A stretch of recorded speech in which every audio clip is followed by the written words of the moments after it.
yet. I literally just pushed the button. It'll take a couple seconds, but yeah, I understand. Yet. Oh, wait. Oh, stream's I live then? literally just pushed the button. Give me a second. I'm gonna boot up Twitch. Yeah, it does help if I turn the bloody microphone on. Alright, come on, Twitch. I want to get in here. The I'm gonna army throw of down another Flora has a 10,000 new caps officer. and get that art Welcome, request son. and see if I can beat Snips to it. +2 to T +5. Yeah, it's the fact that if, like, you have 6 agility, you take Alter Physiology, then you get Sunrise's leadership bonuses, things get incredibly dumb. Because you have an effective 10 agility for determining AP. Yeah. Well, I just turn around and go just the 1 to agility plus the 5. That's puts, like I said, that effectively puts Hayes at 85 AP. Nice. Mm. That's Oh. pretty darn nice. All right, who the heck is Before pinging dash. me? Before Oh, dash. okay, that's Snips starting that. Announcements.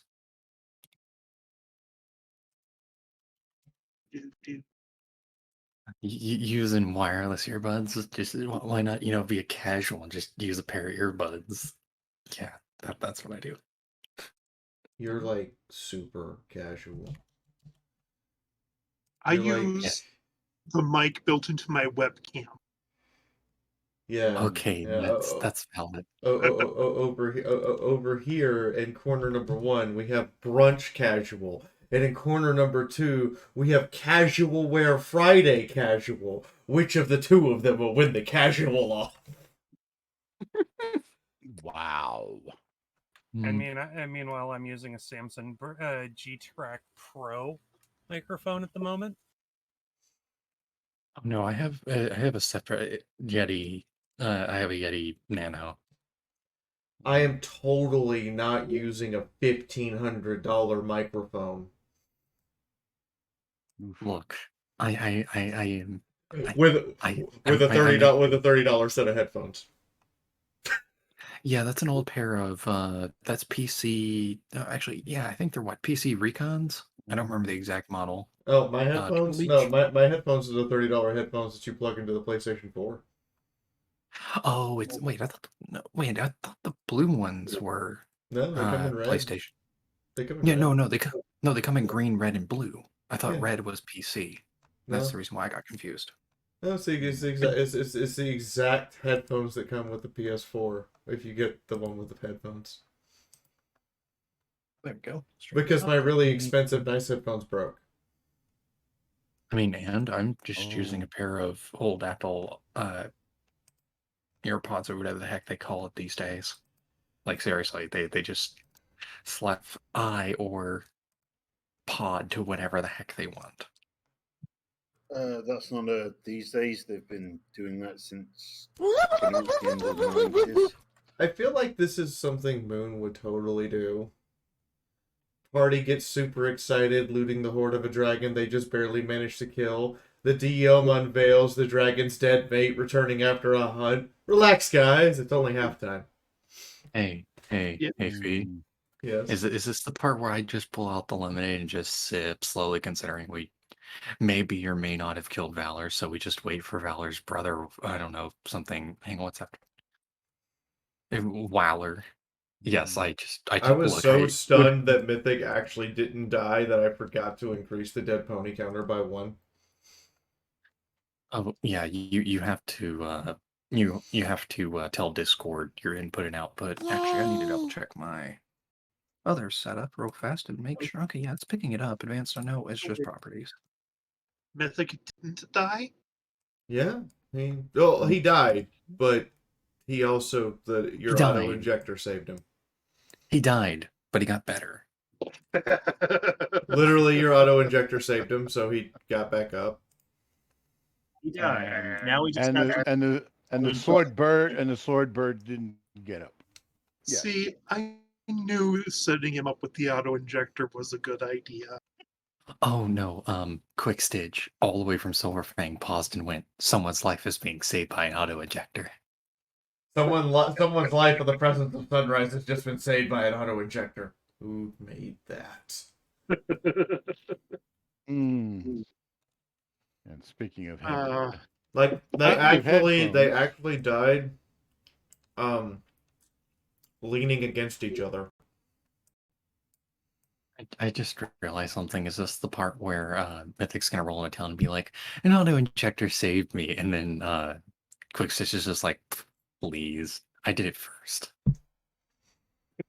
An auto injector saved me before it was cool. And I didn't even Yes. have a healing potion in mine.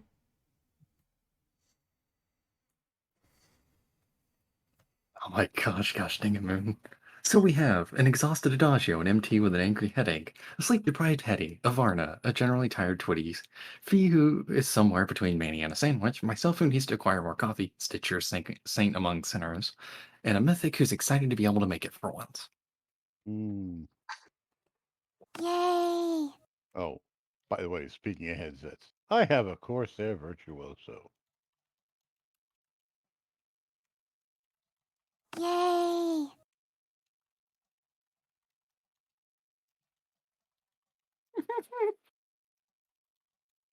I mean, I'm currently using a set of Sennheiser HD 599s.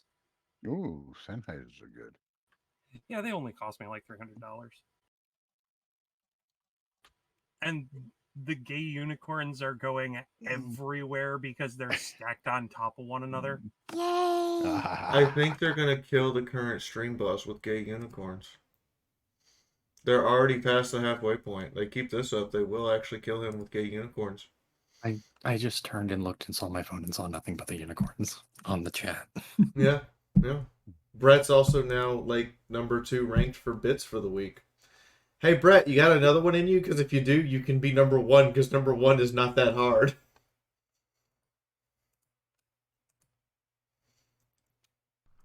The army of Fiora has There a we new go. officer. Welcome, son. Yeah, that stream boss is down to a quarter. You guys are like beating him down.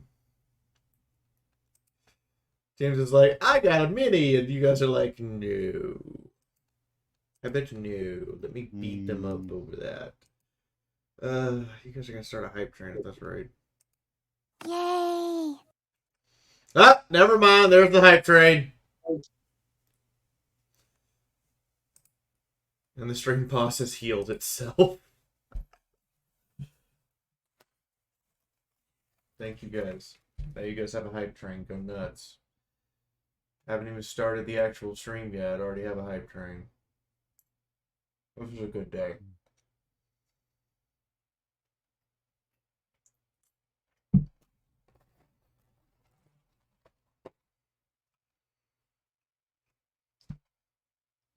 Wow.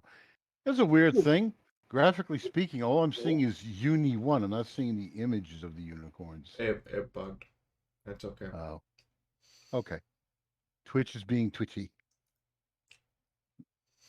Well, go on. What? No, I was talking to them. They started a hype train, and I'm like, oh, they haven't done. They're not doing anything with it. They just wanted the. They just wanted to see the choo choo. Woohoo!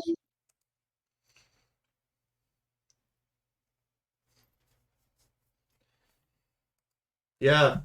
Hey, Mythic. The army Hey, of hey, Fiora has a MT. new officer. Hey, MT. Welcome, son. You gotta proofread faster. I know I need to proofread faster and I need to poke you about the gig. Because Yeah. it took me freaking a month to work up the nerve to go, hey, we still need to talk about that. Never mind. I stand corrected. You guys didn't want to just. Can I start a stream? Never mind. I'm gonna go in the corner now. The army I'm of gonna Fiora stop. has a new officer. Welcome, I'm son. gonna stop antagonizing you because obviously I get to pay for it by having to sweep up my floor religiously. Hype train goes from level 1 to The army of 5 Fiora has a new instantly. officer. Welcome, son.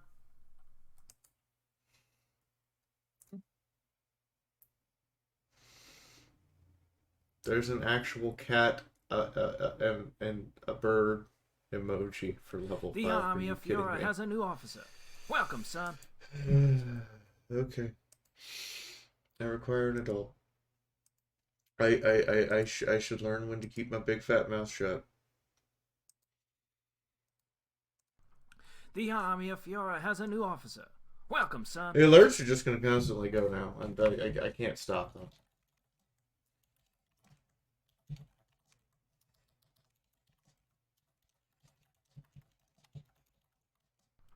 The army of Fiora has a new officer. Welcome, son.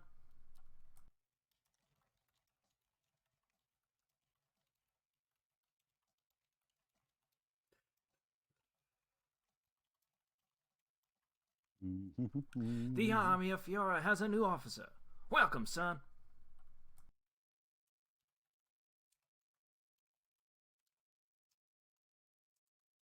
That's a lot of subscription popping in. Uh-huh.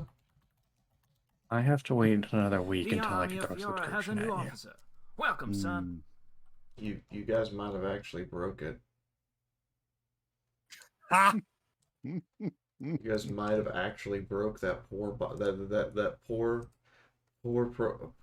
The army of Fiora has You a new guys officer. might actually Welcome, break son. it.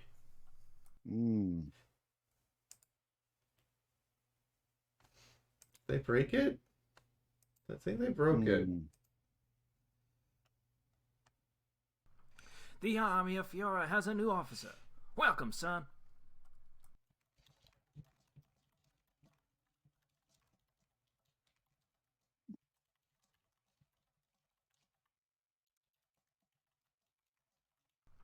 The army of Fiora has a new officer. Welcome, son.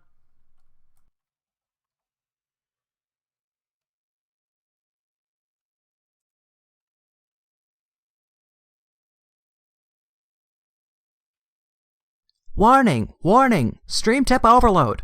All There it hands, is. prepare for exploded broken Fiora in 5, 4, There we go. 3, Mm-hmm. 2, 1. Detonation imminent. It was in the backlog. Hype.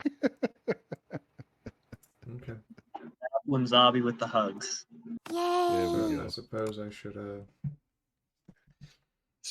get some artwork. Well, guess what? You're all gonna have to wait because all I have are whips. Oh noes. But I will show you the couple of whips I have. Okay. Welcome to the army. Patreon already got to see these. So if you're over on Patreon, you already got to see these things. But I got a couple whips already up. Let's see. It's the last 2 pictures that go in the book. Yay. So, whip number 1. Paper or not, I just have this really strong feeling. Barrels? Arvana, what the hell? Well, I just tried to bring up the stream Oh. Yay. second. Here's what we got so far. This is being done by Soren.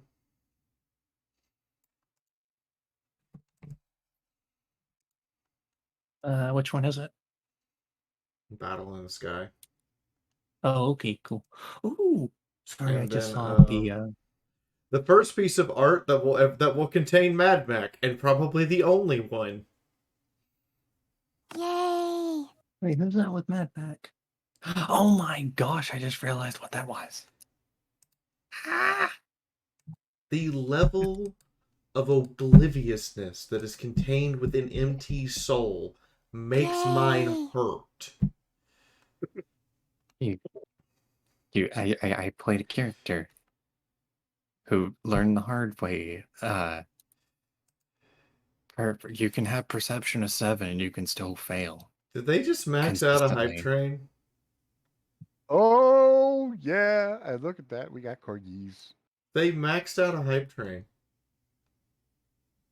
Got new type of corgi face. I Level 5 Mac hype train. Holy shit. They maxed out a hype train.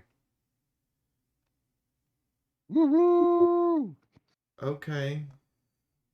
I require an adult. When did all this love come out?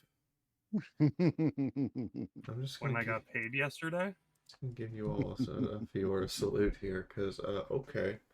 And it literally gave us corgi screams. Yes. Yes, it did. That's what it gave us. Mm-hmm. I guess we get to tease Moon with this all night. All night long, all night. I'm gonna take a screenshot of this. I will send it. I'm gonna post it in here as soon as Moon gets in here.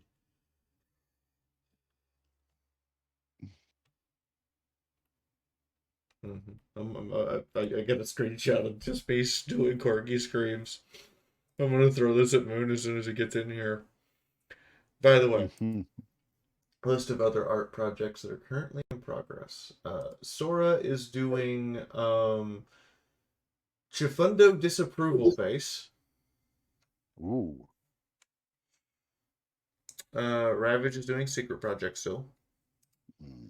Pop Art is doing Star Wars Resurrection picture.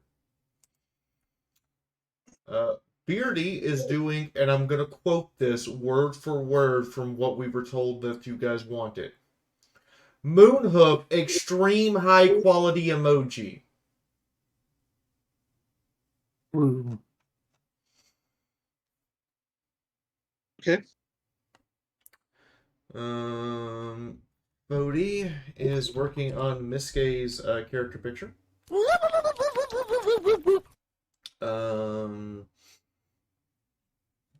Let's see who's left after that. Baha is working on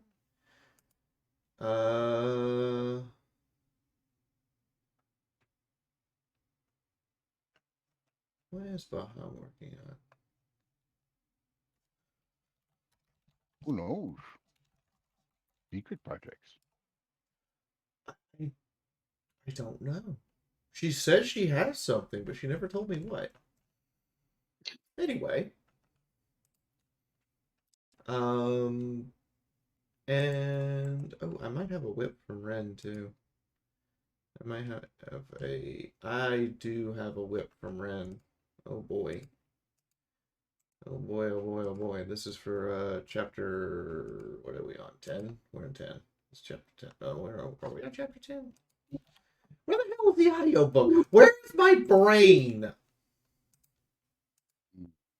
Sender, where's the audiobook? They're on By the 10. way. Okay. By the way, the cannibal session was quite funny. Baha is working on things, Tavi says. Piece number 2. Ooh. That's everybody. Okay.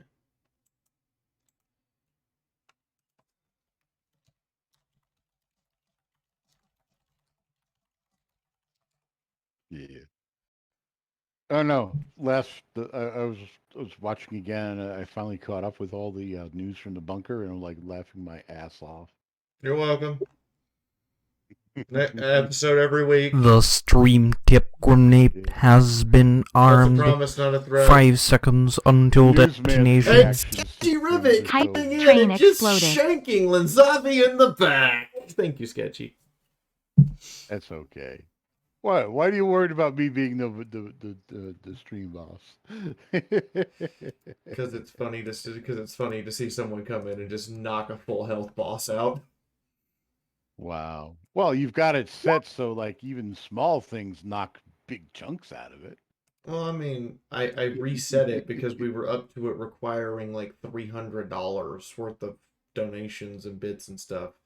I reset it back down to base 2,000. Now it's incrementing back up every time a new boss gets in. Ah, okay. Because I realized that it was really fucking hard to change stream bosses now. And was like, oh, that's an extra digit. Mm.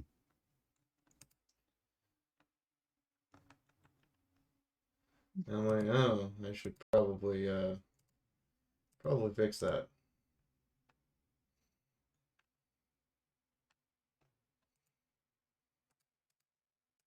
The stream tip grenade has been armed. Okay. 5 seconds until detonation. What is that last thing you posted in my stream? That is the concept sketch that Ren is working on for Chapter 10.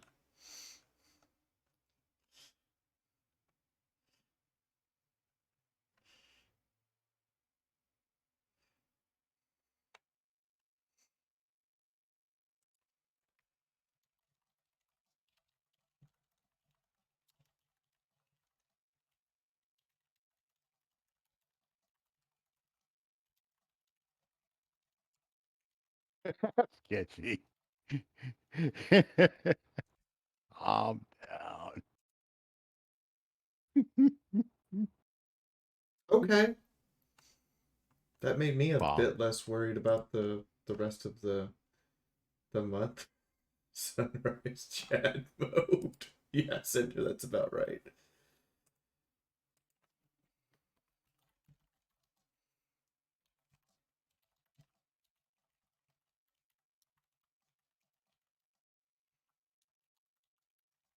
Yes, I know, folks, and some people are starting to wonder if Fee's title on me is for reals.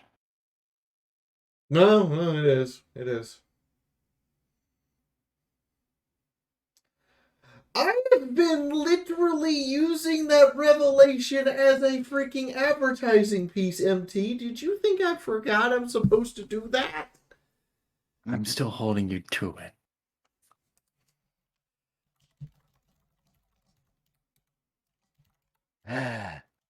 But you see, I can neither confirm nor deny whether or not I am actually involved with certain organizations.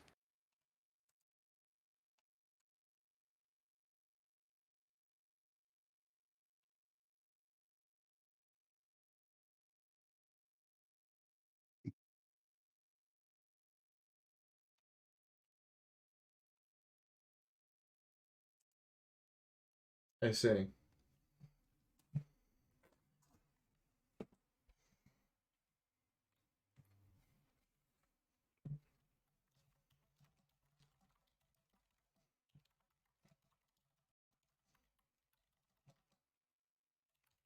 All I can do is keep you guessing.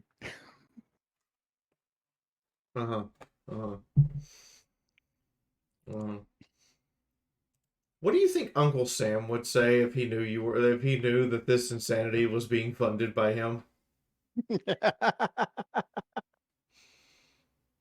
I don't know. Once it's in my bank account, it's mine.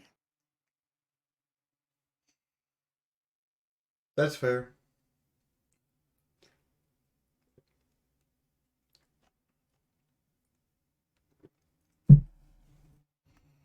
All for having gotten wrecked by actually being in the camouflage mafia.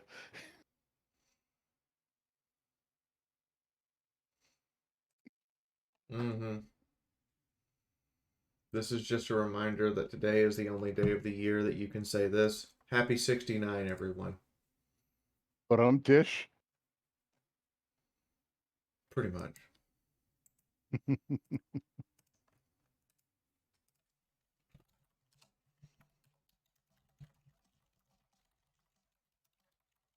So I have a question though.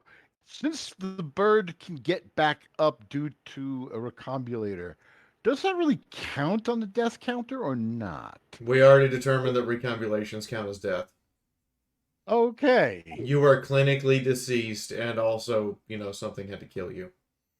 Man, it's almost as bad as a certain game I play where they have a mode where you can die many times until your team runs out of tickets. Yeah, I was just gonna add on to that whole happy 69 day. Just remember, in 48 years, if we survive that long, we get to say happy 69. No. See, it's even better for me. My 50th anniversary with my wife is on 2069. It's actually on 4/20/2069. Ooh. So I'm not sure if we should be really high or fucking. Fucking Well, almost Why not us. both? I mean, then There we we are go. not They're not Hey. necessarily exclusive. That's true. Why not? Why not both?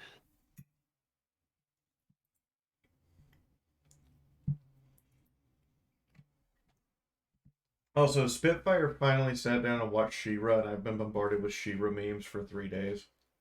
That sounds about right.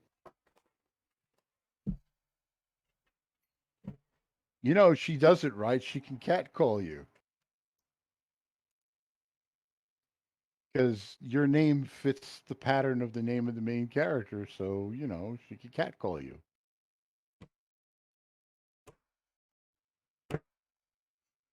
I'm gonna beat you, Linzabi, within an inch of your life.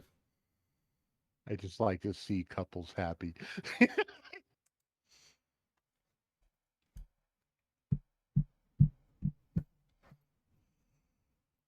I have been returning fire with She-Ra memes. Good deal. Good deal. The internet is suddenly trending.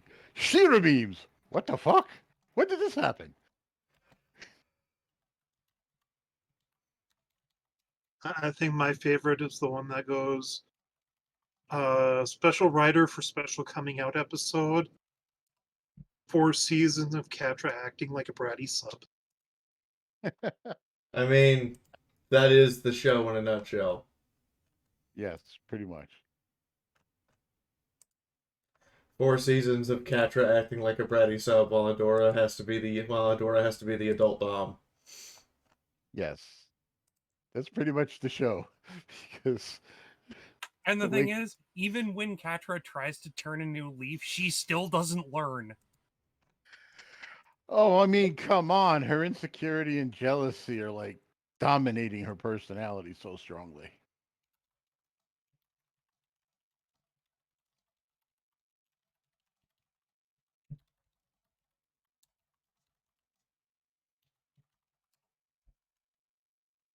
She sees anyone else getting close to Adora and she freaks. Yeah. About right.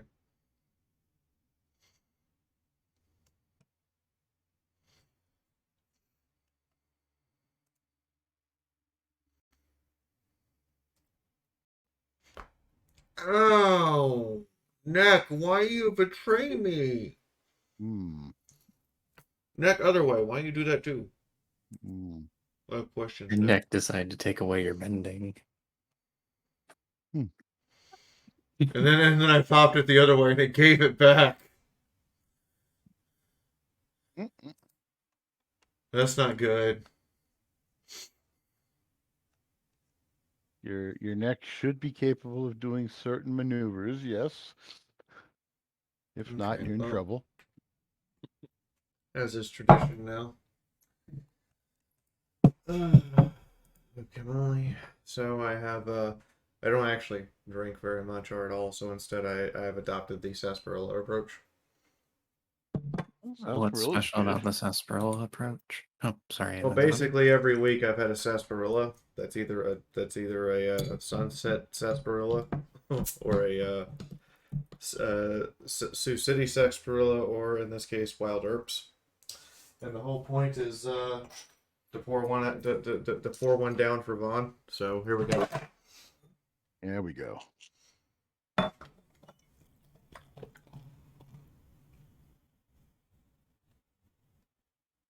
You know, that's another thing.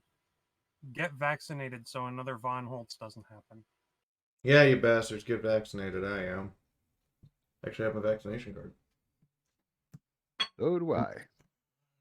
By the way, don't forget, you now get infinite, not infinite, you get free donuts from Krispy Kreme.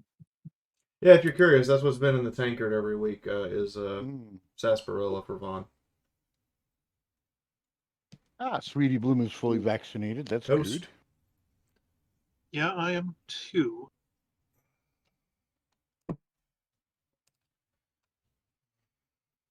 So, who's excited about tonight?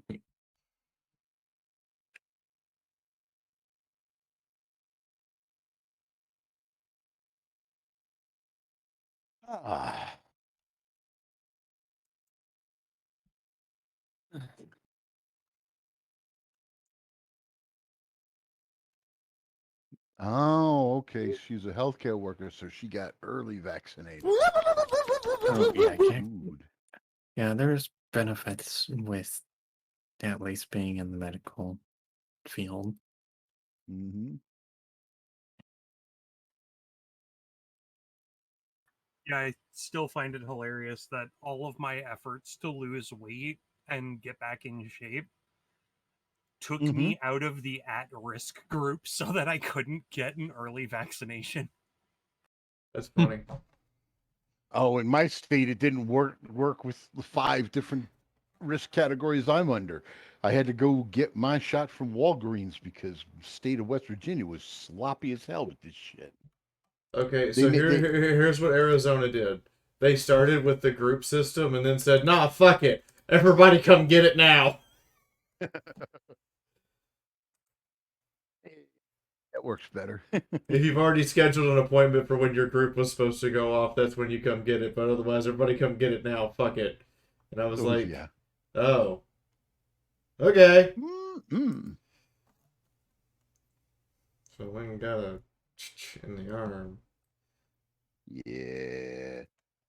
So yep. May 13th was my final shot. So yay, I'm happy. Eyes protected.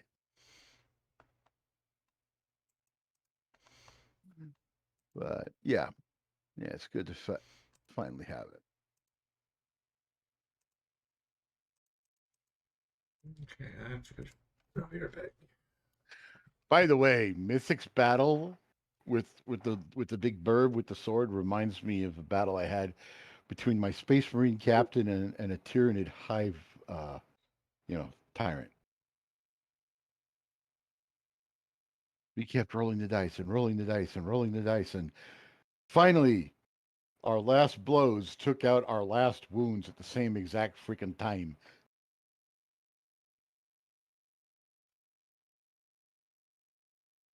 It was quite hilarious.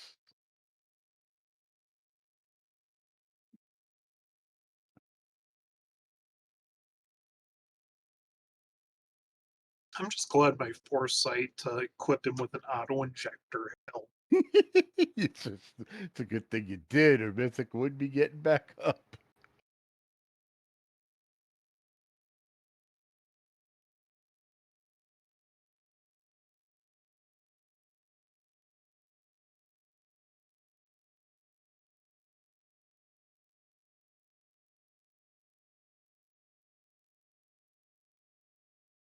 Hey Snips, are your legs feeling any better? What I happened am to in a Snip's great legs? deal of pain in my legs. What did you do to your legs? I You played played this Pistol once. Whip. Oh, hey, you know there's an achievement for beating one of the maps without firing a shot, right? Or getting hit on hard. I can see it. Insane. Look, I may have Would gotten that summoning ritual achievement work? myself. You get up and walk away from the keyboard for 2 minutes. Nope. No, the moon summoning ritual did not work. The moon has disappeared into the ether. Empty. The moon is tracking down beverages. Because you brought this up, at some point in the near future, Cinder's probably going to be staring there or sitting there laughing her ass off while I'm doing my best to be Neo. You said you already failed to do the Neo thing anyways. Yes, I failed to be Neo. That being said, I could still try and fall on my ass repeatedly. That's fair.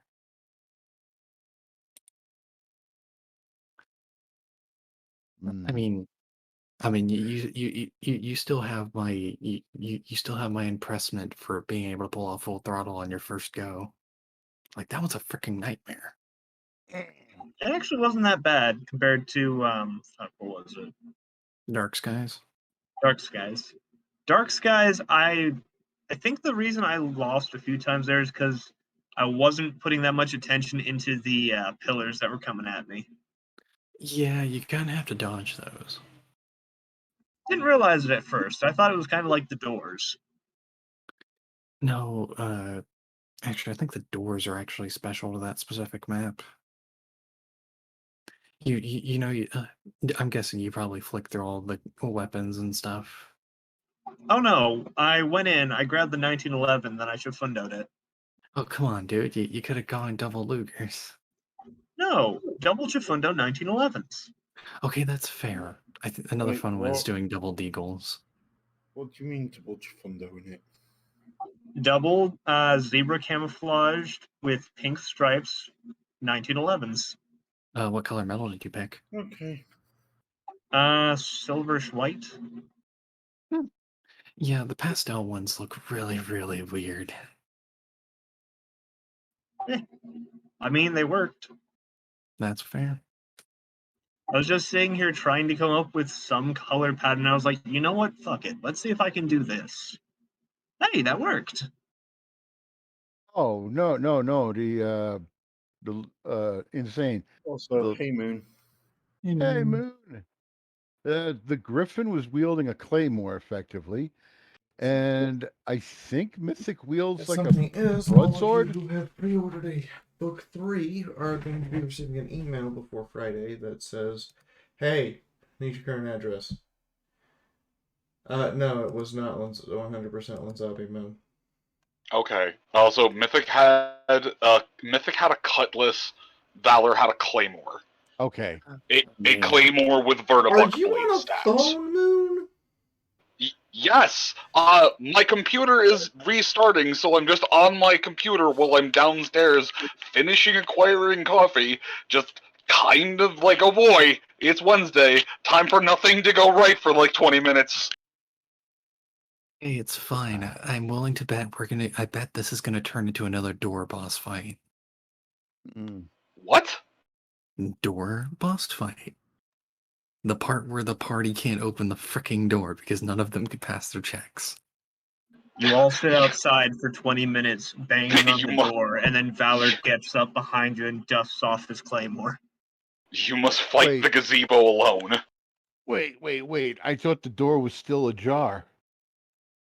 Well, it's a gazebo now, and you must fight it alone. No, God damn it, I miss Munchkin. Lenzabi, wait, you had to fight a gazebo in Munchkin? Yes. I didn't know that was actually a card. The level 8 gazebo! You cannot ask for help! You must fight the gazebo alone! And then the dick thing to do is to drop like plus 30 in levels, so it's like, oh boy! It's a gazebo that could 1v1 the fucking Tarask! Why do you have a And gazebo also, that can 1v1 a Tarask? Because some of my best friends at IRL are complete and utter assholes, and collectively they dropped plus 35 in additional levels onto a level 8 gazebo. And so there's me, got like a plus 20 something and everything, and then I just see all of this and it's like, oh, I'm about to get maimed by outdoor furniture. Also, by the way, Lenzabi, the door to the keep was ajar, but the stable door was still closed. Nyota was currently trying to figure out try to find the secondary passcode in order to gain access to the stable. Okay. Yeah, I did my rewatch and I finished it like Monday because whenever it's a combat session, it's actually pretty easy to blow through it. So basically, he's gotten through the outer door. He just can't get the inner door. It's like a Vault 15 scenario, where the outer door just looks like someone's dilapidated shed, and the inner door looks like it could shrug off a fat man and go, that tickle bitch. Wait. Well, I mean, come on.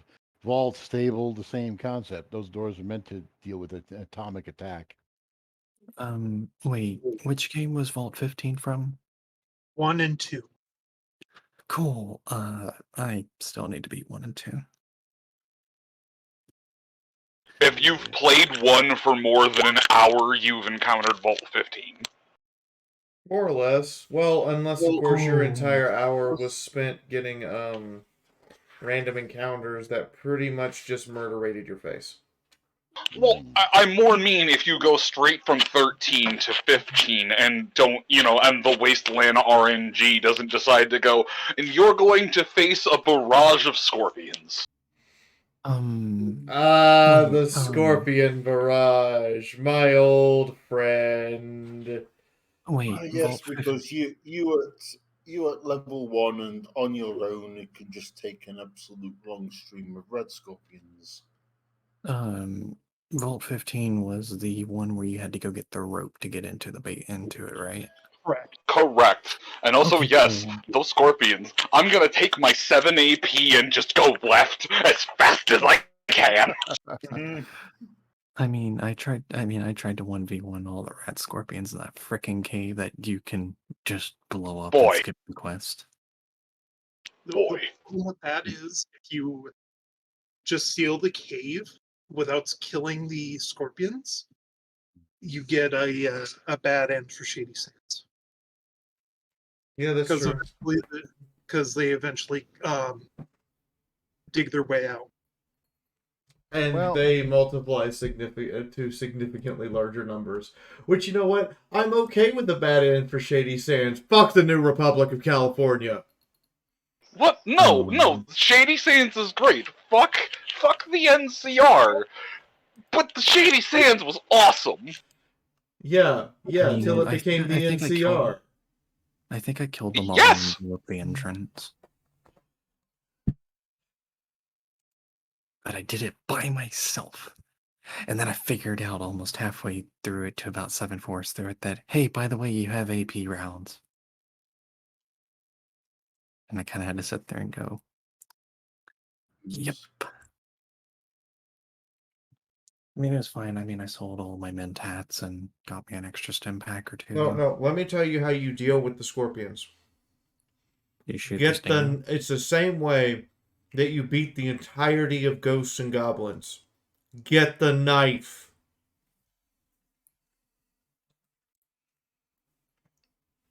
It's 1 AP to stab with a knife.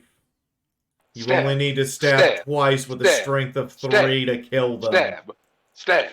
Yeah, but you gotta hit. Yeah, but if you got 7 AP, by God, 2 of those are gonna land. But should I tell you the time about the time a rat decided it was going to be a dodge tank and avoid literally all of my stabs and just eat my ankles? I got Willarded to death. Moon. I couldn't stop fucking laughing. I'm just gonna remind you, Moon, that you playing any video game, you deserve that. I know! I wasn't mad. I was laughing my ass off because I'm just like, how? How are you taking out my shins? You don't need shins.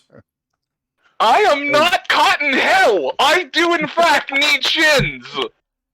Hey, Fee, the was it Dark Heresy?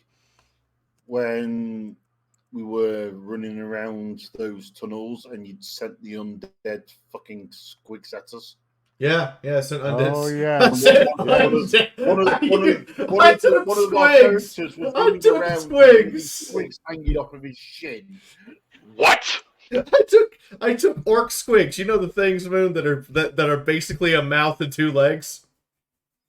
You mean the almost goblins? And I made them undead. What the fuck? Who hurt you? Oh, it gets worse. It gets worse. They had bomb squigs. They performed a ritual over some Necrons that were in stasis, and there was a STC that could 3D print bodies, so they turned them into Necrons. They turned it into a Necron sex cult. We called them sex crons. That was later on. I think. What I'm on about is we were running around. We'd ended up falling into these tunnels for some stupid reason. I can't remember what. And so we started dealing with these squigs, and yeah, they were stupidly tough because they were fucking undead Nurgle-like squig things. Anyway, one of them basically ended up latching on to somebody who had got plate armor, and the squig didn't have enough armor penetration to get through this armor. So it was just there, latched onto this guy's armored shin piece. Wasn't that the same one who kept getting his characters dying every couple of sessions? All right, first off, that's amazing. And second of all, that reminds me of the a time I played just a fucking random human, and the lost text someone had found were Roombas with bombs attached to them. Hmm. Oh wait, that was only war. Why is Dark Heresy? Why is Dark Heresy so fucking weird? How many times did Hetty die? And only wore like 3? Yes. Yeah. Yes. Our commissar's chainsword exploded out of a demon and literally turned my first character into a skewer impaled on the top of a building. The second one survived, but because he was at one point healing, thanks to Lenzabi. Dude, that whole thing about the chain. That whole thing with the chainsword and the skewer is so metal. I thought you were describing a Death Clock video. No. Hetty, Anyway, Hetty, let me correct you. It was not my fault. It was not my fault. That was I fired the rocket, and then when it was bouncing around, Fee grabbed the Space Marine with the power fist and used it as a blunt shield, and that triggered off everything. Okay, I have a question, Lanzabi. Is this your story or Hetty's? I got him. I found the server mute button. Anyway, go ahead. It's Hetty. The third character, we actually did our job as a drop regiment and dropped on something, which was this airship thing that was being used as a command base. We ended up facing up against a Chaos Champion, something else that was fairly stupidly powerful for our level, and a bunch of general cultists. My character was designated Bomb Boy. Ended up sort of dead, and you let me rule that as my free action while I was dying, I could just randomly slap the controls on my jump pack, while I'd on the previous turn activated the demolition charges that were strapped to my body, and I bounced around a quarter of the ship before embedding into the wall, exploding, and taking out about a quarter of the ship.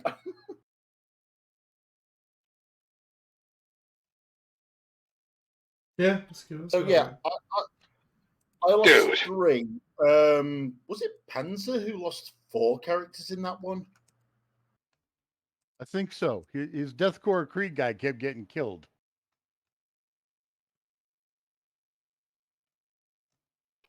Is playing a guardsman just deciding that you're going to have a really cool death scene at some point? Yes. I'm going to bayonet charge that type. Well, I mean, I believe the only war rulebook suggests you have multiple characters rolled up ready. The rulebook actually not only suggests you have multiple characters rolled up ready, it suggests that you have your companions fully statted out, so if you die, you become one of your companions immediately. Well, one I mean, this game where a key mechanic is having an infinitely disposable henchman. Well, one thing too, isn't it? Too, if you play a guardsman, it's the case where yes, you might die, but the thing is you have those moments where you pull something really cool off that you probably shouldn't have. It makes those moments more special. Something You're a guardsman. The intent is that guardsmen die by the thousands every day, just in a single battle. battle. Is your computer on yet or not? Yes, it is up. Okay. Sorry, we did just such storytelling. Alright, I'm gonna unmute Twitty now. Just kind of got distracted by story time. I apologize. Twitty, speaking of story time, you're now the storyteller. Speak, alien mouth! Testing, can I be heard? See. No, but talk anyway. So, last session, folks, they had the big fight. Mythic went at it toe to toe with I forgot that guy's name. Oh, Valor. His name is Valor. Right. So Mythic had a disadvantage because he had a small sword, and Valor had this big, huge, 8-foot-long claymore, so it gave him reach. But while they were doing their fight, minus the Star Trek combat music, they noticed that the keep door was slightly ajar. So hold on. I got what? you. No. Oh God. Anyway, Nyota tried to slip through and see if he could get into the stable. Well, he got through the keep door because that was left open by somebody. We're not sure who. And he tried to go with the stable, but apparently there's a passcode that he didn't have that he needs to activate the door with. Meanwhile, the fight's going on. The rest are sitting there watching, cheering on the Mythic. And, well, somehow, the way things went, Mythic landed a blow. Valor landed a blow. They both went down at the same time. But Mythic's auto-injector that was given to him by Medicinal Haze kicked in and brought him back to life because he was dead as a doornail. No. So after multiple minutes of going through and figuring out the math, the fact of the matter is that auto-injector did not pop. Because because the thing broke on the very first strike. I thought we were just gonna say it did and just go with that for thematic purposes.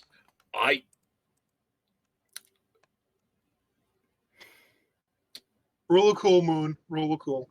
Rule of cool means he beat the big bad without needing the aid. Okay. Still, Mythic winds up standing in the end. And Valor's down, which means, according to the rules of the combat, he can't stop them from going towards the stable until after he gets the hell back up, which could be anywhere from, I don't know, 2 hours, 2 days. 1 to 71 hours. 5 minutes. 1 to 72 hours. Okay, got it. 71 hours. Oh, 71. That's an odd number. Well, that was Hollow's record, and that's the best approximation we can make. Well, per Cinder's question, I got a feeling it was a 50-50 mix. Valor was looking for something to break up his board, and that's why he wanted to fight. Mythic wanted to fight to prove himself, but also because, well, Valor really, really, really, really wanted to have that fight. So now the party has a chance. Combat sexual. Yes, they had combat sex. Anyway. Combat sexual, motherfucker. So, the question is can they figure out the code to get into the stable? And once they're in, what awaits the party? I'm definitely in favor of calling it combat sex. There basically was. All right, I'm going to play the intro now. Is that okay? Go ahead.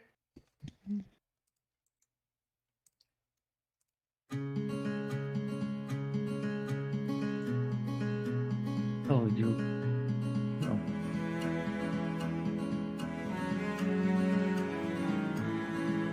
As fires burn out from yesterday,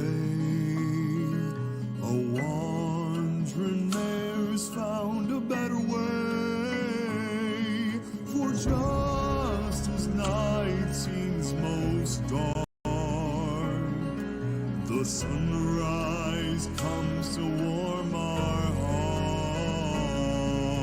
The ashes of war through the blood and the gore of man was born in this world that is torn. A fruit that cannot be stopped or forgot will rise to overcome all odds. And with every new day through the parts that we play as we push fear away and remember the ways of a man who was kind and whose words we remind. To let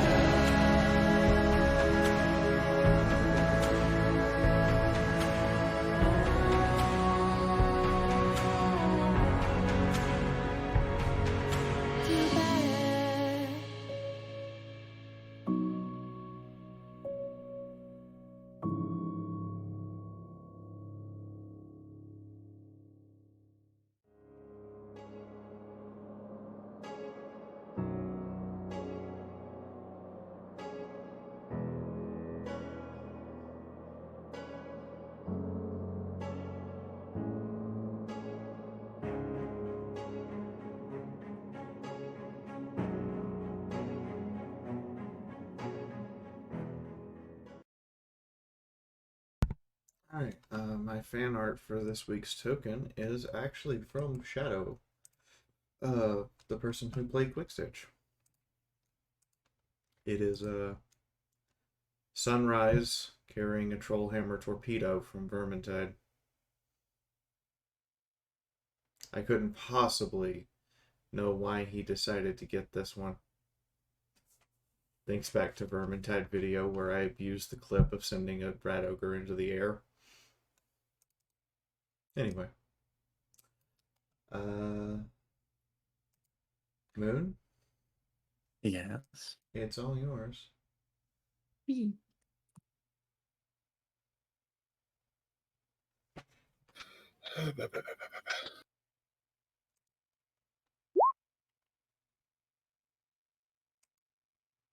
Okay, so all right. So as things were going to catch up, Chifundo and Hayes specifically. Oh, and we changed again. Bipedal horse with Gatling cannon. The Trollhammer torpedo from Vermintide. I'm going to let this process for you for a moment, Moon. It is a giant harpoon with what is effectively Dwarf C4 rigged to the end of it that comes out and is powered by steam.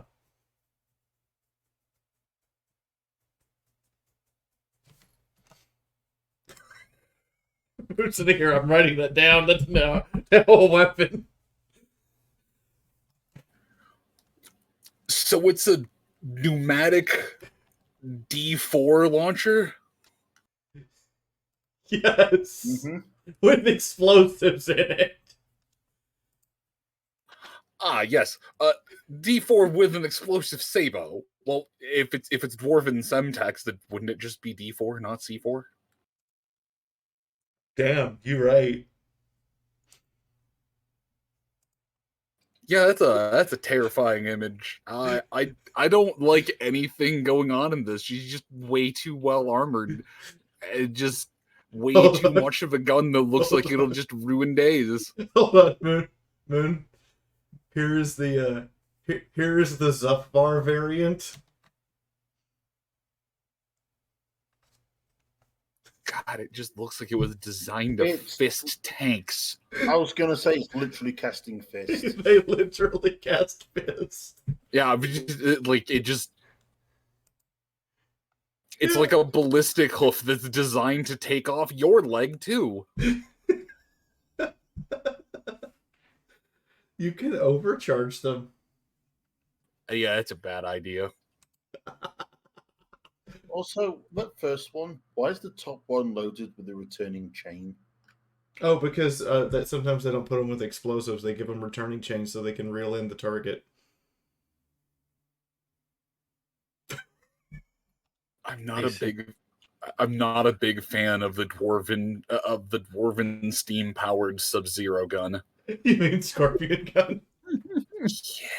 Yeah. That. There's an old. That would be the get over here 3000, and the fist thing down below looks like the punchy 6000. There's an old game called Warhammer Dark Omen that you can get a regiment of these things, and occasionally when they fire them, they'll scream, "Get over here." Because Easter eggs. It's literally just casting fist at someone. Anyway, now that we've had fun with Moon.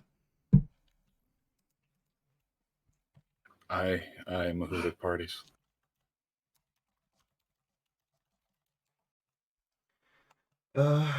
Sunrise is casually waiting for everyone to gather up. I should put myself back on the initiative tracker. Yeah, that's probably a good idea.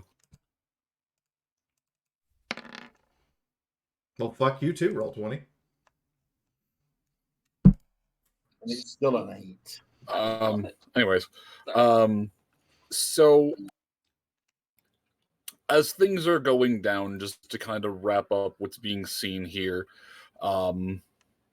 Chifundo and Mythic, the two of you watch a flurry of blows between Mythic and Valor, the two managing to match each other blow for blow. While it appears that Valor seems to be more testing the waters, Mythic is desperately trying to not get bisected. Fucking medicinal, god damn it. Okay, at least these both start with the same letter. That is true. Okay, at least these both start with the same letter, and it isn't the two most likely to bone each other. Oh, wait. Anyway. So as it goes, Valor lands a heavy strike on Mythic, and you see the telltale lashing out of arcane energy from his reflective shield. Valor goes sprawling, Mythic goes sprawling, but is able to get back to his hooves. And then as he goes over to check Valor, he proceeds to put the frog of his hoof on top of Valor's head and declare, "Oh, I think he's dead."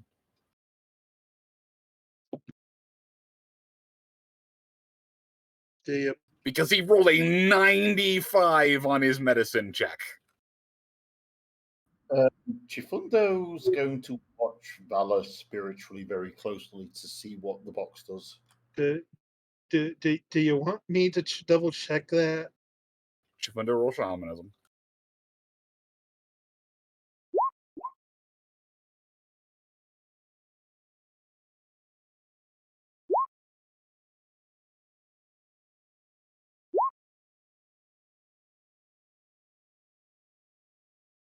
We have 53 out of my 122.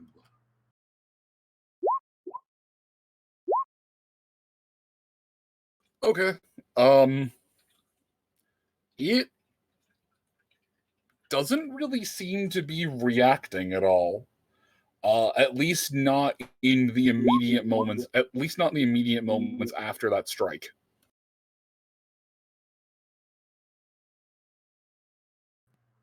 I guess Chifundo's going to shout up, "Are you sure his box isn't doing anything?" I don't know. I don't feel a heartbeat or pulse, whatever it is. You don't feel a pulse through the forehead, Mythic. Are you sure? I think I'll just go in and check him out. Yeah, he's just. I don't know, man. He's on the ground. He ain't moving. I think he's dead.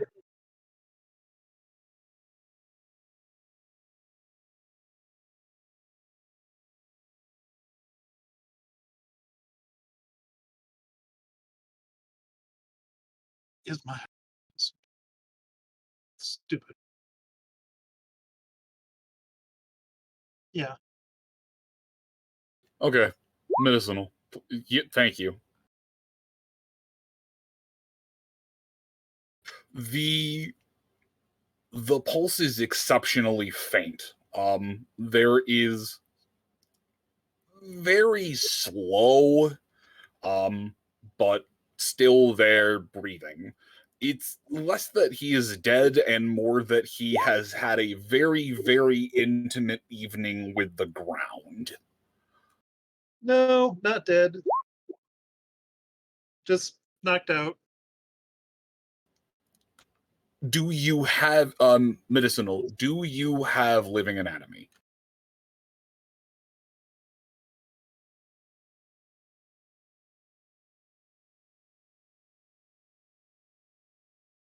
No, I don't. You don't! Oh my god, that makes me so happy! You're just happy because Quick Stitch was the one that had living anatomy. I'm so happy I don't have to give HP and DT values! Well, I think he has the robot. Hang on, Varna, does Hayes have the robot version of it? Yeah, he has the robot version of it. Yeah, That's I fair. have robotics. Yeah, that's fair. I don't think you've thrown as many robots against the party as living things. All right, back to the sidelines. As a rule, Moon's tried to avoid it. Wait, I what? Haven't you tried to avoid throwing robotic creatures at us? No. You just don't end up in places where robotic creatures are. We need to go. I love throwing robots at you. Are you kidding me? You can't negotiate with them. Their designation is stab. Is this the part where I need to look to Varna and just grin? Because I'm pretty sure he and I can be a good force. He can sneak attack, turn them off, I think. Yes. You don't speak binary. You and I both know that's a lie, Moon. You can negotiate with robots. I mean, I can't sneak turn him off, but I can help salvage, and I also roll with advantage. Yeah, that's all I got. Okay, now actually back to the popcorn gallery. Just fucking say you can roll with advantage. Do you want me to pump him full of medics and make sure he doesn't get up for a while? I need to go see who's next on deck. I can't believe you just said rolling with advantage. Get that 5e shit out of here. What are you talking about? I started playing with 5e first. Cut my teeth on 2nd edition, child. Oh, you poor summer child. You poor summer child. I cut my teeth on Dark Heresy. So.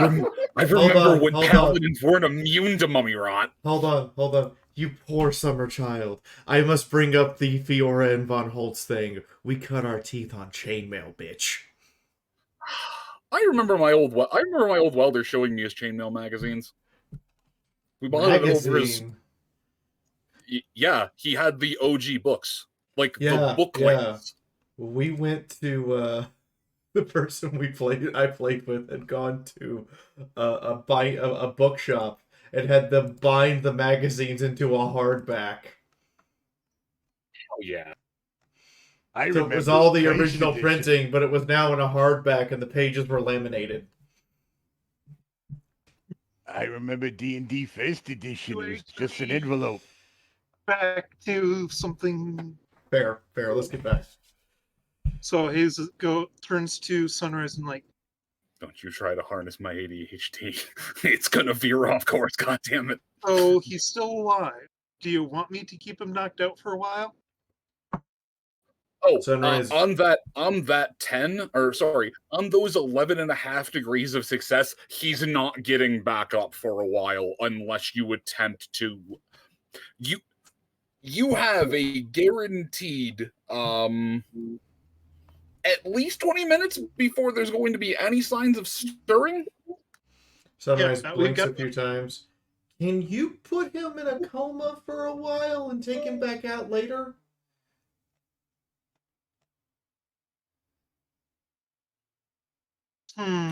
You know, I am grateful I am not here to hear that question. Because the longer he stays out, the longer we have to figure out how to get inside. That would be a negative karma action, but you're actually asking the second closest thing to a real licensed wasteland doctor. So no, he can do it humanely. I am literally asking him to have a medical coma for him to heal. Right, you're not asking some tribal who has 100 medicine is like, smear these roots on your chest, you will breathe better. And just hold on, let me go chemistry up some actual medicine. Here, take these pills, boil your water. Final. That is so much negative karma that I don't even want to look at it. Because the way she looks at it is, 1, the longer he doesn't move, the less pain he'll be in when he wakes up. And 2, the longer he doesn't move, the more time we have. That's like, you are asking one of the 2 people you have interacted with in the entirety of, one of like 3 or 4 ponies in this entire game who can make that check without that being a negative karma action. Good job. Sure. So, what do you have for medical supplies, Hayes? Let's see. Is an herb. Doctor Bag, Medic, Stash, Stampede, Super Stampede, Healing Potion, Alchemy Kit.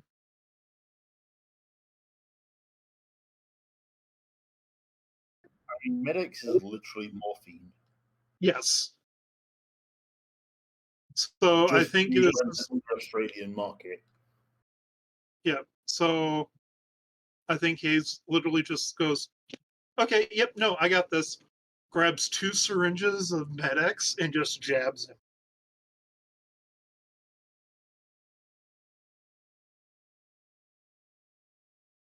God, is this guy going to be high when he wakes up?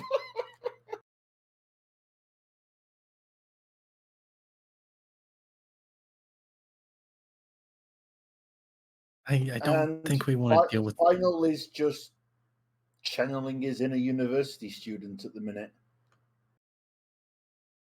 What? Pluck him, string him up, and write rude words on his face.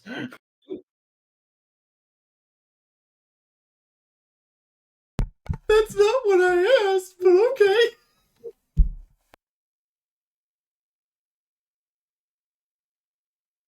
I'm still concerned by those 2 rolls. I mean, they're probably perception. Do you want me to roll like actual medicine now?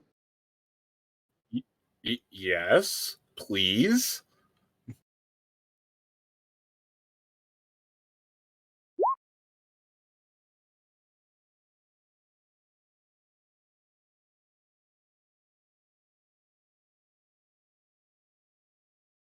Tell me your medicine actually has a couple of points on there for those shamanism.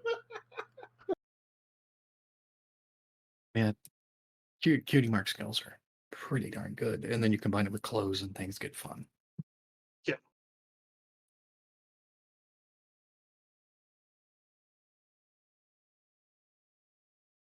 Doctor's coat, I presume. Doctor's outfit. Oh, okay. I know there's the doctor's coat that you can wear over light armor. Well, so he's got MOP combat armor, and he has a Wasteland surgeon outfit. Ooh. Aren't you fancy? Yeah. And I'm just offering some dialogue and discussion while Moon figures out things. It's less figuring out things. I'm more trying to understand what Hayes is doing aside from stabbing with Med-X. Okay, sorry. No, you're all right. I thought he was gonna keep going. I mean, yes, if you were just pumping him with some Med-X, that will work to keep him out. Yeah, he'll, like I said, it's the kind of thing where, yeah, he'll pump him full of Med-X, but he'll also like set any broken bones so they heal properly, and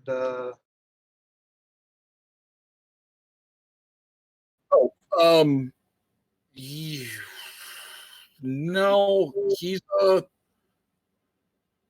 the worst of the damage is on the front breastplate, where the kinetic impact from the discharging arcane energies lashed out, scorched through the metal, clearly just hit and kept going as a spell can do. The brunt of the damage came from that singular attack. Okay. Yeah, there's a few scratches and dings here or there, but for the most part, it seems that none of the individual strikes did a whole lot of damage. Also, chat, can we decide which version of Friday oblique Saturday night university student we're doing to this guy? Well, I mean, in that case, yeah, we're totally like tying him up and putting a muzzle on him. No. We're bringing him inside and putting him on whatever resembles for a bed. What about bed? Also, wait, what is this? I was gonna say, wait, are you just hog tying this bird and yeeting him into the thing? No, we're not tying him up. We're just taking him to bed. Oh. Don't forget to take it. Don't forget to tuck him in and tell him a good bedtime story. We're gonna use telepathy to get consent. But we're not going full BDSM. We're just throwing him onto the bed. Just wait for it is on guard. Does it get better or worse if I offer to take him?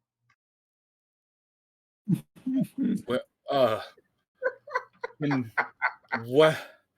Like, This isn't even safe for Twitch anymore. like to a place where he can recover, or biblically. Do we need to get the box out? Do we need to get the black box out? No, let the box rest. I mean, surgical removal of the box is an option.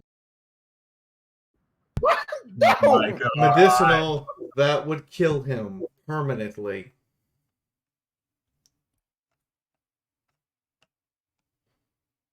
Surgical removal of the box is still an option. Medicinal, let's bring him inside, put him in the bed, and then I will explain everything that he just explained to me that makes most of what we've been doing make sense. Oh, okay. So surgically removing the box is not an option. We're nice to our enemies. Most of the time. Except when we're not. Let's just go with He's that. not really your enemy, though. I mean, by the sounds of it, not really.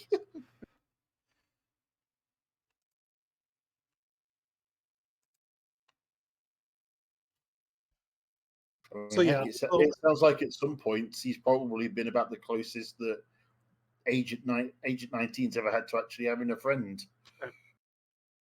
So they haul him in. They put him in bed. Hayes goes, Pineapple, come here. What? Oh, okay. He trots over and goes to begin helping you. Hayes like takes out one of those paper like nurse hats, puts it on his head, and you're now a nurse. If he starts to move, inject him with this, and hands him another dose of Max. Oh, right, I threw it off of that. I need you to make me a charisma roll at this moment in time.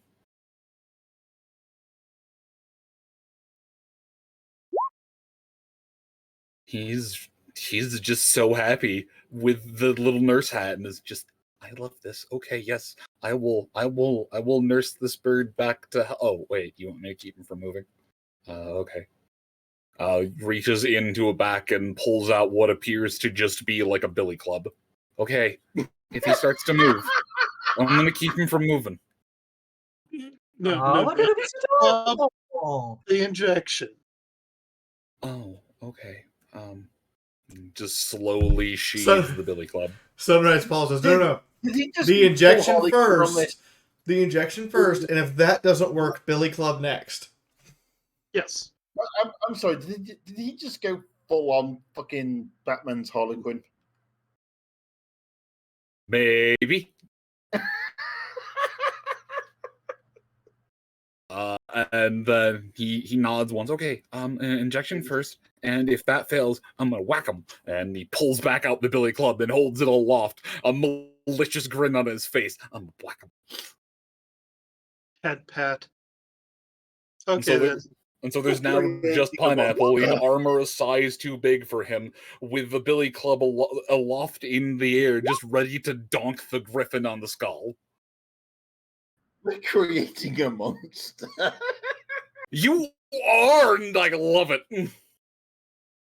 No more correction. Hayes is making a monster. But anyway. You have corrupted Pineapple. Hayes is the one that puts him up to this stuff. So, and got him addicted to coffee. I have to point this out. Mythic is the one that said he was adorable after he pulled out the club. Mm-hmm. Well, I bet more for the hat. You know what? It just keeps getting better. Look, he's really, really excited to be able to help and just, yeah.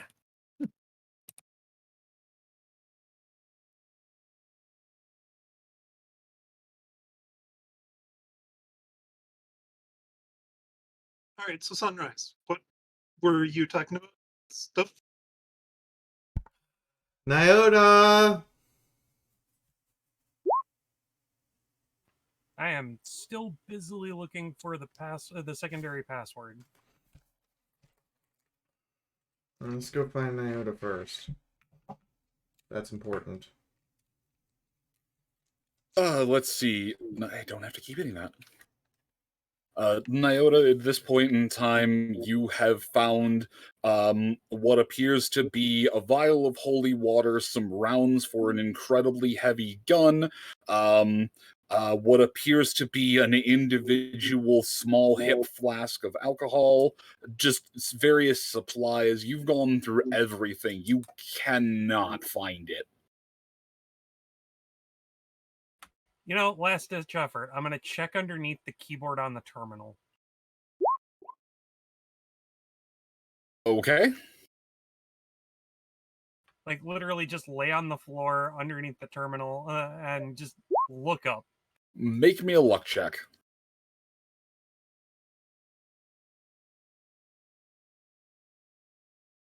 No, Arcane. It is not a heavy gun. It is a sorted round. Okay. I wasn't sure if he had like some super big fancy gun or something. No. He believes that guns... No, he is a sword bird. Why would he have a gun? He doesn't even have a deagle. And he's basically a deagle. Give him a giant sword gun. It's not Final Fantasy. Adagio fucking goddamn it. Nyota, underneath the console, there does not appear to be a scrap of paper as one would hope. However, you do manage to find what appears to just be effectively a holdout knife. I'll leave it there. Except knowing this bird, it's going to be something like a fucking K-bar or something. It is definitely a big knife. It's not. It is not Crocodile Dundee. That's not a knife, but it's hold on, definitely something. It's halfway between, you know, a K-bar and a short sword. Oh, so it's Rambo knife. Well, that was a K-bar. It is between a pocket knife and a K-bar. But like it definitely looks very stabbable. God damn it, Moon. You just reduced it to like knife that Chuck Norris round kicks out of people's hands. But it's a holdout knife.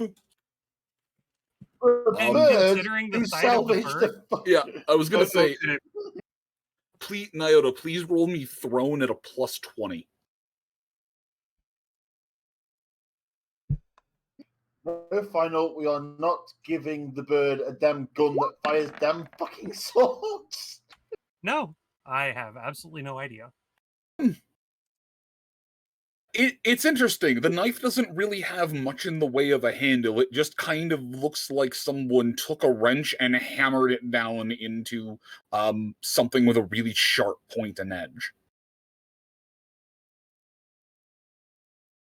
Throws dice. I saw that too. I'm actually curious if that's how Miz has it programmed in.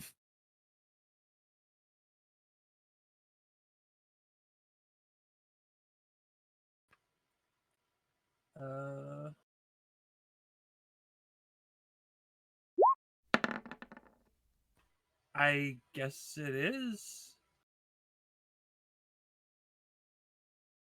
Hold on, let me check unarmed.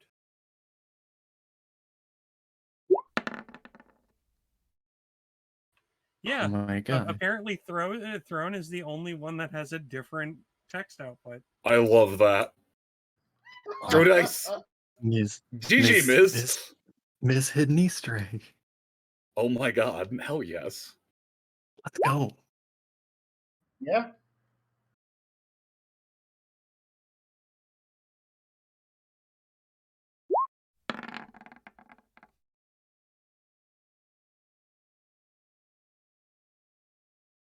Well, that was a wasted almost crit. Best thing is you managed to roll underneath your 12. I know, I have a -5 to all my combat skills. I mean, if you go and inspect the thing by some rare chance, you'd know what it is because you passed beyond all odds. I mean, it depends on if I get drug into the keep. But anyhoozle, so you bring him inside. There's definitely a small cot that you can set him on. And he seems very peaceful once he laid down. The giant bird who looked like he was about to bifurcate Mythic is rather peaceful when he's asleep.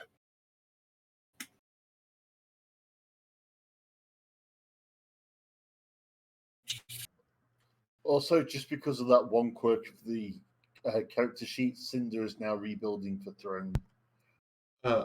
Sunrise also sits there and goes, he also doesn't really consume alcohol. And on top of all of that, he is the most gentlemanlike griffin you will ever meet because he literally would not seduce a whore if she asked him to.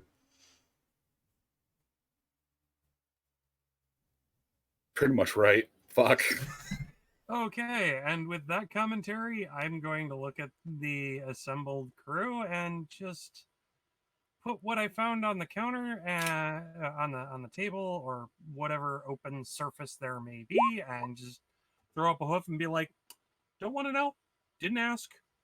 I'm gonna go outside and get some fresh air because, as nice as it is to have a roof over my head, the dust is starting to get to me." Oh, no, they were commenting on how cute he looks sleeping. Again, didn't ask, don't want to know. Have fun. That's what I found. Okay. Blink, blink, blink, blink. Goes to check if Nyota's okay.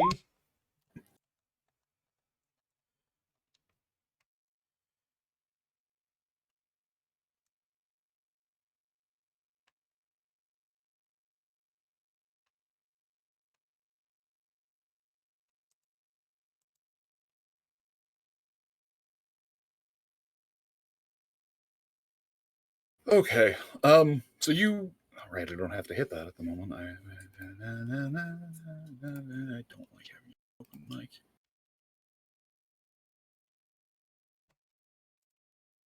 Okay. All right. Moon, so check DMs. Okay.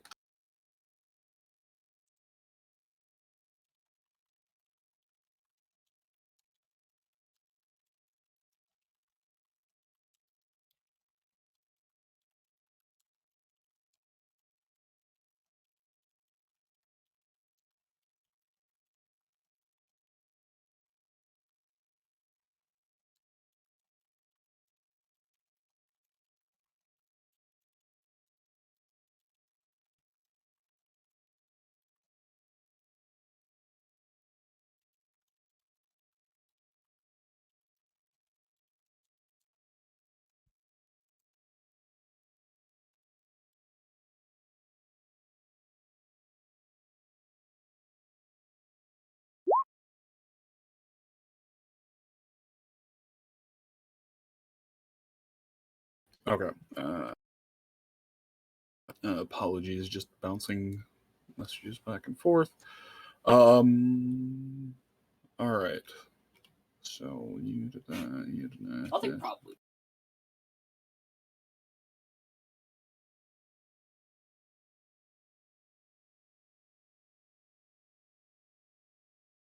All right.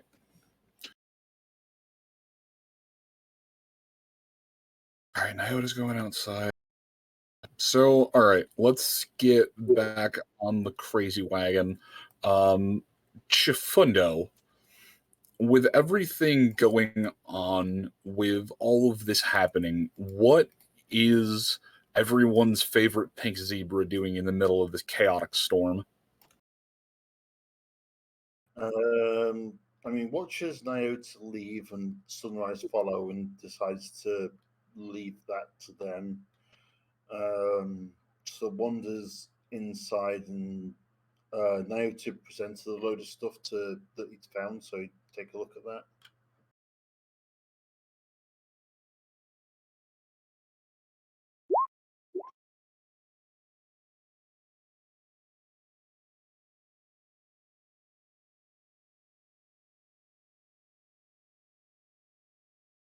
Hello. I'm here. Sorry, did you hear what I said? I did not actually. Can you please repeat? No worries. So he take note of Naota leaving and Sunrise following, and leave sort of that to them. He'd wander in, and I believe Naota had left a bunch of stuff for everyone to sort of look through, so he'd take a look at that.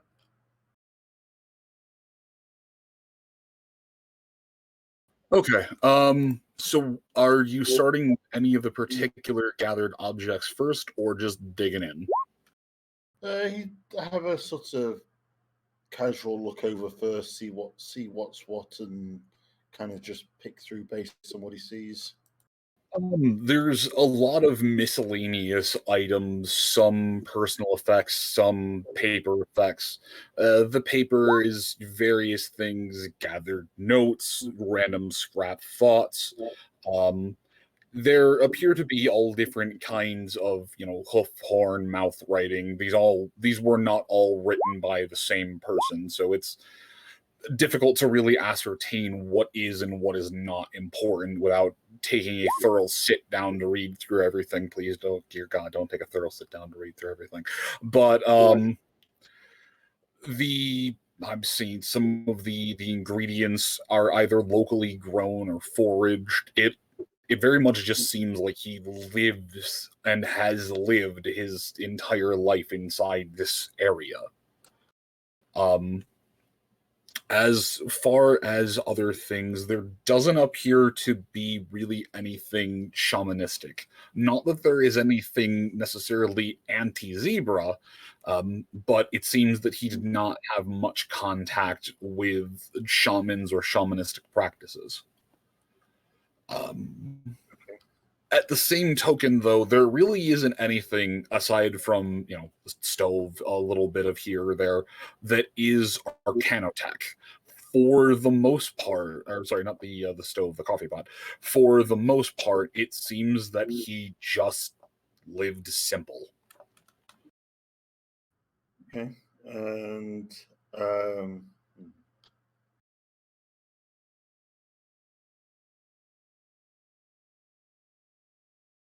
in that case, at the moment, I don't think there's a huge deal for me to be sort of getting involved with. So I'll let things move on to next person.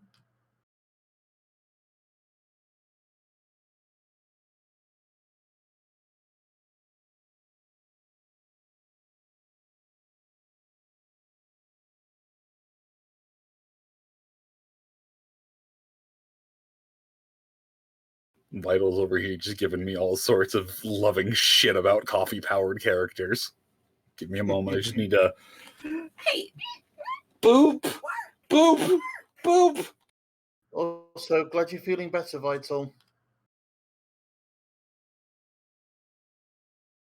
Jesus, thanks. All right. So I will skip on to Mythic. Mythic, give me an endurance check.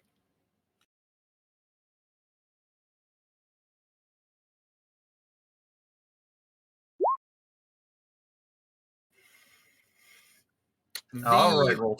The adrenal crash is starting to catch up with you. You're now in that 25-minute period after you've just run a marathon, and Pudding has more rigidity in its limbs than you do. But all that said, you're still standing, and Valor's taking a really nice reclined nap in a very comfy bed. Pineapple is just kind of keeping an eye on him. He has a little hat on his head, just staring. The nightstick levitated in soft magic, just ready to apply bonk. But it's just gonna kind of smile, and he's going to take this moment to thank the heal spell for keeping him on his hoofs, and take a moment to probably tend to his back leg, the one with a chunk taken out of it. Yeah, the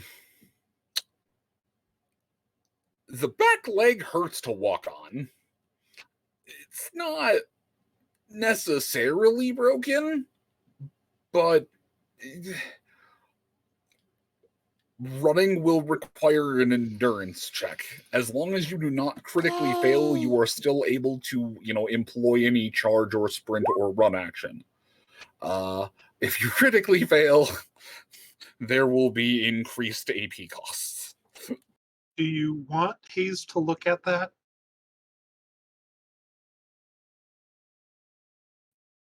If he would like to, yes. In fact, I mean, me personally, no. I just wanted to be Lucky the Stumpacorn. Fuck you. Love you too, buddy. Well, we can still make that happen. Yes. You. Hey, But don't you want a rocket hoof? Yes, but I'm not sure if he's ready for the Phantom Pain yet. Oh, that's fair. I think we're still at Guns of the Patriots. God damn it. Well, we kind of need to take both hind legs to make sure he has balance on the rocket propulsion. I know. But yeah, so do you limp your way over to Hayes? Yeah, I'll kind of get up, limp his way over to Hayes. Hey, buddy, pal, you got any more of those healing potions on you? I think I took a hit to that back leg, and it's not feeling very good. How badly are you hurt? 50 out of 69. Please make me a medical check, medicinal. It's not crippled, but only just. Wait, you're at a 50 or a minus 50 out of 69? He's at 19 HP. Okay. It's not the worst you've ever seen a limb that's still salvageable. But you're actually kind of amazed that the bone did not break. There's probably a bit of a green stick fracture, but given the weight of that sword and the angle that it looks like it came down on the leg, if he didn't have the shield, he wouldn't have that leg. Damn it. No. But no, Damn this it, is I where forgot I to apply remind this. you that Hayes has literally reattached a hoof with stitches and a healing potion. It was some of the, that was fantastic. I desperately want to make an East Winters joke. You are her hero, by the way.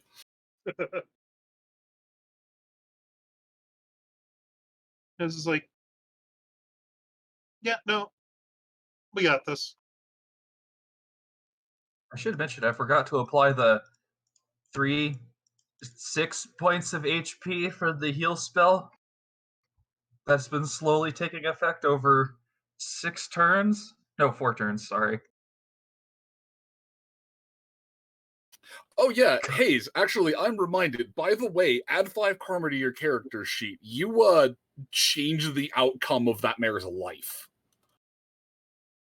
Oh, okay. Well, karma is not just the sum total of one's soul. It is as well the weight and deeds and their impact and ripples inside of the wasteland. You've positively encouraged the trajectory of that mare's life. Butterfly effect. Yeah, I do have Wasteland Surgeon, so I can heal crippled limbs with potions. Well, no, I'm more that mean now instead of being, missing a leg and either liable to bleed out or end up on some skid row being a Med-X junkie or getting abducted into a raider band and getting a fake leg attached, she can now go on to continue help reseed and better the wasteland. Make it less of a wasteland.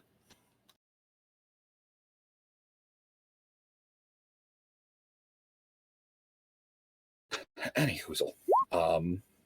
Okay, but heal 103.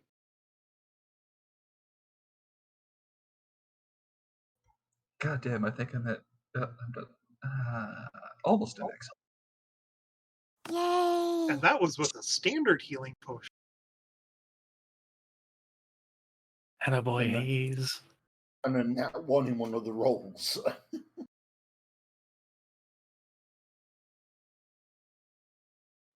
Thanks. I'm feeling much better. How are you so good with those healing potions? Yeah, but also not. Yeah, but also 6 9s. There is also that.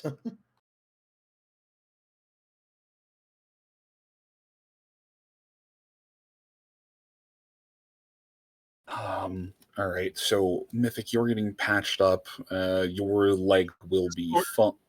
What? So you just pour the healing potion into the wound and rub it in good, and let the healing potion do the work. Are you sure that's, I don't know, I guess sanitary?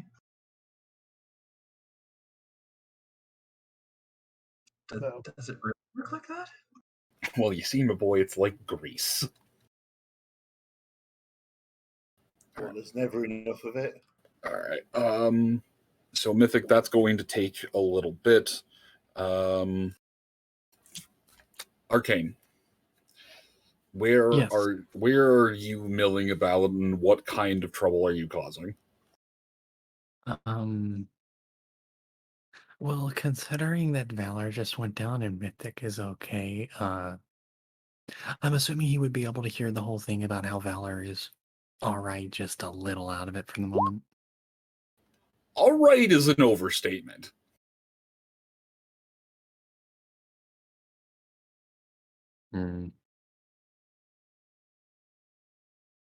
Okay, he's not dead. That's the important thing. He is not dead. Plus, also, I mean, considering the fact that we literally watched him heal from shattering part of his skull right in front of us, I think he'll be back up soon. So he'll be fine.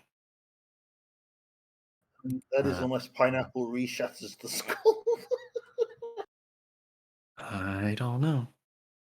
Hopefully we won't have to find out the hard way. So where did everyone else end up going? I think, Sunrise started heading towards the keep, and then Iota walked out. Hi! This bag of hugs for $5. Hold! For Cinder. Sorry, I forgot about the life debt. Oh crap! It is really now a life debt. Wait, oh the my life God. debt?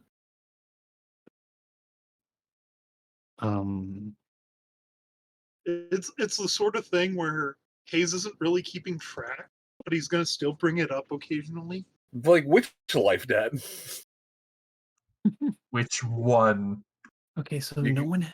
Okay, so no one has actually gone inside the keep yet. No, 2 people. Well, not counting Nyota. Hayes has been inside. I believe Mythic and Pineapple have now been inside. And I think that's it. I think Nyota left the stuff inside. So Nyota left the stuff inside. he's been over it, so he's inside at the minute. Yeah, okay. So Chifundo's in. Okay, so at this point in time, I think everyone but Arcane and Sunrise have gone inside. If Chifundo is by himself, Arcane will buddy system with Chifundo and bring the Boofer with him because Boofer.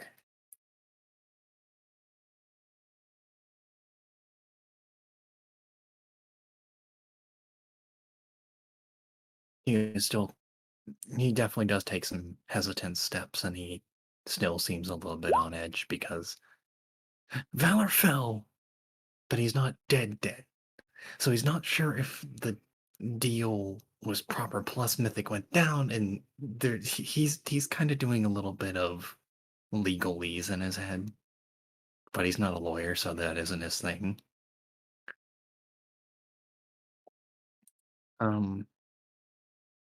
You said it was like what? I'm kind of spouting gibberish halfway at this point. I mean, you can attempt to roll a academics, not lore. Not I suppose this would technically not be knowledge, so this is why it's academics. You may attempt to roll academics at a minus 50. Okay, I have a question. This is for passing knowledge about legalese, as well as essentially or legalese. No, Moon, I want to ask, in terms of sanity, it says that non-combat skills are at a minus 15. However, academics and lore later gains bonuses as you further go insane. With the minus 15 from the because if it is specifically listed, the negative does not apply to it.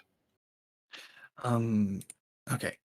It okay if I just read the thing?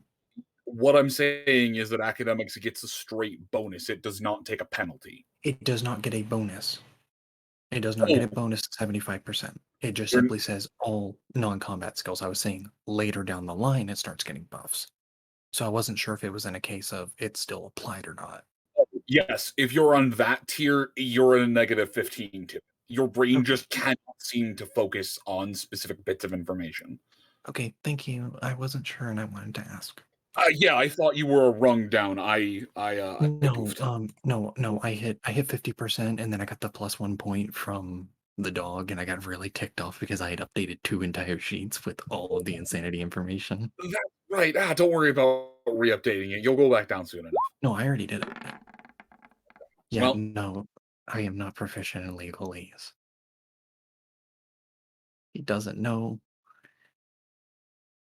Chifundo went in, but he seems like he's by himself, and this seems like a good idea to institute a buddy system because he doesn't know. Plus, also, if something goes sideways, he can probably get Chifundo and the dog out very quickly. I mean, the buddy system is always an intelligent plan. So, all right, you make your way inside. With the boofer. I was going to say the boofer just kind of follows you in, and yeah, it's just a very rustic cabin. It has a trapper feel to it, but it's stone. It's cooler than the surrounding air. It's a bit dark as well, since the majority of the light is coming from the natural window. There is a little bit of light emanating from the what appears to be a stable bulkhead door. Just some light from the consoles, some emergency lighting around that. But other than that, it's naturally lit and kind of dim in here. There's just a cadre of stuff on the table.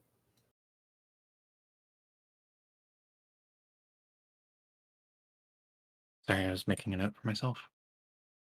Well, this seems to be quite a nice place he's got for himself. Yes, and it's nice to see a place not made of scrap and burned trees. Entirely fair. Oh, plus also, it sounds like he's had quite a bit of time to, well, work on all this. That's true. I wonder, even with these boxes, I wonder what so much time alone does to a soul. That is a good question. He pauses, goes into thought for a moment before shaking his head to refocus and looks around. Well, what are we looking for in here again? I seem a little bit concerned because I think the legality of us walking in here, or where's the line? And he will proceed to stop mid conversation and look around for a line. Because squirrel. You're looking for a lime? The line in front of the vault, the stable. Oh, you're looking in the lining. Okay. Oh, he's looking for the do not cross line. Okay. I don't know why the fuck I thought you were looking for a goddamn lime. I'm like, dude, he's not doing tequila shots. You don't need a lime. No, he just kind of paused and realized, wait a minute. Roll perception at a -1. Oh, screw you. He's right back at you, buddy. It's fine. I'm only rolling at a -3. Hey. It's a bit faded, but on the ground where it essentially seems to go to from stone to stable, there's a very clear division line, and you notice that the stones are a different color in this place. Um, some are black, some are reds, but it's very distinct when when you realize what you're looking for. Oh, that's online, and we haven't crossed it, so I think we should be fine. He will point out the line to Chifundo. I suspect Sunrise may have some insight on what to do about that.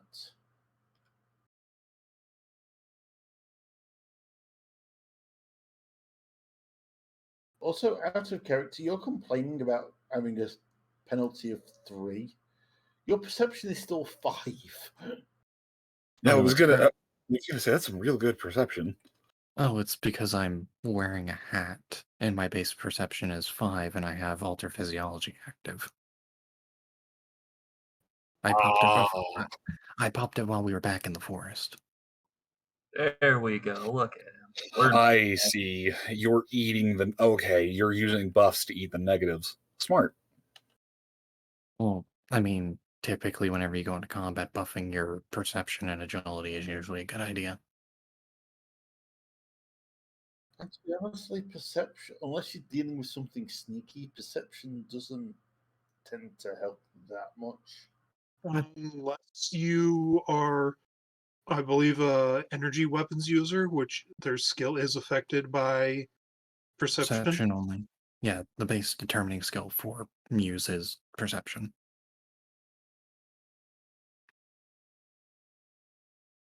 Anyway, yeah. That's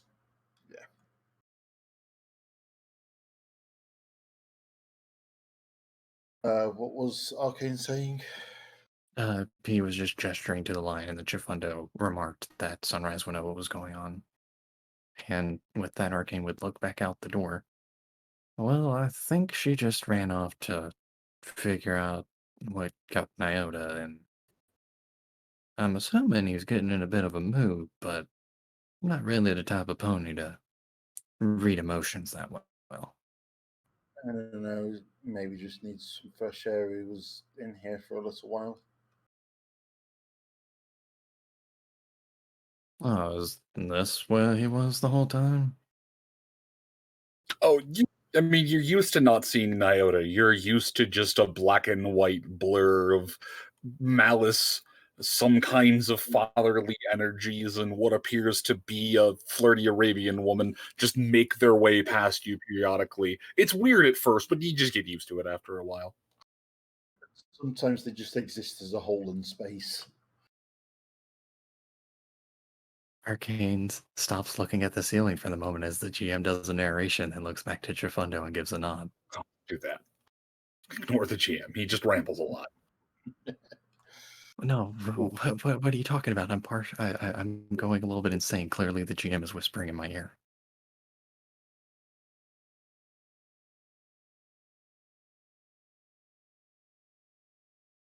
So, how are you holding up, Arcane? Well, I accidentally summoned some abomination of creation. That wasn't pretty. But I got this. I got this. Wait. This is the part where the player goes, I don't know. And then he pauses and looks to the dog and pats the big doggo's chest. And I summoned them. I'm disappointed that Moon didn't go Bork. Bork. Dog noises. Oh, there we go. I'm going this way. Young man, I am the adult here, and I say. But I spent so long with the dog, with my dog when I was growing up. He taught me how to bark. I'm going this way. Young man, I am the adult here. Garble chest noise. And Arcane gives a smile at the happy doggo and proceeds to give the doggo scritches. You to make me a luck check. Flat roll. Uh-huh. Okay. I need you to make me a strength check. But you're going to get bowled over. You know how big dogs think they're still little dogs sometimes? Yeah. There's now about 180 pounds of summoned size 0 floofer who has just proceeded to flop on top of you as you apply scritches and snuggles. So let's see, whose turn is up next? Give me a hot second. I need to. Would this count as being immobilized? I'm needing to ask this for purposes of traits. You're damn straight you're immobilized. This, given the fact that you were being pinned down by a dog, unless the specific trait is fear dog, it will not trigger claustrophobia. It is not claustrophobia. I just DM'd you the exact wording for it. Actually, I don't know because it's big doggo, so I might completely. Yeah, no, you have that. No, you're fine. Okay, I wanted to check because then my brain was like, "Hang on, I'm getting immobilized. I need to double check that particular trait." And then I kind of realized, wait a minute, this is Big Boofer. He healed sanity. This is a good boy or good girl. And Arcane will go down as he's immediately squished by Floof. The Floof protects. And I end my turn.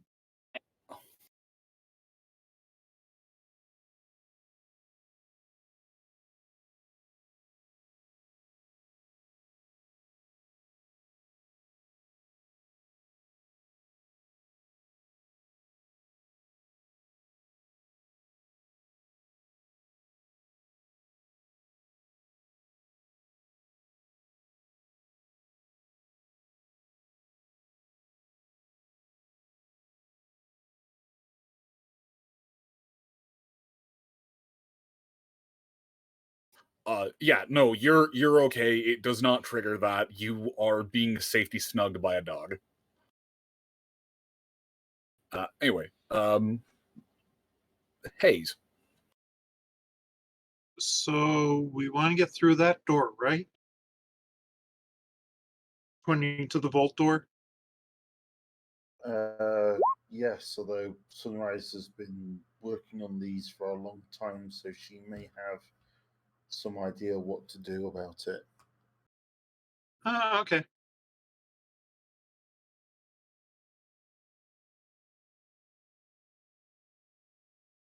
I mean, worst case scenario, I could try to hack it, but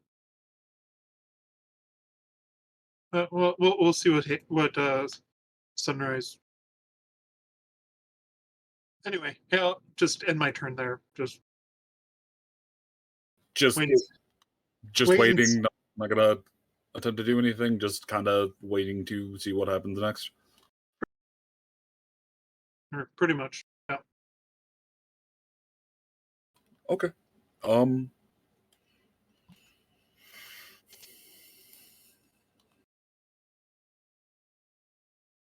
Oh, and you're like 100% convinced that Mythic's not going to lose his leg at this point, as much as that saddens your technophile heart. I mean, it's just a matter of time. He can be patient. Yeah, I was gonna say, like, you watched him buy a beam saber. He's gonna lose something eventually. I know. There's always next time. All right. I mean, if I was in a real hurry, I'd say, "Hey, get out the laser sword and start throwing apples at him." Okay. Sunrise heads Anyway. outside. Finds Nyota. Is Nyota findable?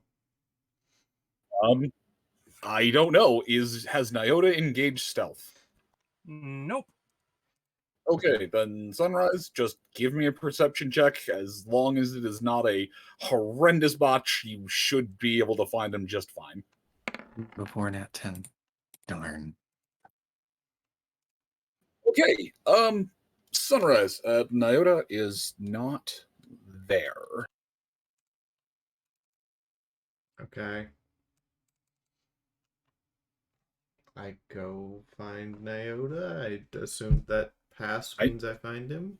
I know, and you do. I'm just moving the 2 tokens. Okay.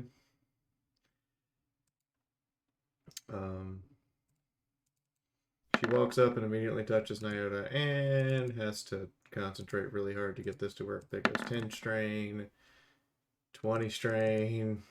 Oh. There we go. Well, fuck. Okay, hold on.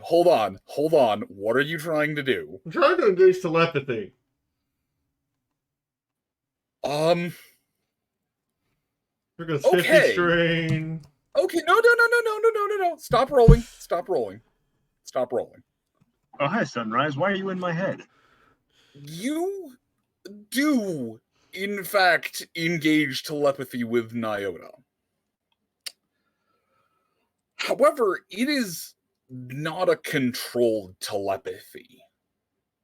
The frustration, the repeated stress, the sleepless nights, the everything. As the spell fizzles the second time, you grit your hooves, you grit your teeth, and you essentially thrust your mind into Nyota's. And Nyota, it's your turn. There is as you were out in this pleasant area, whatever thoughts you were in the middle of are disrupted by the fact that there is now just a sunrise in your head. Oh, sorry, I should learn to control that better. And she's going to encounter the full brunt of the trip down memory lane that Nyota is having. I was gonna say, and Nyota, please, go right ahead. There's just a brief overlay of a time long past. The keep isn't fully built. As a matter of fact, only the tower has been partially completed at this point. But there's a little forge in the back, and it's still there, but it's seen better days. And, well, Nyota is working at the forge, which is weird because he's never shown any, I've never shown any leanings towards being at all capable of using one. Well, actually, you're not just kind of fumbling around with a hammer.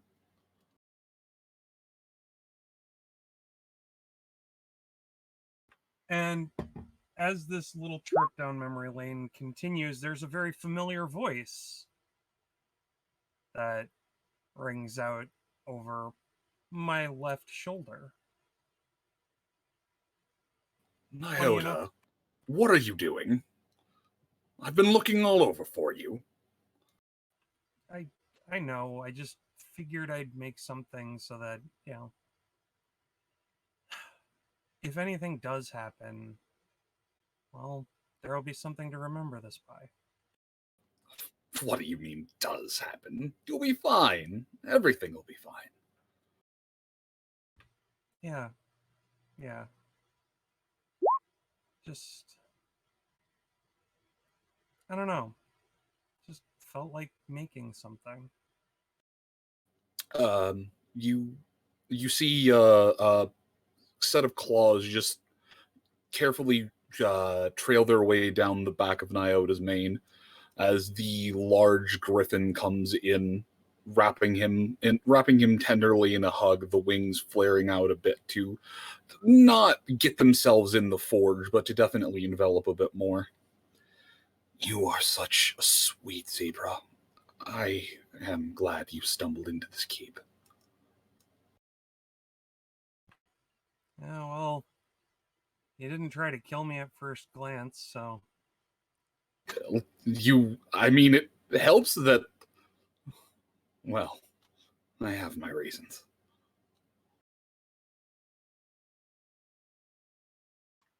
Anyway. You're tough. I like it when they can fight back. Yeah. Well, there are times where I like being taken advantage of. And I stick out my tongue at him. The griffin waggles his eyebrows and moves in for a kiss.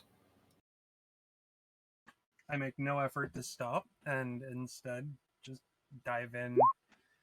And about that point, I kind of shake my head free and just... There is the glaring mental sensation of your wife in your head.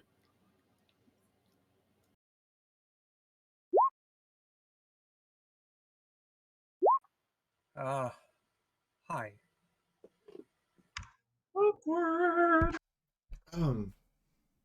I mean, you can continue. I can butt out for a minute. I just didn't realize you had memories the same way I did. I don't. That one just...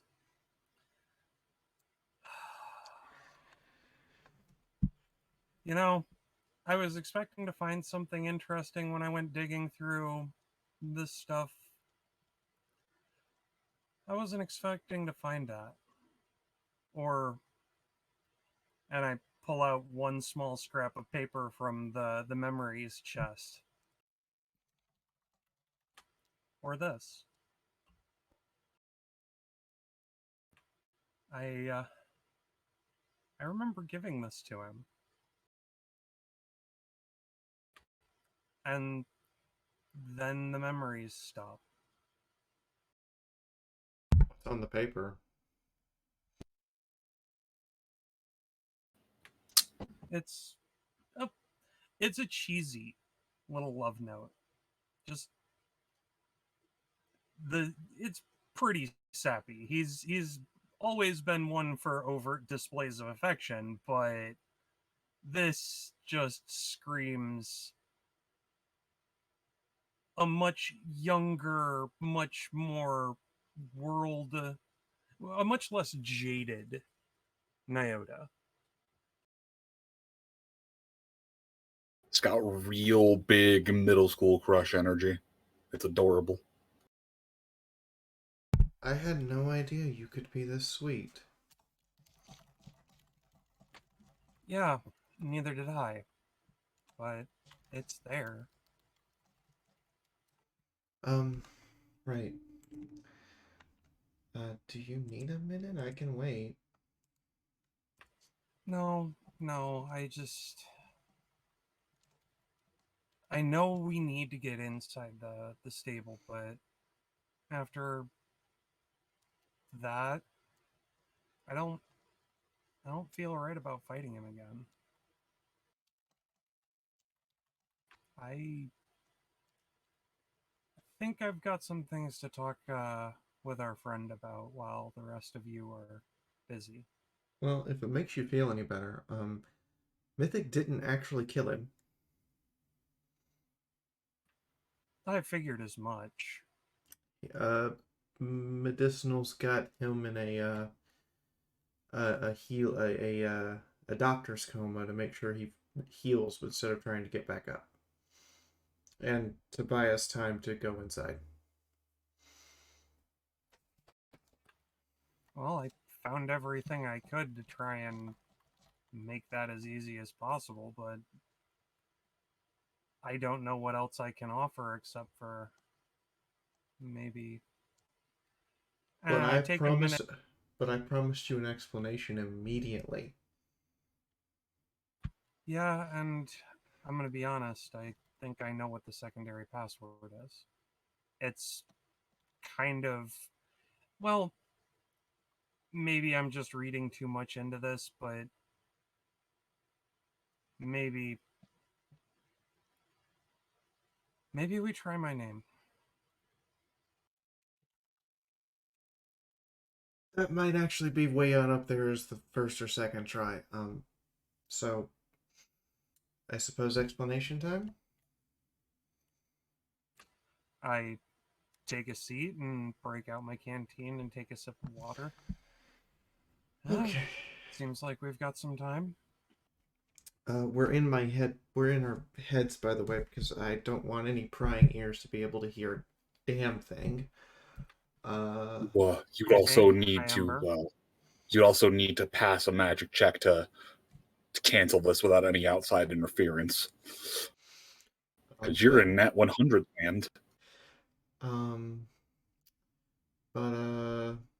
So 9, whose name is Destruction, by the way, is after the command module because it can not only turn the boxes on and off, but selectively insert and remove memories, as well as give her effectively complete control over every single creature that has a box inside. She wants to reform the agency for the only purpose I can assume is absolute power. And she doesn't actually have the command module nor the means to control it. She just knows what it does and how to operate it. 77 and 88 are basically her hinge ponies, more or less. Stooges. Stooges, there we go. I was going to say they're like your Nyota. But they know what the module is and how it works. Now to where this involves us. We have the where and the means to access it. The locations on the maps are all small pieces that we will need to gather up in order to not only know how it works, but having the access means and the way to get into the facility once we find it. There's another facility not on this map right now.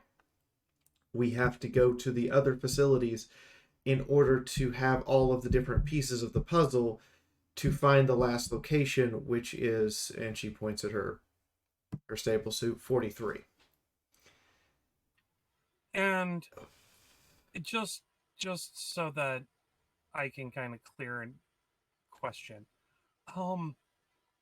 We're going to go find these things, and we're going to get all of the locations tied up so that we have all of the stuff we need to make it work.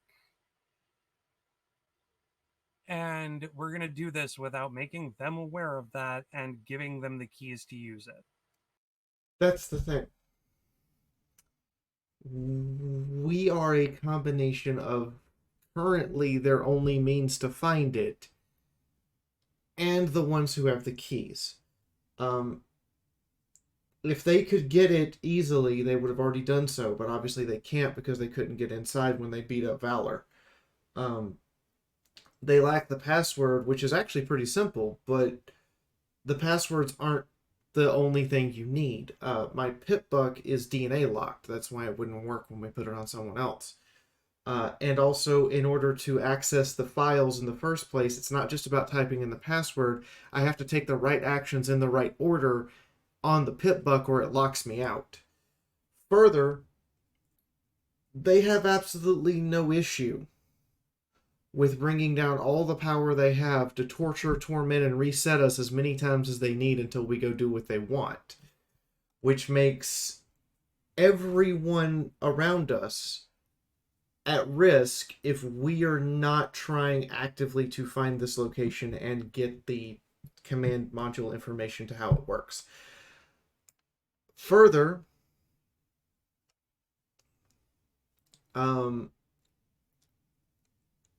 if we can get to it first, we can turn them off permanently. We can turn them off. We can turn my mom off. We can turn them all off permanently. And we might even be able, I'm not entirely sure about this because I don't have all of the pieces yet, but we might be able to release the souls that need to go to rest from the boxes.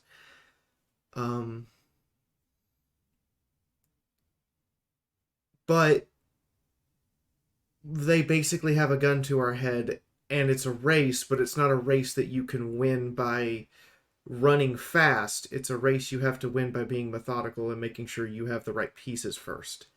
I'm telling you all of this while we're doing telepathy because I'm pretty sure they have some means of listening into our conversations, but I don't think they can actually listen into what's inside our head or they would know a lot more.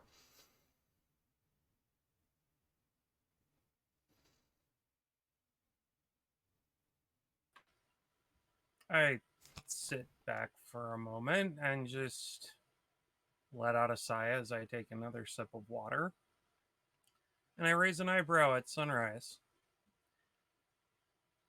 And we're going to do what they want in the vague hopes that we can get to what they want first and turn them off instead of just obfuscating everything we possibly can, making it impossible for them to gain control of whatever this is. And it's probably the reason you enacted the Dead Tree Protocol. The command module was required to enact that protocol.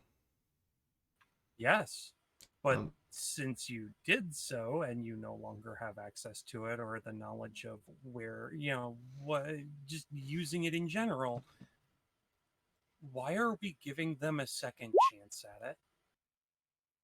Because if we don't do this, remember, they're like us, they're basically immortal. They will eventually find an alternative means.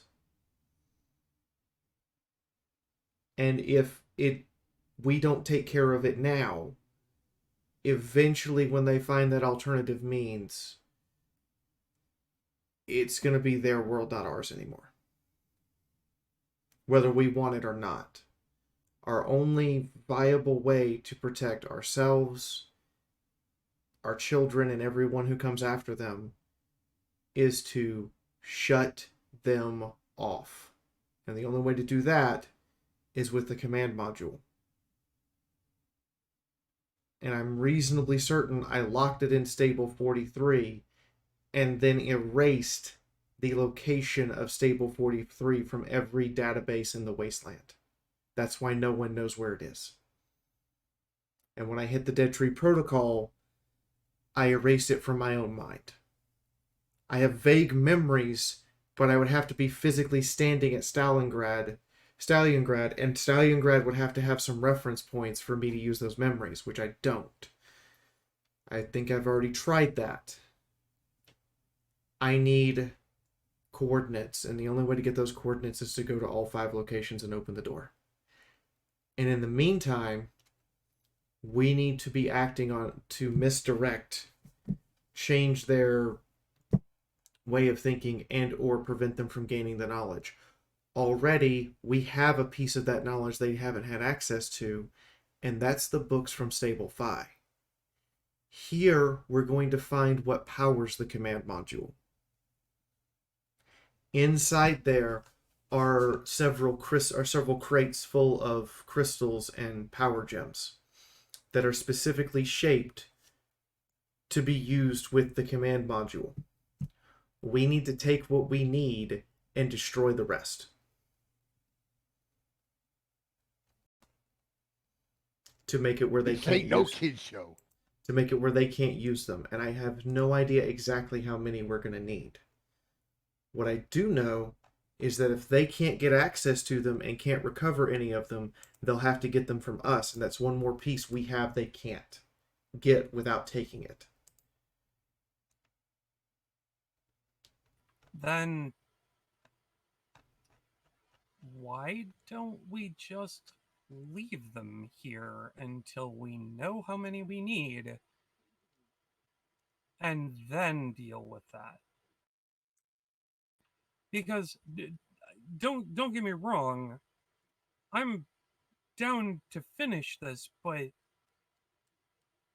when has carrying the keys to that particular level of power not invited somebody to try and take them in the first place? Because just like Stable 5, once I put in the passcode, I can't lock it again.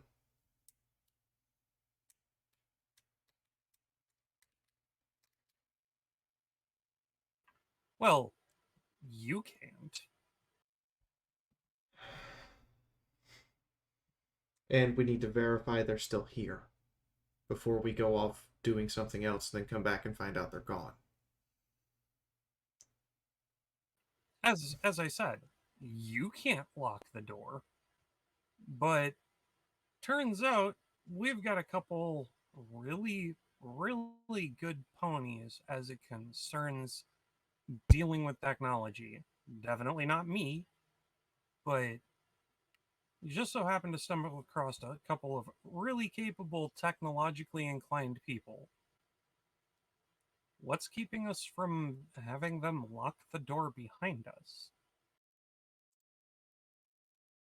That is a good point, but I don't know if we can. But I mean, it was locked by somebody. me. Okay, and no offense, love, but you're not the sharpest tool in the drawer as it concerns technology. I have been our sharpest tool, but you are right, I am no longer the sharpest among us.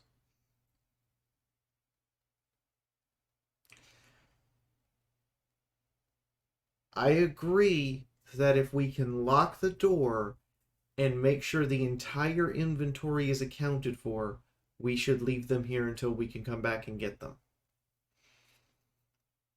But if we can't lock the door, or we go in there and the whole inventory's not there, we have to take what we need and destroy the rest. Because if the whole inventory's not there, that means they might have a few of them, or someone else does. And if they don't have them, I'd rather them not be trying to bang on that door and figure out how to get in, and instead be looking for the other person who has them and get off of our tails because they know they can't get them from us.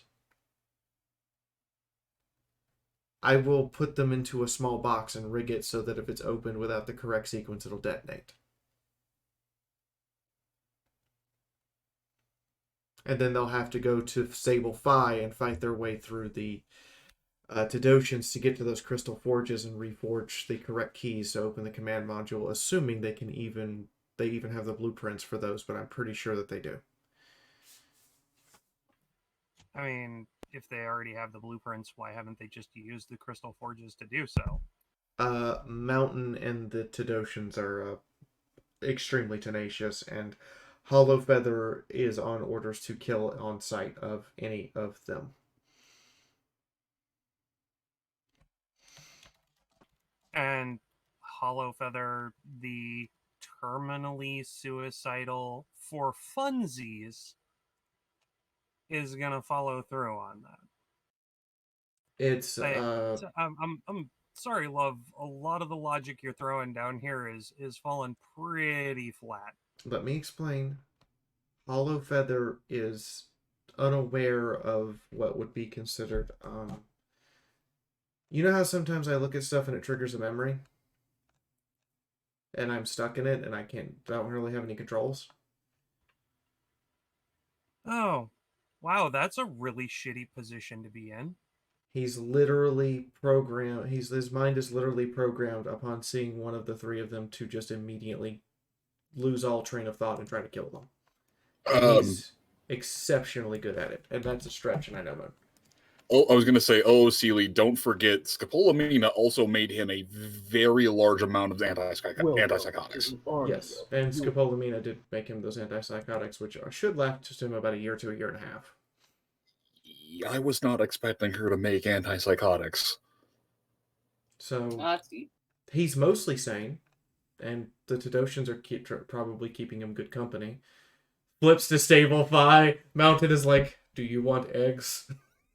Yeah, I was going to say hot jumping to Stable 5 for a minute.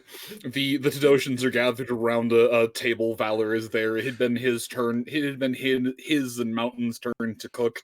He's, gone and harvested some of the alien rice. There's a bit of seaweed here or there. And yeah, Mountain turns back to the other two scientists and just, do either of you wish to have eggs for this breakfast? Saying there's some new spices from the Philly Scout trader that they dealt with last time, but yeah, we have some very interesting spices from the scouts they've given us. What is this cayenne pepper? But from what I remember correctly, Mountain and Hollow Feather are very proficient at killing them. Very proficient. I mean, it's Mountain. Being proficient at killing is kind of its stick. There's a memory of him just compressing concrete with a hoof. Well, I mean, he is a bodyguard. But so long as they are alive, we have time, and they can't access the forges. I agree with you, though, 100%. If we can lock the door behind us and there's no way to open it, other than, getting us to come back here and open it, we should do that. That's a good idea. I just want to make sure that what we need is in there so that we don't come back here and find out it's all gone. That's everything I have so far pieced together from what Valor just told me. I feel like I'm a detective trying to make a conspiracy board.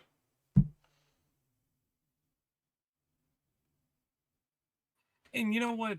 I'm still sitting here realizing that we have a literal unknown in Pineapple tagging along with us who is exceptionally friendly towards outsiders.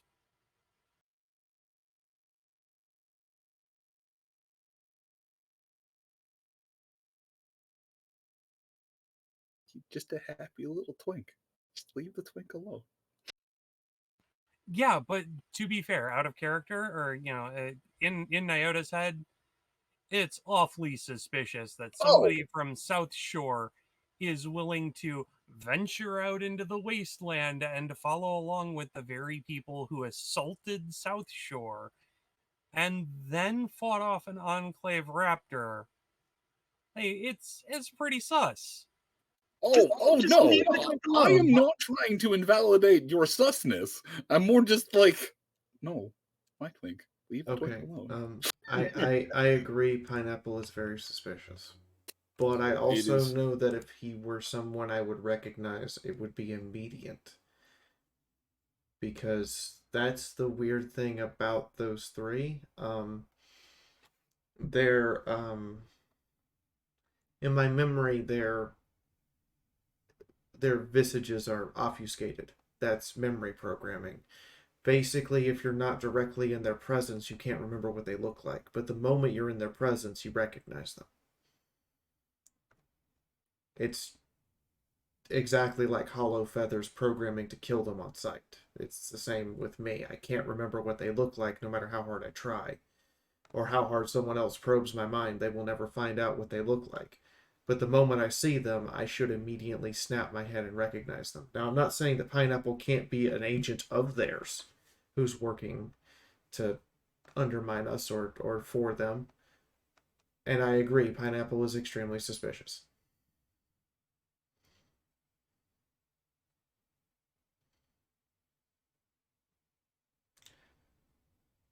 But that's where we are. We have to stop them, or if we're not actively trying to stop them, they might find alternative means, and the moment they do, we won't know until we literally just drop dead. And they haven't found alternative means in the last 180 years. Because they haven't had a reason to look for it. I'm pretty sure that if we found a way to escape them completely, they would find alternative means. Because they just need to know where that stable is and then bring enough explosives and ordnance to blast their way in if they have to, and then search the stable for the module. I don't think I was smart enough to actually trap it. I might have, though. I don't remember. Which is the scariest part of all of this. I don't remember until we're there what I did.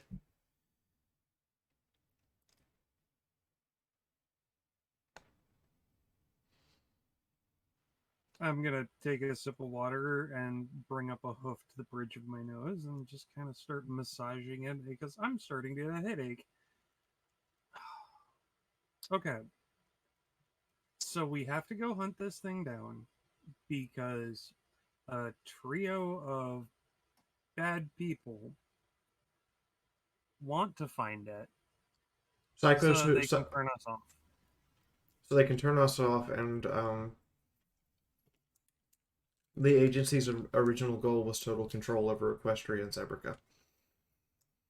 My guess is they want to use the command module to reprogram every single box to be good little soldiers instead of what they've become, and then use them to reestablish total control over the wasteland, as well as box new ponies for their armies. Because if you have soldiers that don't stay dead, you basically have an infinite army. Out of character. We're Indiana Jones. They're the Nazis. The module's the Holy Grail. Well, I mean, no, because you've already met aliens, so that automatically makes this Kingdom of the Crystal Skull. We're not fighting communists, though. I mean, it's not like their entire MO is death to the Jews. They're more like totalitarians or authoritarians. No, you got it right in the first one. Totalitarian fascists. Right, like not Nazis. So Nazis. Yeah, like there is no desire to just make the Jews go away. Moon. No, I want to make the zebras go away. Moon, did you downgrade your Nazis to Italian fascists? They've never been. Did you downgrade your Nazis to Mussolini hands? No, they've never been. They've always been at the stage of Mussolini hands. We were giving you more credit. Why? Because at least we don't have to feel bad about stomping on Nazis. Mussolini fascists were just kind of going with the flow because, well, if they didn't, they were going to die. Why robots are the best? Because then you can unambiguously smash. Yeah, there's only one problem. Most of the robots in Fallout Equestria have equine brains. Those that don't were programmed to be racist. No, only a handful You downgraded them from Nazis to Megatron and his goons. Oh my god, we're fighting Decepticons. I mean, I would arguably say going from Nazi to Decepticon is a fucking upgrade. Hey, folks, it looks to me like we're crossing and mixing our TV series here. We're going from fighting Nazis to fighting the Decepticons. So it's just become the History Channel now. All right, I am starting to melt. I need to go get some water, and I'm gonna put this on break for a bit while everyone just has a chance to drink in a long bit of RP. I need to stare at my screen for the moment. The one thing I haven't had happen yet is getting chased around with some guy with crazy hair going on about aliens. Hey Moon, before you take off, Don't worry. Don't worry. Because aliens are real. They've literally like sat down and broken bread with things from a different planet. Hey Moon, before you take we know off, that, but the rest of the world.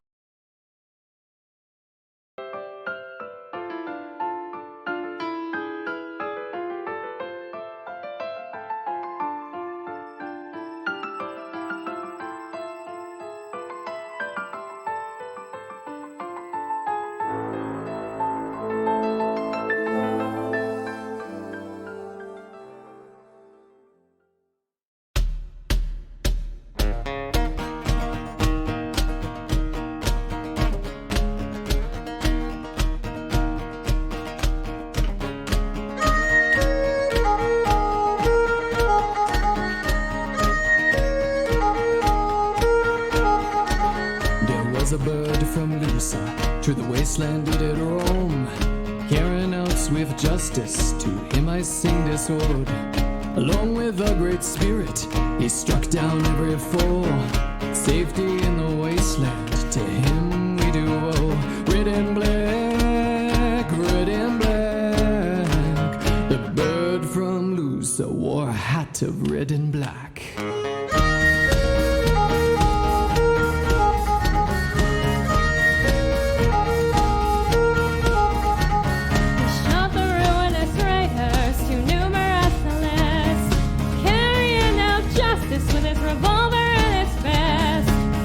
Toxic skies, he scoped his shot to fall. Each and every lawless raider feared his mighty call. Red and black, red and black. The bird from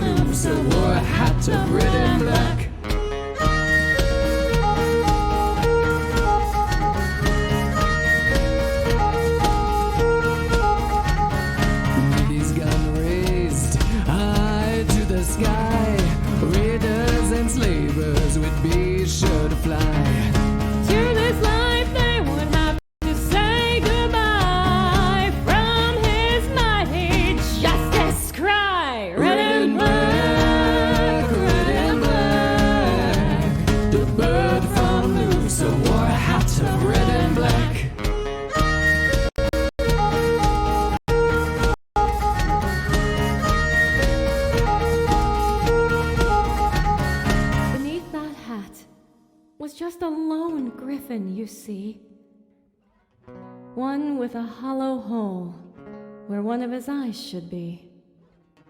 But why try to preserve justice in a world full of ugly sin? If asked, Alguazil would say to you, Because I'm a regulator, someone has to bring the law in. Red and black, red and black. The bird from Lusa wore a hat of red and black.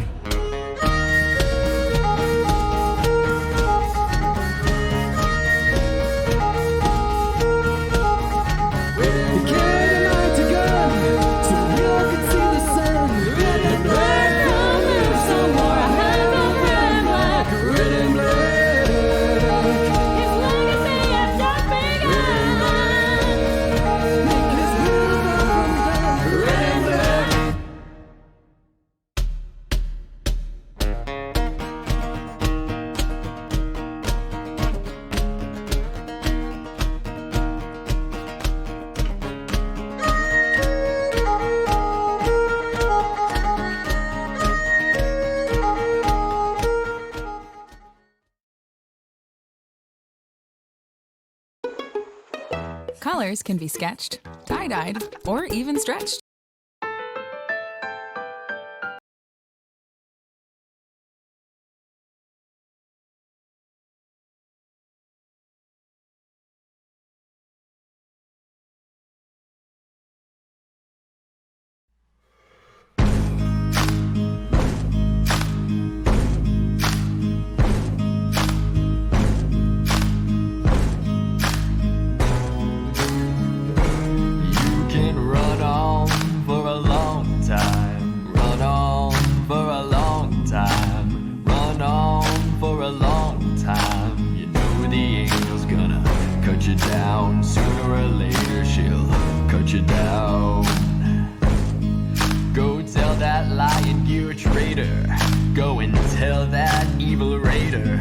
Tell the shambler, the gambler, the bit biter. Tell him the angel's gonna cut him down. Tell him the angel's gonna cut him down.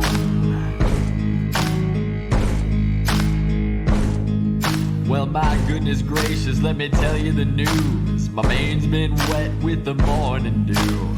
I've been down on bended knee, talking to the man from stable 43. She spoke to me, voice so full of good. I thought I heard the shuffle of the angels' hooves. She called my name and my heart stood still when she said, "Pony, go and do my will. Go tell that lion, you traitor. Go and tell that evil raider. Tell the shambler, the gambler, the bit fighter. Tell him the angel's gonna cut him down. Tell him the angel's gonna cut him down. You can run on for a long time. Run on for a long time. Run on for a long time. You know the angel's gonna cut you down. Sooner or later she'll cut you down. You may throw your rock and hide your hand, working in the dark against your fellow mare. But sure as selection made day and night, what's down in the dark will be brought to the light. You can run on for a long time. Run on for a long time. Run on for a long time. You know the angel's gonna cut you down. Sooner or later she'll cut you down. Go tell that light-year traitor. Go and tell that evil raider. Tell the shambler, the gambler, the bit biter. Tell him the angel's gonna cut him down. Tell him the angel's gonna cut him down. Tell him the angel's gonna cut him down.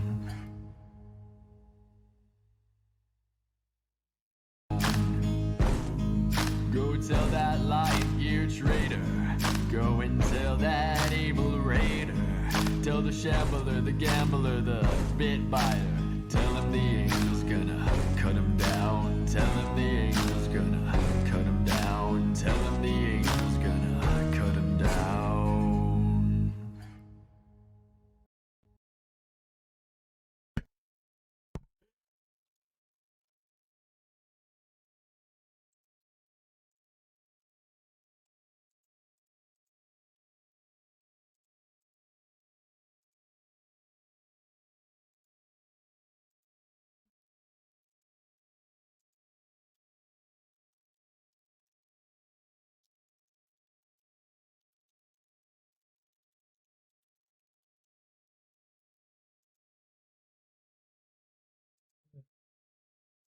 Cinder said, "Let it out." I said, "Okay," and tried to kiss her.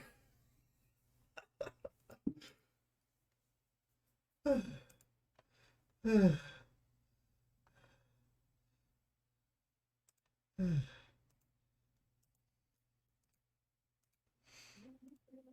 mean, all we need to go and do is go break into the curator's house and go steal the keys for the sand dog, and we could do it. We actually might need that for a very good reason. You're gonna need to I break could into the help you stable, with aren't that. Sorry, what's that? You don't have to steal it. You have arcane, and you have medicinal, and you have a fucking scrapyard. So what are we talking about? We might actually at some point need to get the sand dog 3,000. 9,000. 9,000. Oh no, that means we're going to have to talk nicely to the curator. Yeah. And we're gonna let you do that. It's about high time we got him back Chifundo, again. Chifundo. Yeah. Be a pretty zebra. Yeah, that curator You're sure going to had. owe Chifundo so hard for this. Throw Mythic under the bus. We hold on. We can Oh, we can go my back and stop at the Philly Scout camp and get you some Viagra to make sure that you play the part right. Who? What? Oh, but Hey, hey. Bat. I do recall how the curator was looking at Chifundo's flanks. We're talking about Lanzabi. Who's anyway? Moving on. Anyways, Although, if I do remember right, he did pass a few comments to Sunrise back when we thought she was still a filly.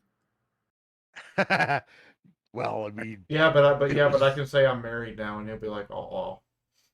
Arcane Or would how I suspect. I suspect that's only a technicality that can be negotiated around for him. And then my exact words: happily married. When has that stopped anyone in the wasteland? It's fine. If he tries to do anything, and Sunrise makes a big deal out of it, or if it is actually as bad as it potentially ends up going, it's fine. His wallpapers will get a nice new coat. And I mean, worst case scenario, we just need to find like 3 of them in the same spot and cobble one together. Yeah. Or if anything, we'll get 2 and we just fixed it on a Sanddog 9000. We could bring Quickstitch along and have him fix the curator. Also, I fixed it. Oh God, Hetty, this video. This is just a reminder. I'm an Sunrise is an engineer. Stalingrad, I know. That's why I posted it. Was fully aware of what I was doing when I posted that video. Sophie, you like my Imperial Guard? Yes, they look like adorable squats. Oh, they're not like squats, but I built them using a Viking warrior kit from historical range. Because, goddammit, I was bored of Acadians. Yeah, Acadian standard is kind of a meh.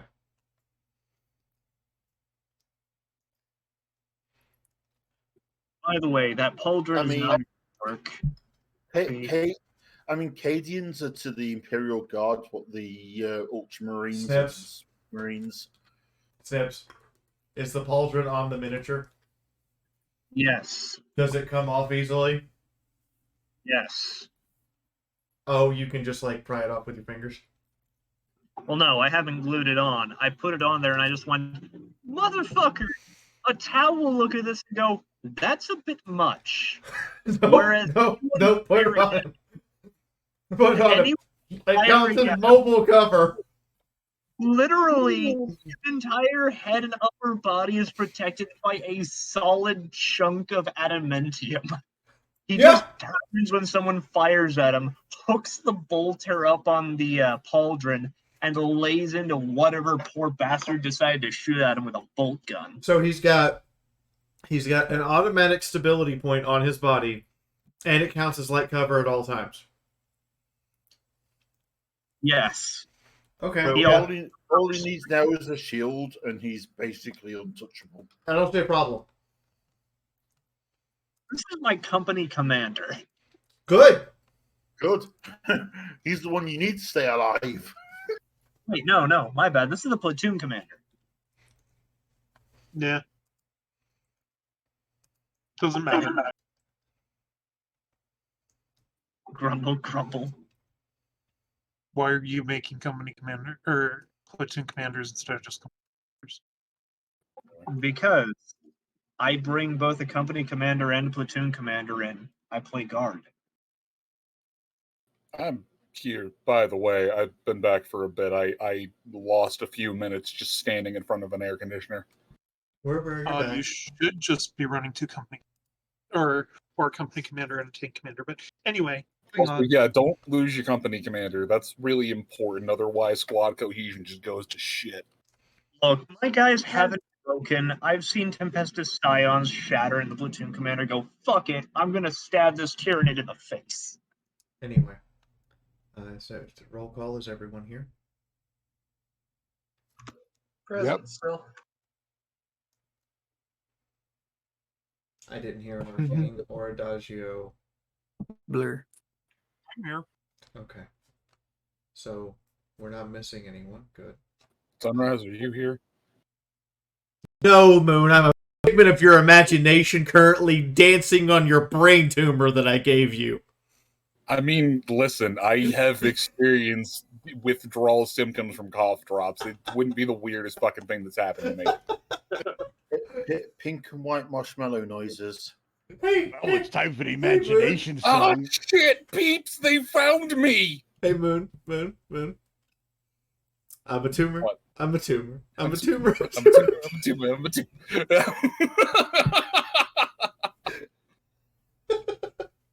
Oh, old Family Guy. It's so inappropriate. I think that was actually Simpsons, but close enough. Also, Moon. What? I don't like pie. Oh god. Okay, the tumor just became an aneurysm. Fucking goddamn it! I laughed so hard that night. I think I beat myself a little.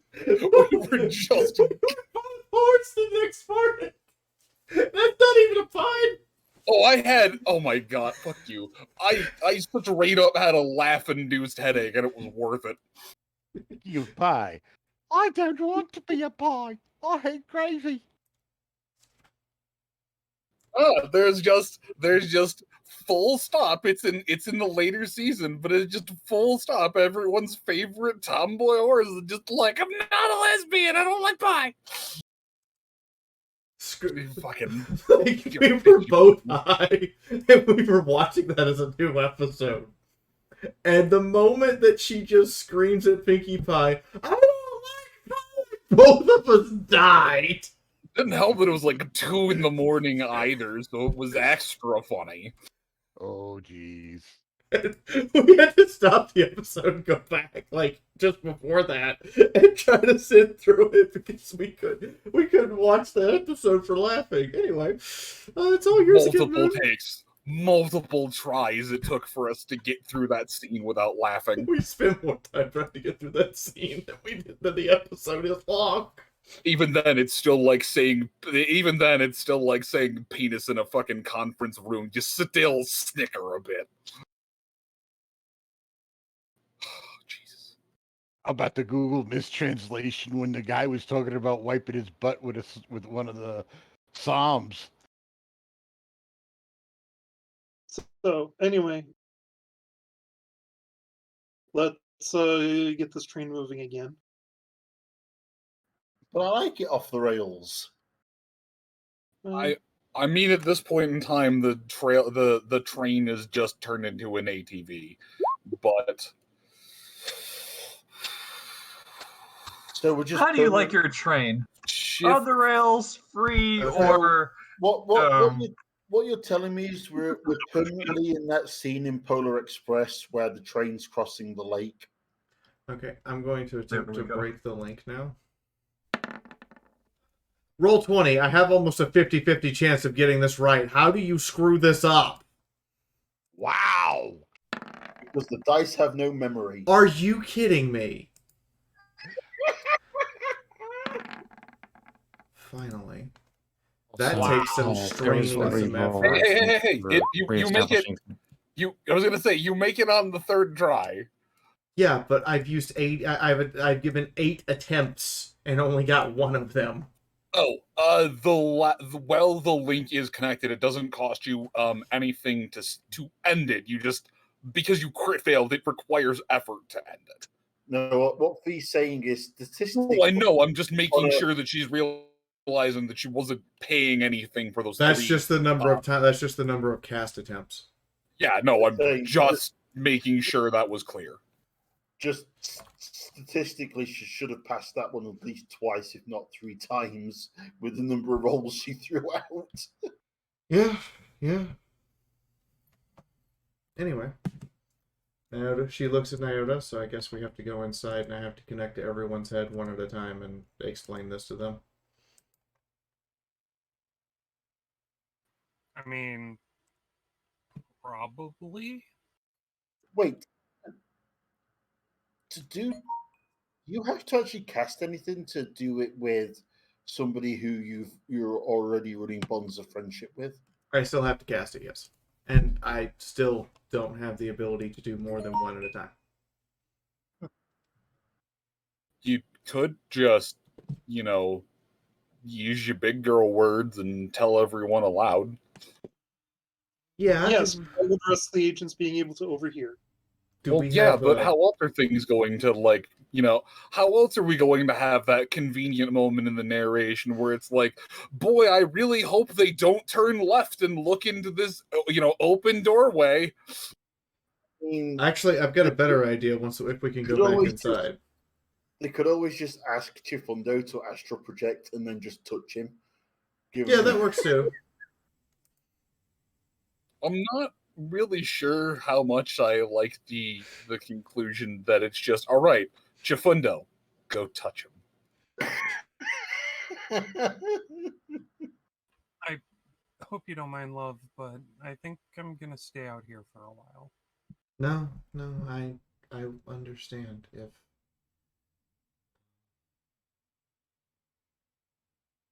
She smiles a bit.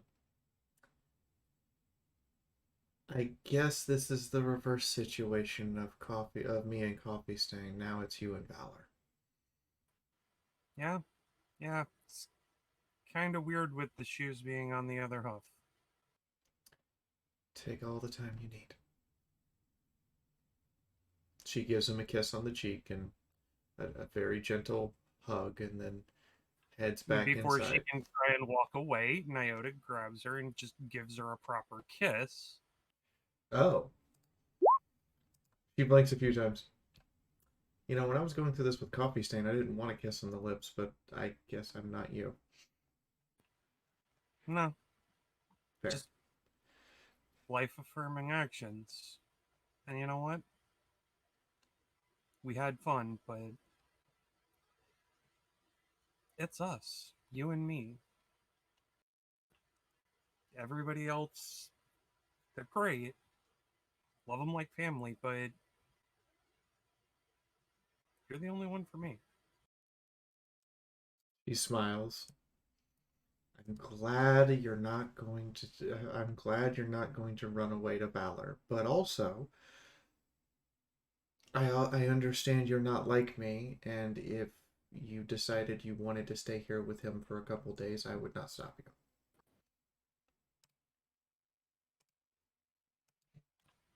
I mean, I wasn't going to stop you from spending time with Coffee Stain, so I appreciate the thought, but you're stuck with me. Biggest shit-eating grin you've ever seen.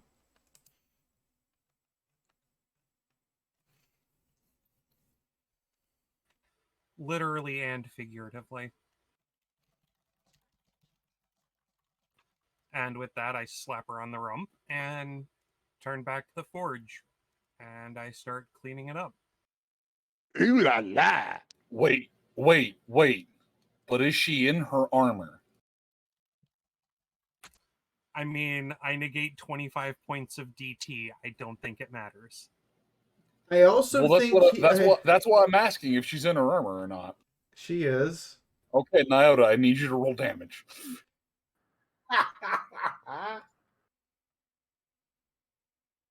Actually, roll the hit. Let's see if this is a sneak attack. I mean, it wasn't a sneak attack. He was pretty overt about it, but Oh okay. no! This is all stun. Don't worry. I doubt there's You any way for her to thank your wife. So, hold on. Let me find out how much that it would actually reduce the armor by.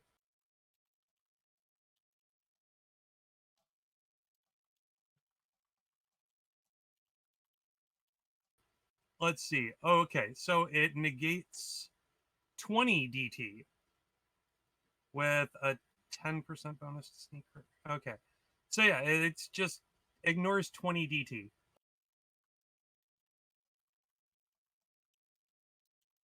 Look, if it wasn't moving spam in a can, I wouldn't be so much of a stickler, but I'm just more than anything wondering, does that stun damage cripple a butt cheek?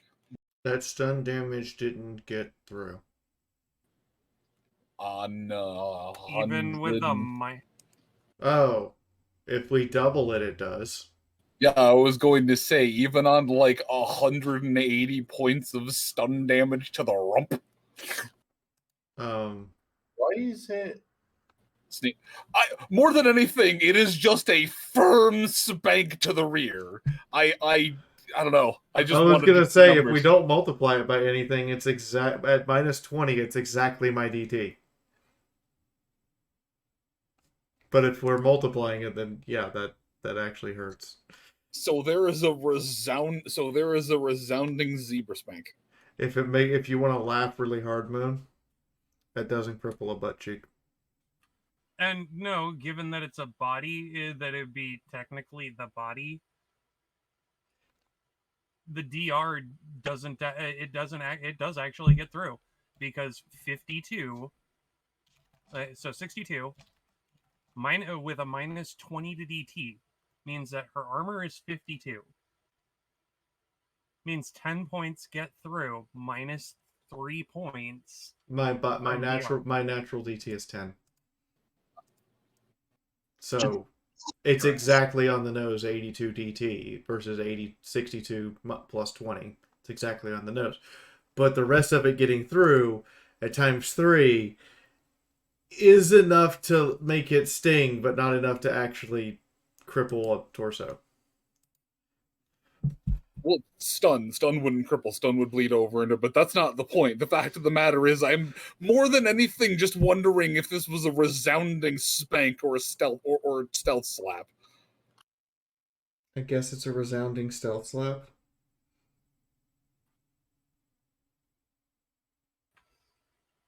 Now, anyway, get that sweet ass inside and let them know what's going on.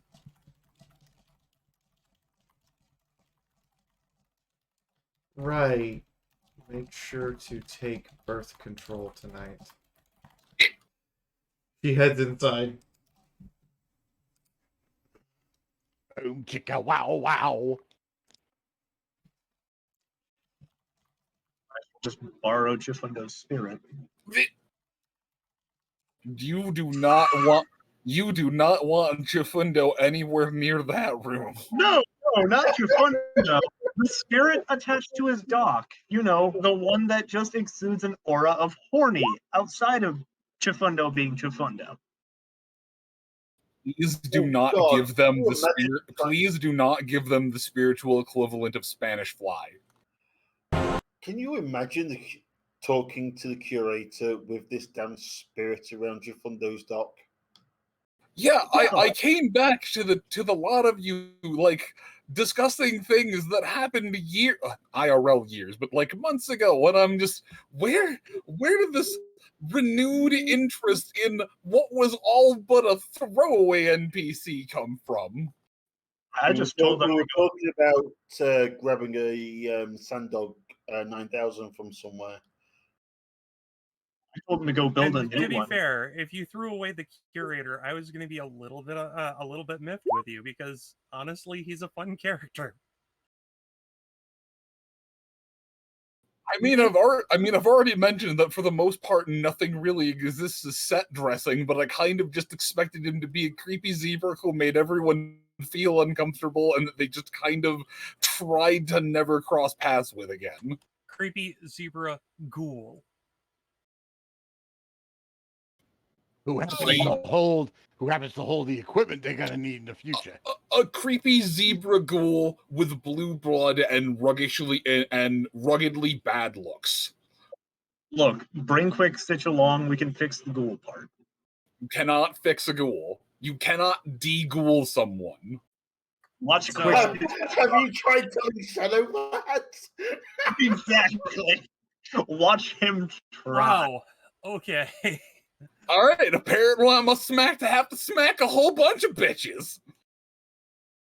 Ah, shit. Whatever I'm gonna expect for. I haven't been here, so I don't know any. Yeah, you're safe. You weren't suggesting that Quick Stitch's healing powers extend to the point of being able to de-ghoul a ghoul. Quick Stitch is just a god of medicine. Knowing Quick Stitch, I wouldn't put it past him to at least try. Okay, yes, but okay, he would definitely try, but he doesn't have he doesn't have trait be gone. Watch. Moon. As he Moon. Don't put it past him. I'm gonna fight you all. Can I just say you're on about trait be gone? What about a certain flightless Pegasus that can now fly? Yeah. Yeah. That's growing back a limb. That's not de-liching someone. A limb that you said was never there in the first place. Yep. Well, I mean, it's a matter of killing him and resurrecting him before, at a time period before you turned into the ghoul. There are ways it could be done, probably. All right, Roxball, Are we Quick Stitch time. literally just talk about temporarily yeeting a pony now? No, we're talking about the keep falling on you. You're all dead.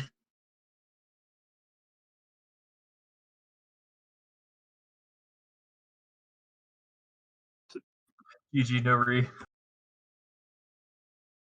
So anyway, back inside. Or whatever. Moving on.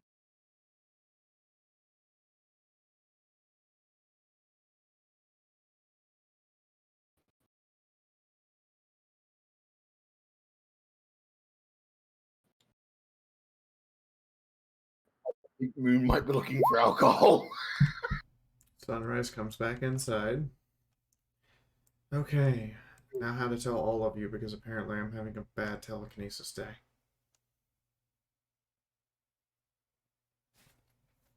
Why are you needing telekinesis? You have telekinesis? Telekinesis is moving up. Sunrise turns her head, and teleportation and light and bonds of friendship. Which point? Why are we needing telepathy, Sunrise? To completely avoid hearing, wandering ears that are trying to listen in. Would the spirit realm work? Probably. Then I suggest you all find a point to touch me. At which point Chifundo starts glowing. TP, check I'm DMs. I'm sorry. Did Chefundo just offer to drag us all to the Shadow Realm for this? Mythic, get over here and touch the pink zebra. Touch the cow. Do it now. Wait, you're telling me I actually have an excuse to touch that soft fur? Yes, It's you not just an excuse, an instruction too.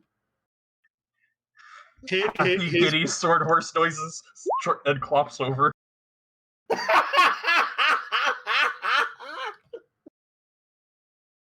Was that Moon who typed that? It's just Mythic. like stuff goes, yeah, no, I'm good.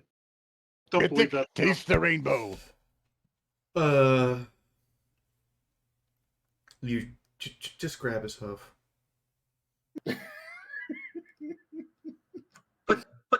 I've always wanted to see if his fur was as soft as it looked.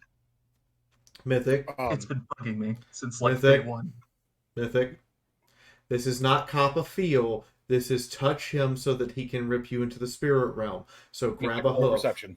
Mythic roll perception. Also roll willpower.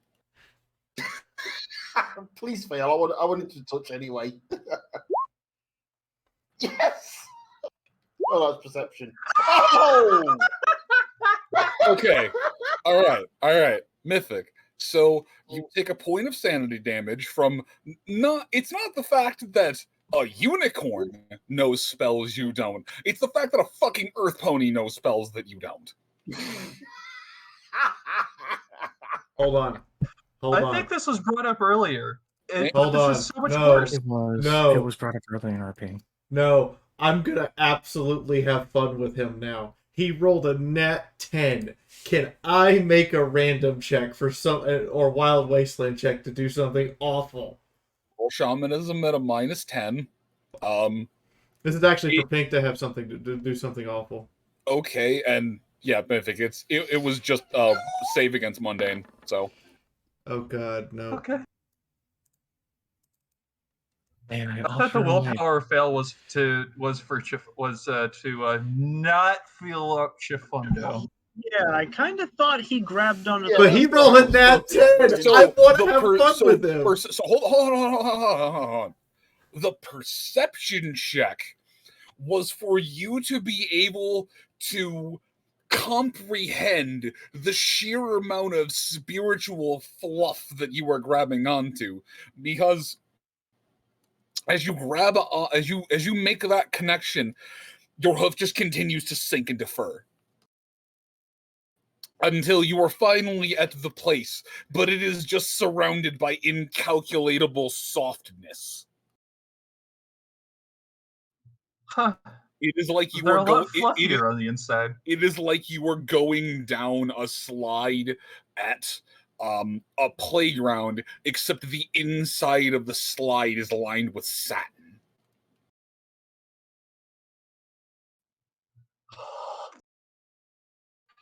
Yeah, no, Chifund is just gonna see me. I think kind of walk up to them. He kind of like raises his toes a little bit, kind of hesitantly, like, "Are you sure this is okay?" And he just goes like both hooves down onto like his side. When he arrives, Chifundo will look and smile. Do you approve?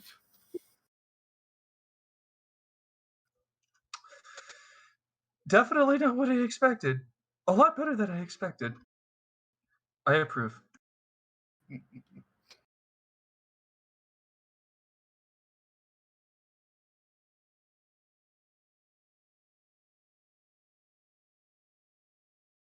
Okay, fees begging. What the fuck? Hi! This bag of hugs for $5. What does she Hold! I mean, unicorns dancing on I rainbows. beg your pardon. She begged, so it may not go as intended, but go ahead and let it roll. Let's see what happens. So, well, that hashtag changed quickly. I would like Pink to disappear from my vision, appear in Mythic's vision, and I would like to sing a song. I actually have something prepared for this. How are you connected with him? By both of us touching Chifundo. I was going to say, if everybody's touching Chifundo, then there is a direct spiritual connection. Right. We are all directly plugged into the spiritual router. This is just one. This is one giant land party, isn't it? Mm-hmm. Oh shit! Actually, I need to. Shit, actually.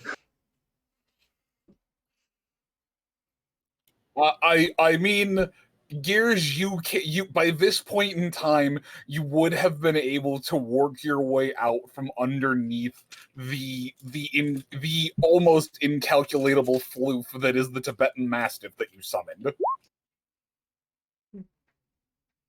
Wait, does the dog truck touch Chifundo? Yeah. I mean, would Arcane have directed would Arcane have directed the boofer to kind of flop next to Chifundo? The floof protects. All right, Arcane, roll me survival.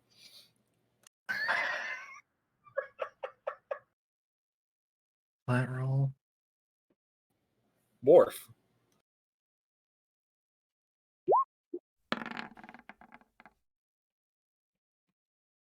All right, Chifundo, please make me a strength check. You do not have the -1. That's Actually, good. wait, no, hold on. Chifundo, make me a strength check at a +1.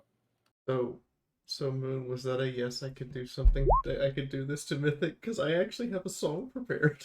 Okay. Even with a +1, that's hell fucking no. All right. So the link goes down for just a moment as Chifundo's just kind of underneath a mountain of floof. For a second, he's able to resist and fight it because, you know, this thing has nothing on buttered toast. Except buttered toast could be reasoned with.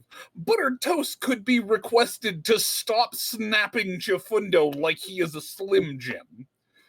The floof does not know restraint. The floof does not know stop. The floof only knows snuggle.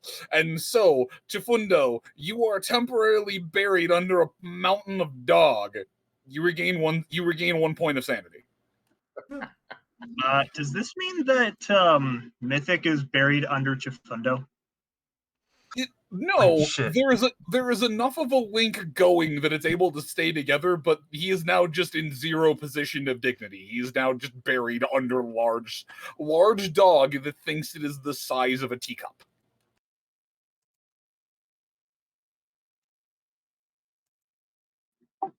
No stumbles from it. Muffled pink zebra noises. Should I help Chuck get off the Chifundo? Morph. Irreversible trauma. I'm sorry. Are you gunning You're a for little negative? late on that one. No, I just have something and it's actually prepared and everything. I actually made ready for me. He finally asked about Sunrise casting spells, and he did, and now I'm disappointed. No. It'll go off, but there may be side effects. Go ahead. Let's see where this happens. See where this goes. So, as the dog tackles Chifundo and Mythic is trying to figure out what is going on, mid-sentence through Should I Help, he is stopped by Pinkie Pie appearing in his vision as if she's standing inside of his brain. She has a microphone and a top hat. And she looks dead at Mythic and literally like having an earth pony standing inside the back of your cortexes, and goes, "After all this, now is your real quest, the final piece of my test. Reality will break only to the best. Are you prepared to answer my request?" And throws the microphone at you. There is, after she stops, she realizes the outfit and ensemble she's in, produces a cane from nowhere, and goes, "I've always wanted to do this. Hello, my baby. Hello, my honey. Hello, my ragtime gal. Send me a kiss, my wife. Make your heart's on fire. If you refuse me, honey, you'll lose me, and then you'll end alone. And baby, come on and tell me I'm your own." And So- she giggles and returns back to Sunrise. Aww. Do I get a ping from that? Hold on. I had a whole song. I I'm gonna send this to Moon and just watch. And yes, there is in fact a ping of what the fuck is going on. There you go, Moon. MT goes into this game. Oh, Arcane will be totally fine. He won't take any Eldritch damage. That's how he does things. He's basically the guy who survives Call of Cthulhu and he's still sane. Party proceeds to start inflicting mundane damage like it's nobody's business.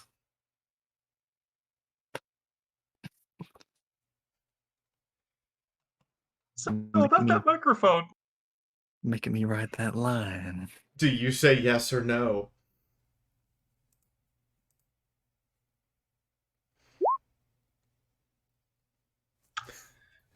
Yes. Pinkie Just Pie nothing lights but up. She is the confusion. brightest thing in the world for the moment. And then she starts going. When the world tries to block, giggle at the clock. Send reality into shock. You've got physics to mock. It's not nice to be a bully, but the world is always so pushy. So tell gravity to go play hooky. I really want a cookie. Nom nom nom nom. Oh, right. It's delicious. Where was I? When the world tries to block, giggle at the clock. Send reality into shock. You've got physics to mock.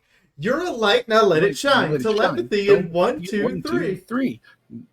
Now stop your blinking. I need to keep you thinking. And remember the greatest spell of all. You're gonna have a ball if you have but the gall. I need to bounce off the wall, even if I'm so small. The greatest spell of all. To bend reality's fabric. To break the world's logic. You must remember the fantastic. Friendship is magic. Say it with me now!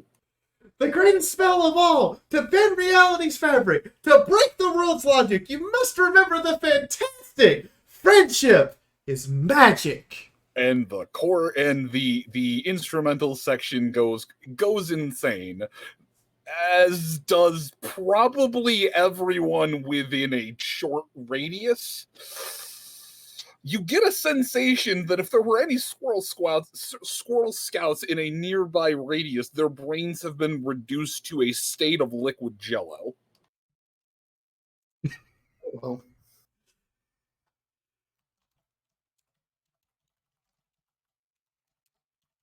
and meanwhile, everyone who is capable of detecting any kind of randomness is slowly starting to hear all manner of alarm bells. Can I make a shamanism check? You may. Also, everything smells like mulberry.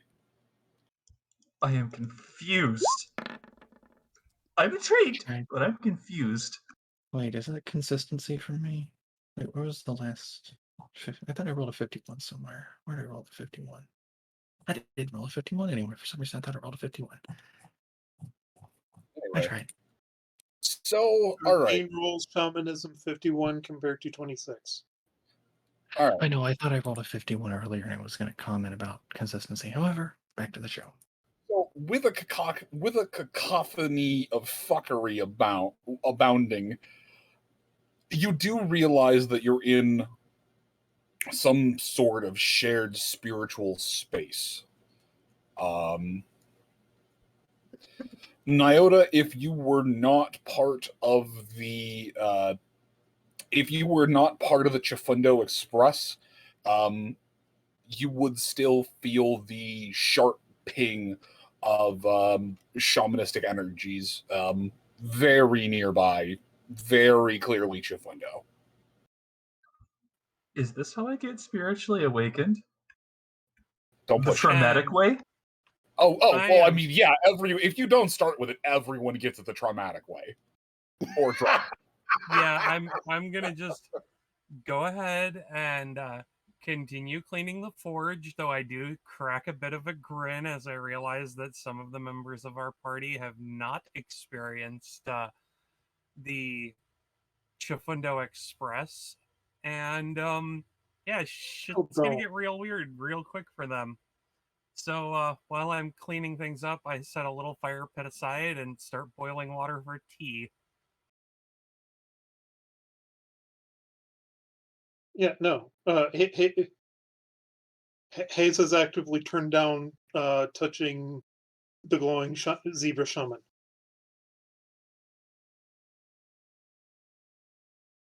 Okay.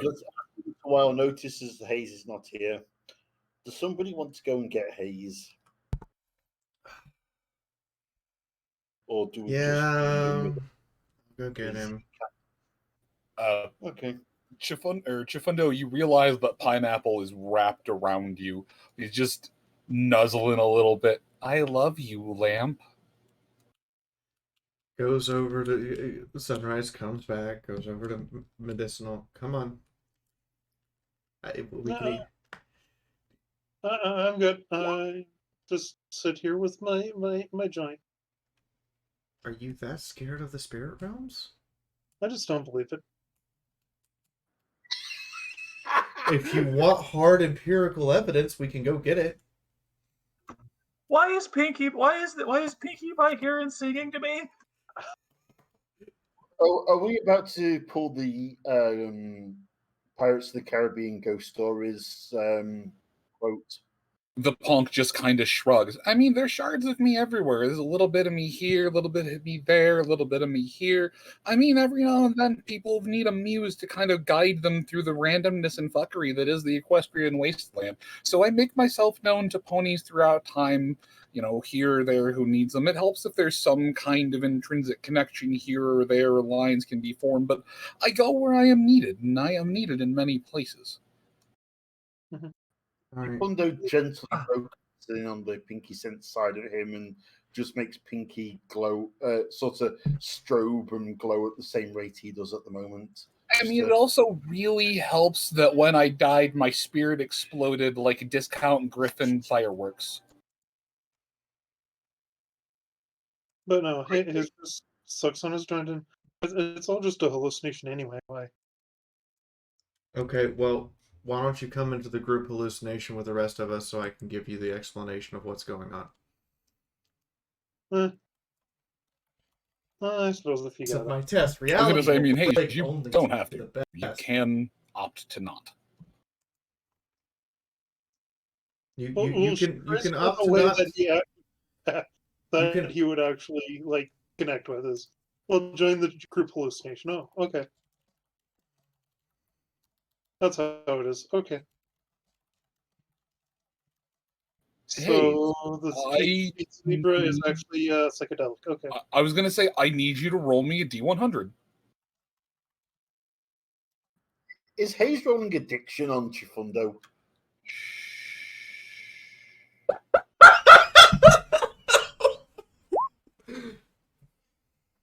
You've had better trips.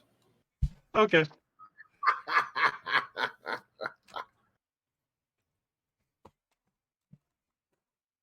Okay. Sunrise will come back. Make sure everyone's here.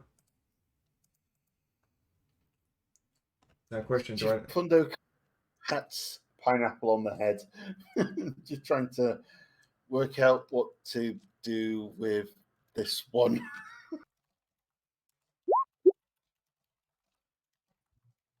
You guys see Pinky, right? No. Okay. Oh, good. It's just me going crazy. That's all. So, Oh no. can I ask a As question? And I don't mean to be rude. Of who and what question? Looks at Pineapple. Pineapple, you are wonderfully sweet and everything, but how should I describe this? Not a conversation for you. He just turns his head and hisses at you and clings tighter to Chifundo. You can come back and touch Chifundo if he'll let you. I promise. Chifundo holds up a hoof for one moment, taps his chin, and then focuses tightly on Pineapple to kind of shift him into, I guess, another phase. So he's still touching Chifundo, but can't actually hear what's going off. Did you just put You the shunted kid? him Did to you the just put VPN. the kitty earmuffs on so the adults can cuss? Rugs. I mean, do you want me I to thought roll we just gave anything him a for that moon, VPN. or just allow it?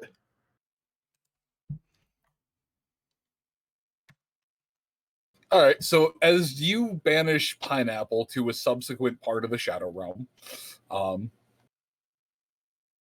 you still feel a phantom sensation of something glomped onto you, but beyond that, it's... I mean, that's entirely intentional. It's just so that he doesn't hear the conversation, but still has the comfort of being snuggled up against the pink lamp. It's more that I was rolling a d10 to see what his need to touch the glowy pink one would be, and it rolled a 1, and so you will have to forcefully remove him. So, out of character, does everyone need me to explain everything I explained to Nyota again? Or are you ready just to pretend like one montage explanation later and then everybody starts talking? I mean, if anything, we can just do the thing you just posted, important save stuff, and go from there. Okay. One montage later, and that's how I saved Christmas. And that's how I canceled Christmas.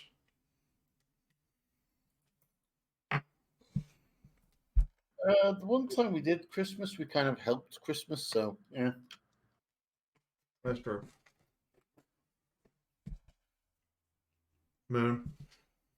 What? By my logic, this is our 5th year. We have to do another Christmas episode. We're still in the middle of May. I know. Yeah. I'm just letting him know now.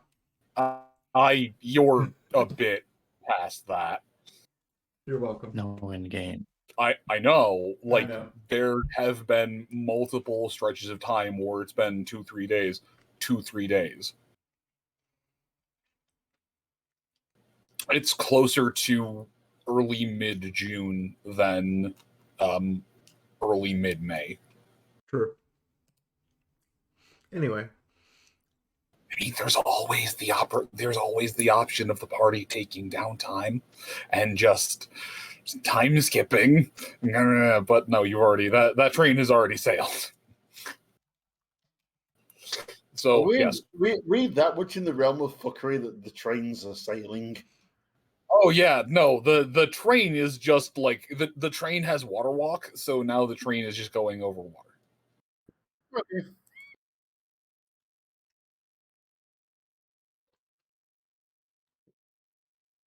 Anyways, yeah, you're either welcome to just one montage later if it needs to be explained.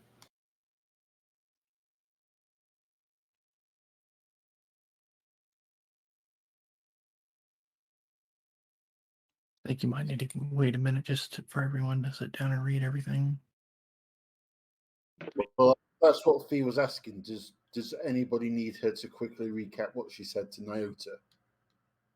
I'm just reading it for the recap, unless you want to sit down and recap it anyways for everyone. Let's say yours. And I'm assuming this last post is a memory. Yeah, that's the memory she went over with Nyota and how she knows it, and how she knows that the control the gems that will power the command console or possibly control it are inside this facility. Is this place empty or is it still got everything? That's the question I don't have until we open the door. Are there ponies inside? Because Valor made the impression that there were still ponies inside. There may be. In the last stable we went to, there was a pony doing Valor's job, but from the inside of the stable, it's possible that other staff who worked on the project are also in there.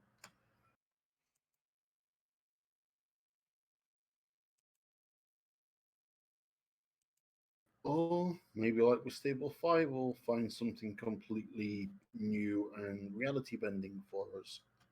Yeah, we could find more aliens of a different species. Or we could find actual demons.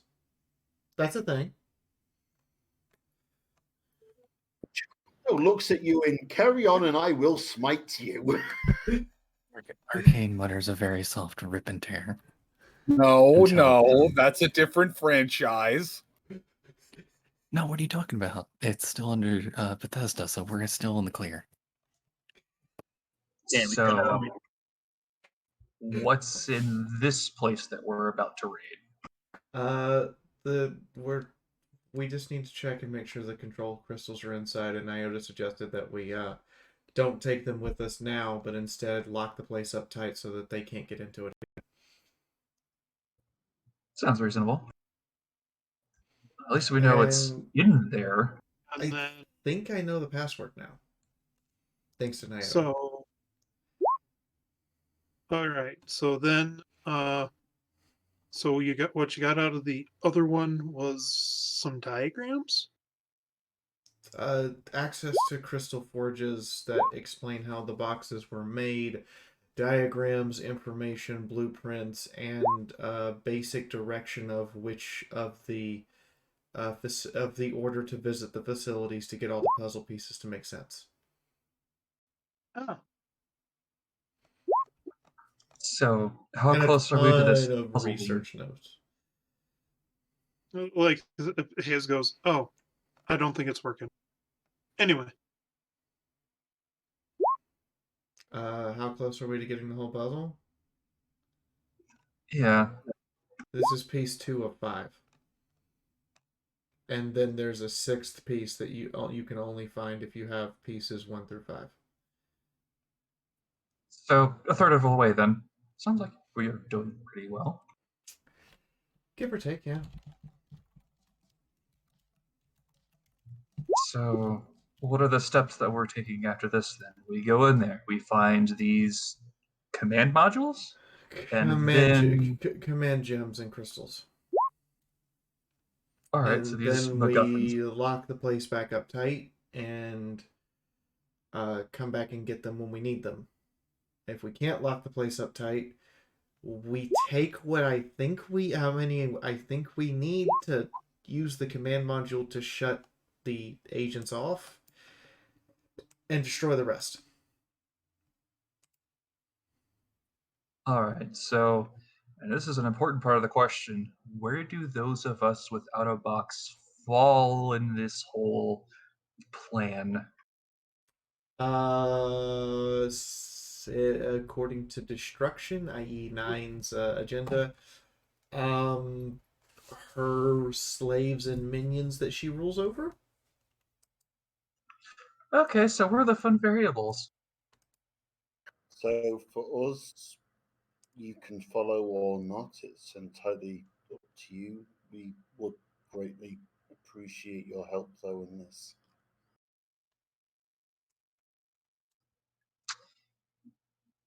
At this, Mythic kind of goes a little sober, kind of goes a little serious, kind of just slowly looks over and meets Sunrise's gaze.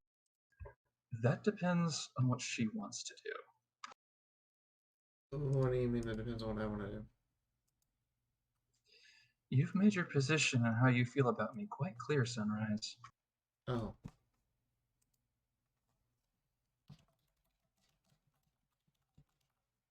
Now, I don't have anything personal against you or your group, but if I'm to help you with this, if I'm to decide to help you all,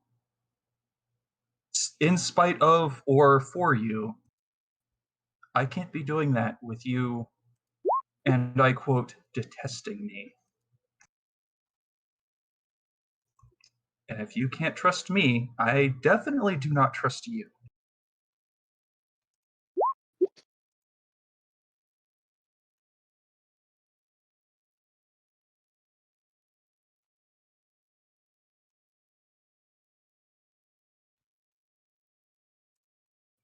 Now, I'm not saying that we need to start this argument or talk now.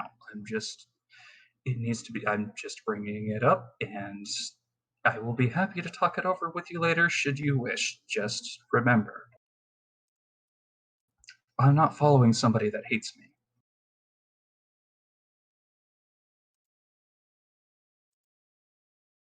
That's fair.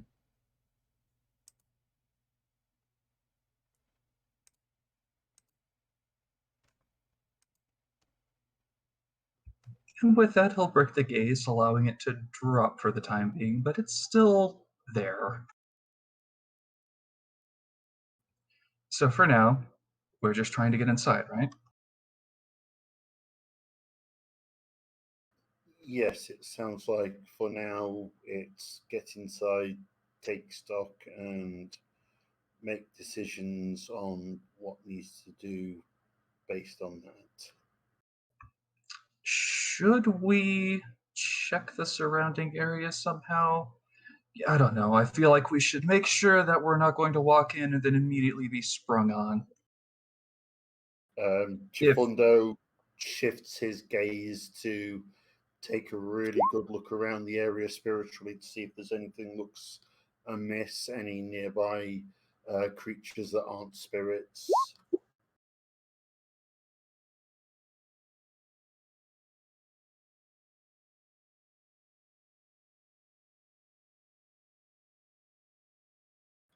Moon.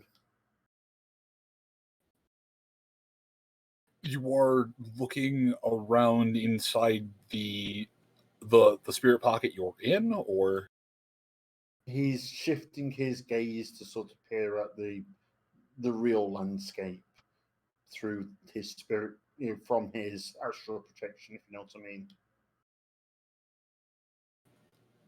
the land is healing, but this place is spiritually dead.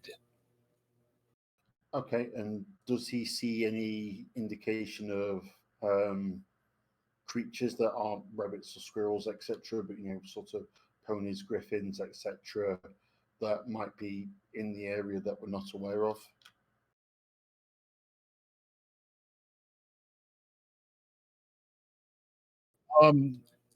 I make me a shamanism check at a -30 as you are trying to focus while still maintain this link. Okay. Also, large, warm dog made of swirling arcane energy is still flopped on top of you. Whoa, that was so close. Hang on. I have at least a 25. Can I offer an assist? So, let me ask something that might be a little more helpful. Does that include the 25 bonus to the skill from Sunrise's leadership?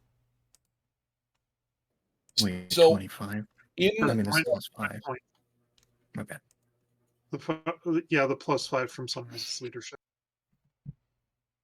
So, in the surrounding area, there are groups here or there. There's definitely pings of life that exist in here. While this forest and this area may be spiritually dead, it is not devoid of life. The land, the plants, the trees are all healing. Creatures big and small roam into these woods, as well as things do take to the skies above them. You sense that there is strong life signals nearby, but given the fact that you are attempting to hold focus between three variant planes of existence, the direction in which they're coming from is a bit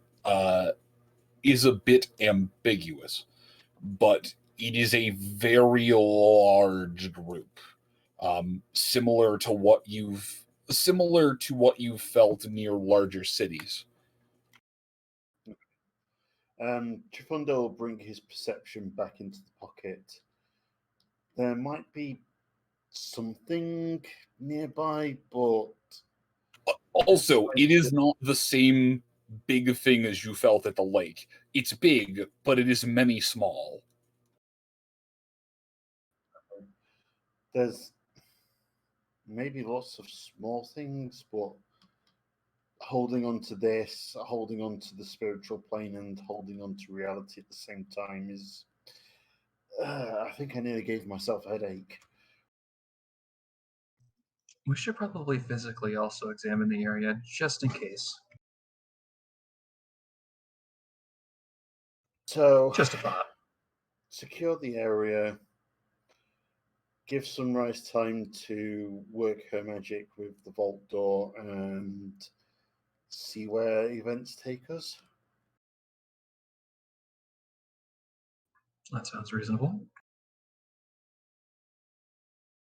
Does anybody have anything to add? I suppose we might as well get this show on the road. And I do have Arcane one thing I will. wish to add. Oh, okay. We need to set aside more time for stroking the Chifundo fur. That's all.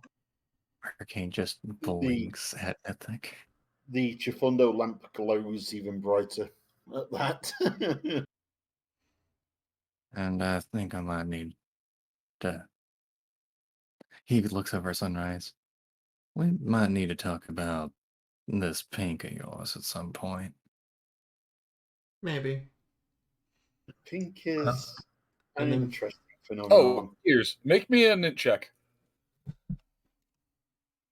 Flat int or substitution? No, flat int. Was there something she was trying to tell me while singing to me? More than anything, no, that if this is some kind of mental image or illusion, it's very, very, very detailed and accurate to the source material. It does not appear to be a child's grand illusion of what they think the Ministry of Morale Mare looks like. No. It is the Ponk. It appeared to be the Ponk herself.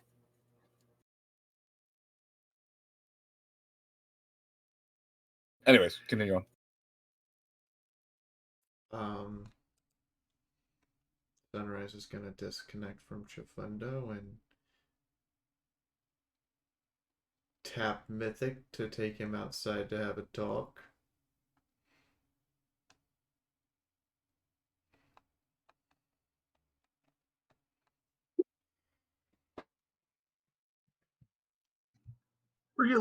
Really do not want to stop touching the Chifundo.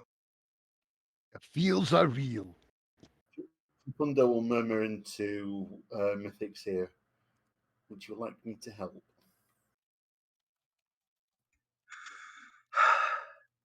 You're the softest thing I've ever touched. Well, it's not like I am accounted for. Perhaps a touch or two is acceptable. And with that, he'll place a hoof on Mythic's head, sort of just behind his horn, close his eyes, and gently will Mythic back into the waking world.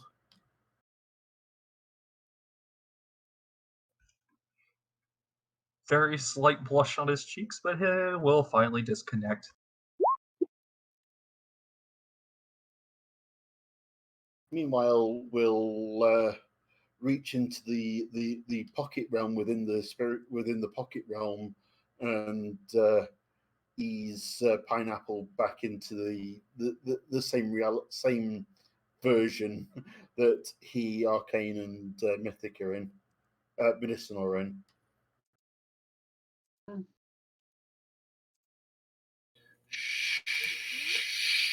Shloop.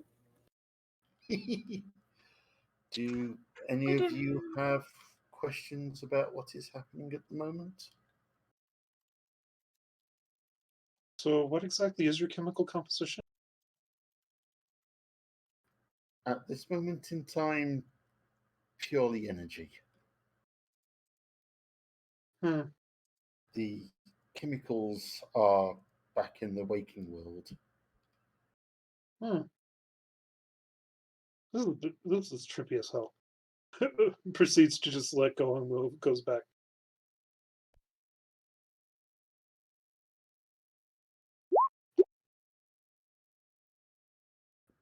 Arcane, you seem to be taking this rather well. Well, this is a bit more of the. He pauses, takes a moment to think. He will rub his head against his forehead for a moment before readjusting it back onto his head. Well, considering everything so far, this seems at least familiar. He pauses for a moment before. Not all that different to your room. One you. Is he referring to the spiritual space? Yeah, the room that Arcane opened up for us to have the conversation before. It's a little familiar in regards to that. I wasn't quite sure what you meant exactly. I assumed you meant just everything Sunrise just told us, plus the whole thing with Pinky and... Well, if you have questions with those, I may be able to help. It's just that when I start doing spiritual things, ponies who are not used to me can have difficulty adjusting. And that is my concern at the moment. Ain will give a nod and a chuckle. Well, I mean, this does appear to be your sort of area of expertise, so not too much of a case to worry then. And then he gives a smile. And besides, I believe at least this is an example of what shamanism is capable of. If we're gonna sit down and talk shop about, arcane magic and spirits. Indeed. Indeed. And Chifundo looks at Pineapple and sees that Pineapple is too engaged in floof to even really fully register what's going on for the minute. Well then, I suggest we maybe hang around here for a few more moments, let Sunrise and Mythic have their conversation, and then we'll rejoin them. Well, give a nod back. At that time, I'm proposing handing the floor over to Mythic and Sunrise. Hurricanes just can probably look at the door while in the spiritual room, just pondering.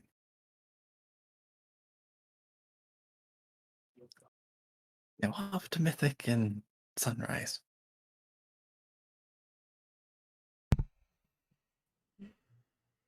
Mythic, after Sunrise's response there, will just kind of look off around the surrounding area before nodding toward a spot a little separate from the group.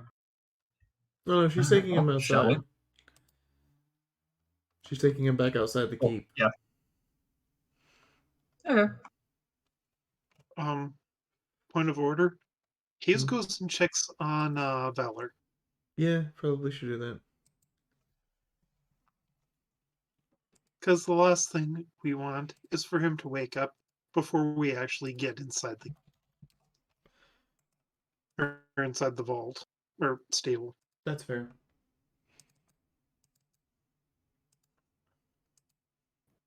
All right, so Medicinal, you make your way back inside and make your way into the little into the little small room where he keeps a bed. Mm-hmm. I need to check one thing real quick.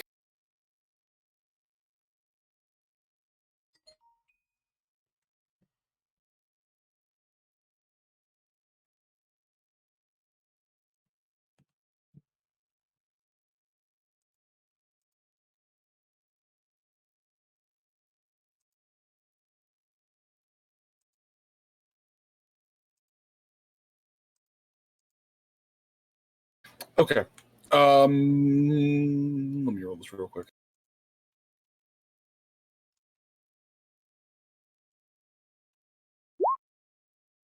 Oh.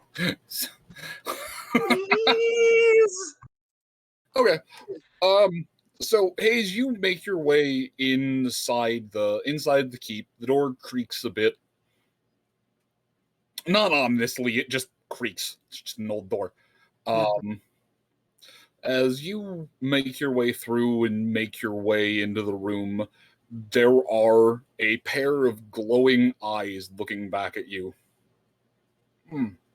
I thank you for transporting me to my bed. That unicorn packs a wallop. Yes, he can. And just think, he wasn't even using his magical energy blade.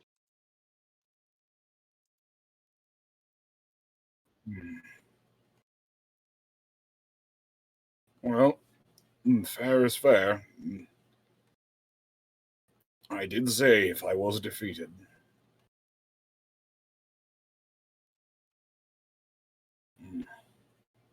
Yep.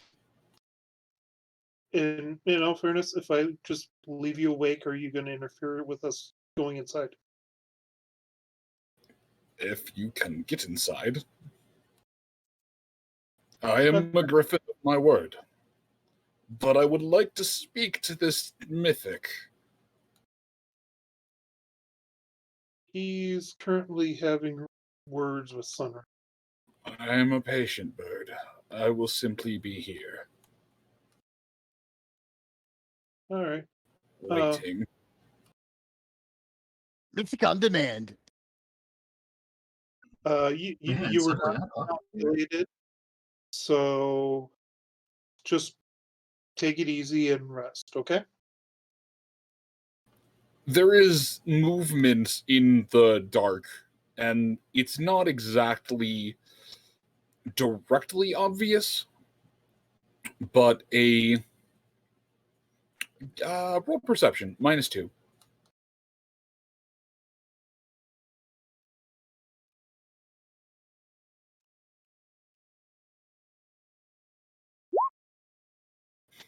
Yep. But in the dark with the movement, you can tell that a limb was lifted. It is equally as likely that he is flipping you the bird or giving you a thumbs up. Okay, then. But either way, he does not stand again.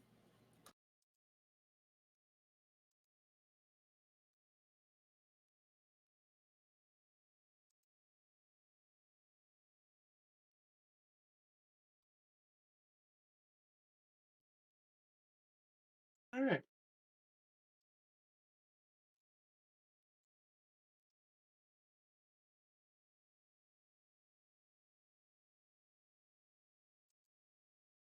Hayes will. Okay. Yeah. Hayes will have to disappoint Pineapple and tell him the Billy Club is no longer needed. Do you inform Pineapple of this? Yes. I think Pineapple's still. Pineapple is still in spiritual La La Land. You just kind of get a vague sensation of, I'm sad, but that's okay. Snug.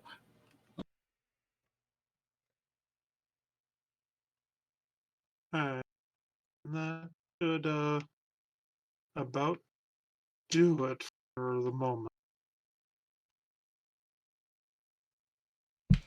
Oh, I suppose he'll go, oh yeah, Valor's awake, but no, he's not going to interfere with us entering the stable.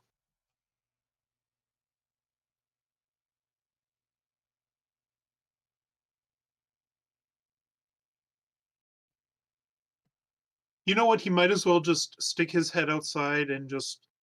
Oh, by the way, Valor's awake, but no, he won't interfere with us getting inside. Hoof up. Wasn't sure, but that's good to know. Thank you. Yeah, and he does want to speak with you, Mythic, when you're free. Suddenly, I am quite popular. All right.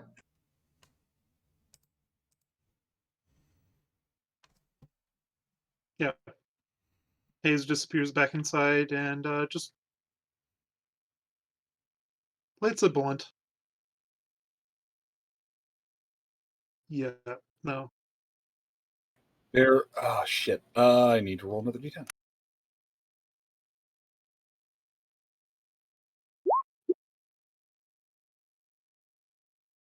Okay. No, he is too into the area.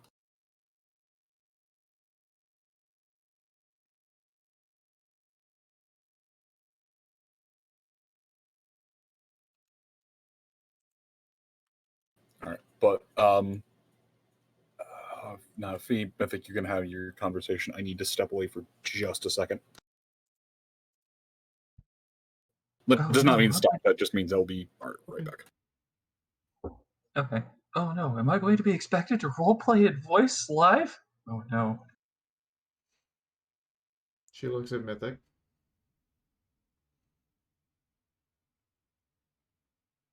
He kind of looks back, locks gazes with her, not in an angry way, not in a negative way, just kind of that neutral, yeah, all right, let's talk look.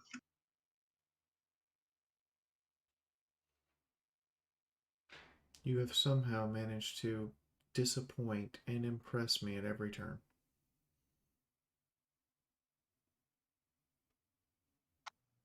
That wouldn't be the first time I've heard that. Although it sounds like a compliment coming from you. No, it's really the opposite. You impress me that you have the skills to be destructive. You disappoint me in how you use them. Explain. Nyota was the only one on the fence about whether or not to fight Valor. You had already decided you were doing it regardless of what the rest of us thought. Back at the bridge, I tried to negotiate.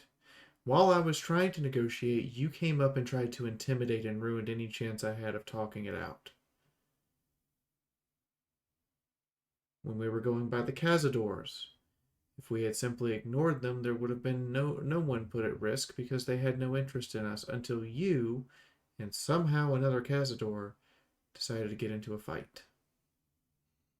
That one I still am trying to wrap my head around. Kind of looks at her. His mouth opens as if to respond to her properly, but as she gets to the Cazador, he just kind of freezes, stops, thinks about that before shaking his head. No, I actually don't have any defense for that. I do not know what happened there either. I am willing to say that the caravan incident was ignorance on your part, because there were so many others who were ignorant of it, and even we were, and the person who I have seen vouch for ponies the world over and never get one wrong was wrong. But the other three still bug me. What's worse now, she looks over as if looking in a direction, but there's no one there. I am not the only one who may be upset with you.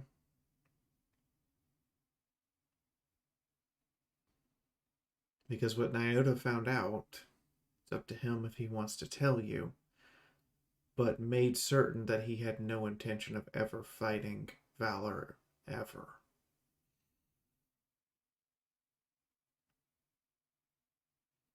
You put your life at risk without thinking about who else's life you take into account. If the bridge had gone very badly and they'd opened fire, how many of those caravanners that we saved later would still be alive?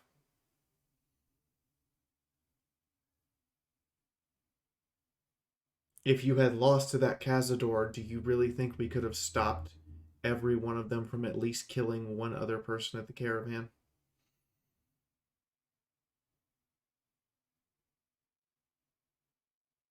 You are very capable in combat, but also you're incredibly irresponsible. If there is a fight, you would rather jump straight to it. When our policy has always been, look for every other available option before you jump to a fight.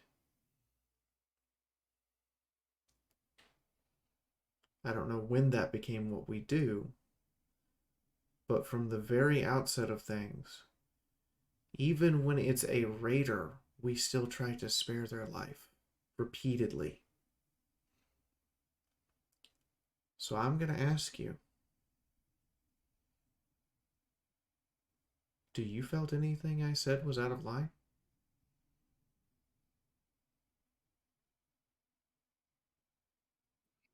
At this, there's a pause, a moment of silence as he legitimately thinks about this. It's clear that several times during her conversation, he had some sort of rebuttal, but he kept silent for the most part as she explained.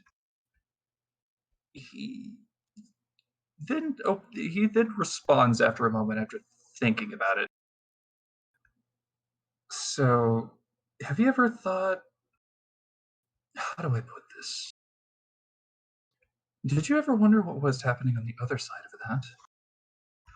Do you think I just rush into each of these situations without ever thinking once? Yes. Well, Sunrise, Your actions speak volumes, Mythic.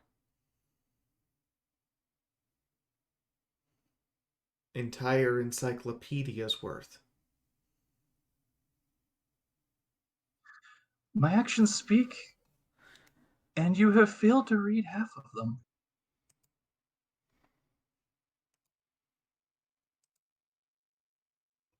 Did you stop to think and ask me what happened with that Cazador?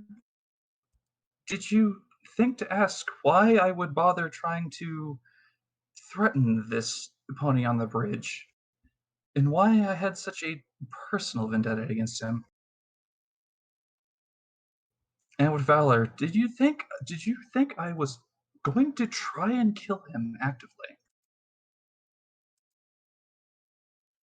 What I saw was me in the middle of a conversation with the ponies at the bridge attempting to negotiate a way across peacefully.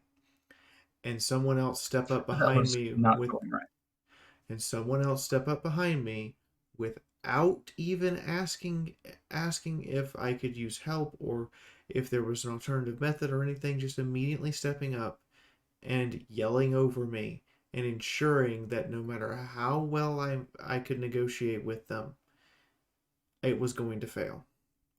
What I saw with the Cazador was you and it suddenly close to each other without consulting the rest of us and putting us all into a nervous panic. What I saw with Valor was Arcane and me trying to figure out other challenges, Nyota not sure if he wanted to fight him or not, and Chifundo trying to figure out what he would challenge him to, and you deciding for the rest of us that that fighting him was what we were going to do. What I saw and have experienced from you is you making a decision for everyone around you, regardless of how they feel. Sunrise, I don't know how to put this lightly to you, but you're wrong. All of these things that you are saying, they're quite plainly wrong. Well, Mythic, I I'll can't. explain. I'm going to explain. What happened with the Cazador was I did not pick a fight with them. I did not do anything. I did not say anything. In fact, I'm still confused to this day as to why this Cazador came up to us and challenged me specifically. I did not do anything. I did not say anything to this Cazador. I did not start. I had no intention of challenging a Cazador. This Cazador challenged me. And as I was taught from Fullhood, and as I have been raised and trained, if I am challenged properly to a duel in such a manner, I am to accept it, as it is part of my honor. And I fought it thusly and fairly to a point, and afterwards, I even healed him. That's what happened with the Cazador fight. I did not purposefully put other ponies in danger for that. In fact, that Cazador was probably going to hurt everyone if I didn't accept its duel. It made that point quite clear. Now, with the ponies on the bridge, admittedly, I should not have stepped forward and tried to usurp your diplomacy methods.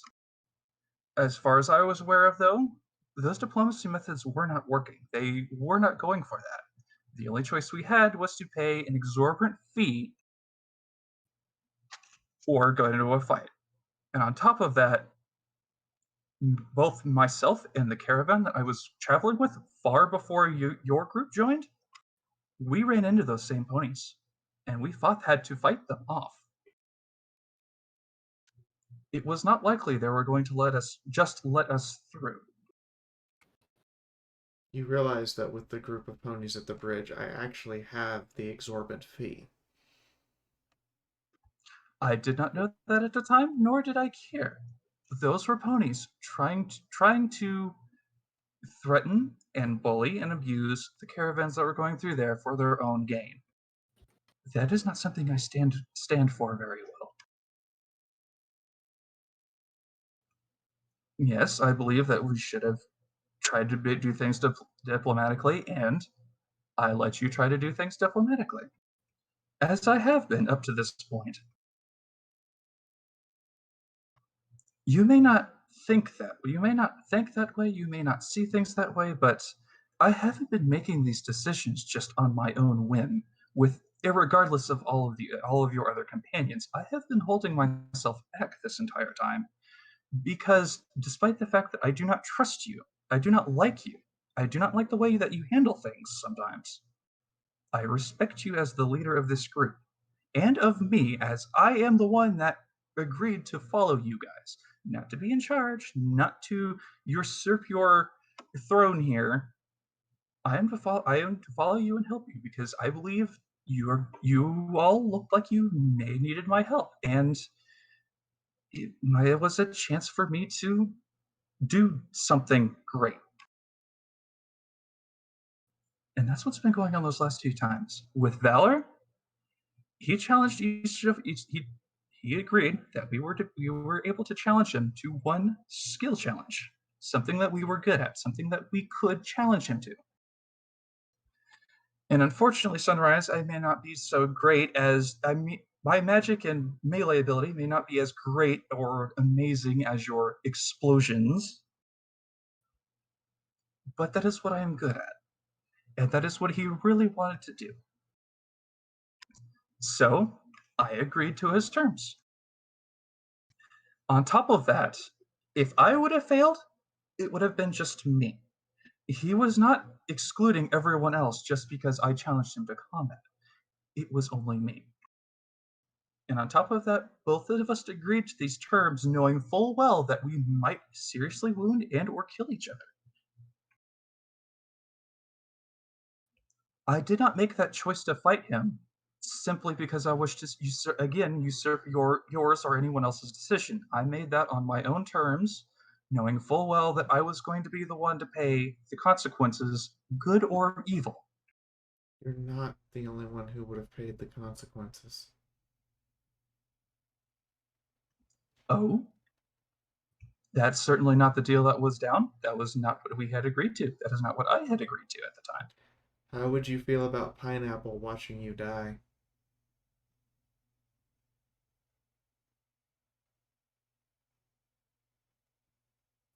He's kind of silent about that one for a moment. Because that's what would have happened if you lost. And from the looks of Medicinal's check, the only thing that really hurt him at all of everything you did was your shield's blast. If that hadn't put him down, I very highly doubt you'd be talking to me right now. And Pineapple would have had to watch you die.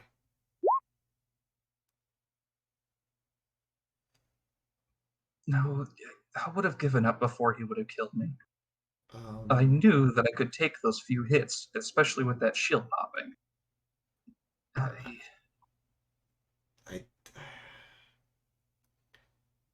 That assumes a lot, and I don't think you could have. But it holds up empty auto injector, because without this, you definitely wouldn't be breathing.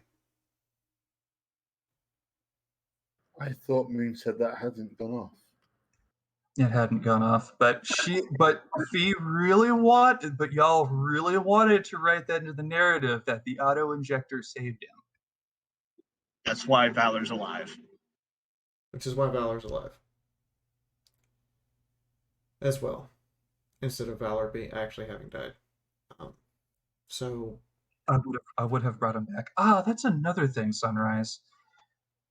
You realize the reason that I'm so into this combat thing, where I don't show quite as much restraint as, say, your husband or the rest of you?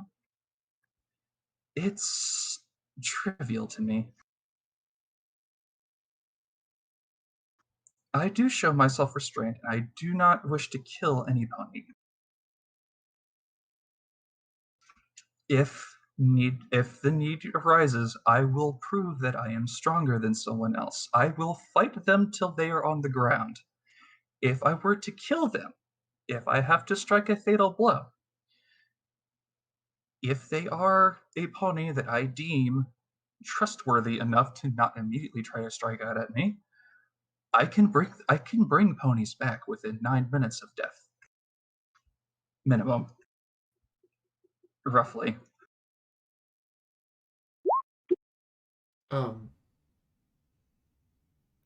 Mythic? It's 9 rounds after they're dead. It's a minute. Mythic? Okay. I get back up when I die. I still would rather not. And am firmly against doing so.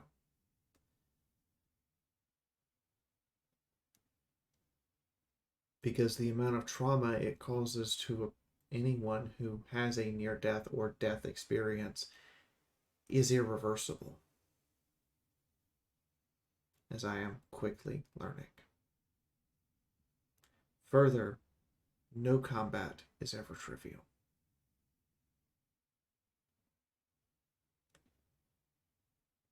Even ones that are Agrishi motions to the arena. Even ones that are agreed upon to be until one of you yields, and with the agreement that you don't intend to kill each other, are not trivial.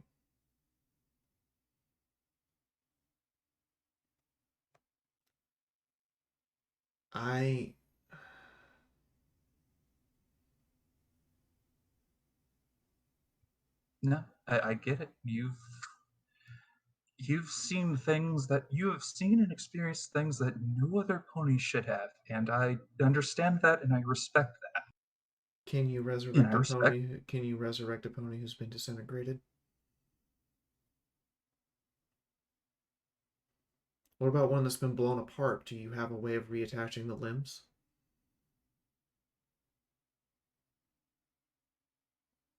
What about someone? Hold on, let me just fire up my regeneration spell. What about someone who's been eviscerated and they were in the air, so their organs aren't even there anymore? That I can probably actually resurrect. Those other two, no. But of course, What I'm not the about one ponies causing at the center of a mega spell blast? Nor hopefully would I be the one to cause that. If I have to resort to those means, something has gone seriously wrong, or I am fighting for my life. For not only my life, but the others around me. Do not misunderstand my willingness to fight for bloodthirst or anything like that. I don't. I understand it as you being naive. No, not naive either, Sunrise. In fact, I think perhaps you're the naive one here. The fact that you don't like or respect me. No. Your actions have spoken much louder than your words ever will. From my understanding, In your own words, from my understanding Sunrise, at this point, you don't respect me or like me. Yet you're here. I don't understand why. The first thing was you were after some sword. that I am still yet to even believe may be real, or you may be chasing a fairy tale. The second is now that Actually, you about that, decided we needed help. And I'm not going to turn down help necessarily. But if it's help that gets someone killed, then I really would have rather not had anyone killed to begin with. Even if they were pointing a gun at me. There have been occasions where, yes, I have used violent force and I am ashamed of it. I regret it. I'm haunted by it. You're proud of yours. And I think that's the biggest difference and why we will never actually see eye to eye.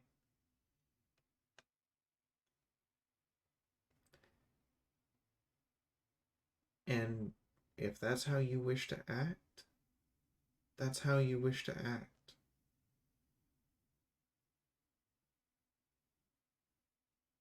But I will not support it.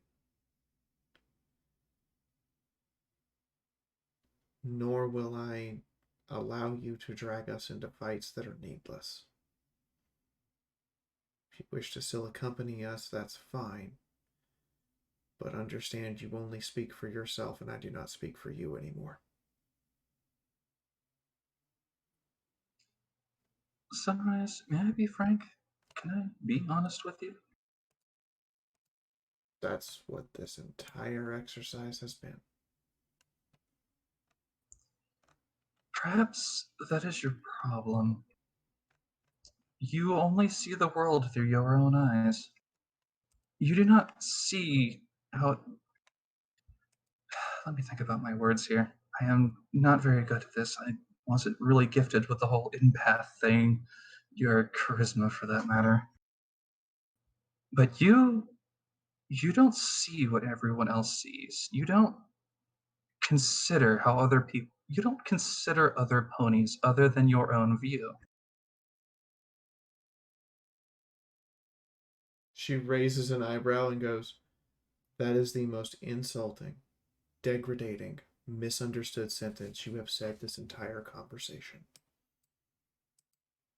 And yet here you are, accusing me of bloodthirst, of purposefully leading you and yours I into never danger. called you bloodthirsty. You did. I said you were eager for a fight if there was one.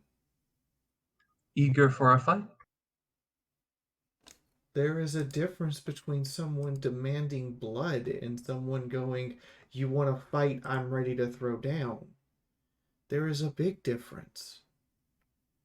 And you have jumped that difference and merged the two. You are now putting words in my mouth that I did not say. As you are putting words to mine. No. I've quoted you.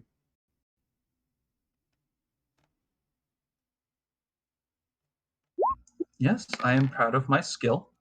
I'm proud of how good I am with a blade and magic. I am not proud of taking other ponies' lives when I need to. That is not something that I am terribly proud of. Yes, I can be proud of taking down a mighty monster or something of the kin, but taking another's life is a different story, something that I avoid if I can.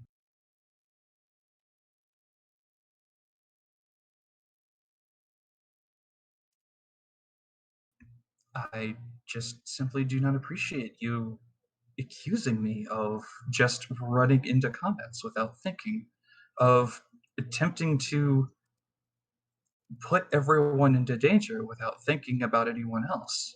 I do. I make sure that I am either the only one in danger or it's not going to affect anyone else if need be.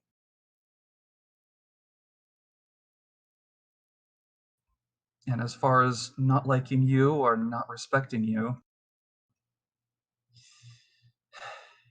I respected you and maybe I kind of liked you.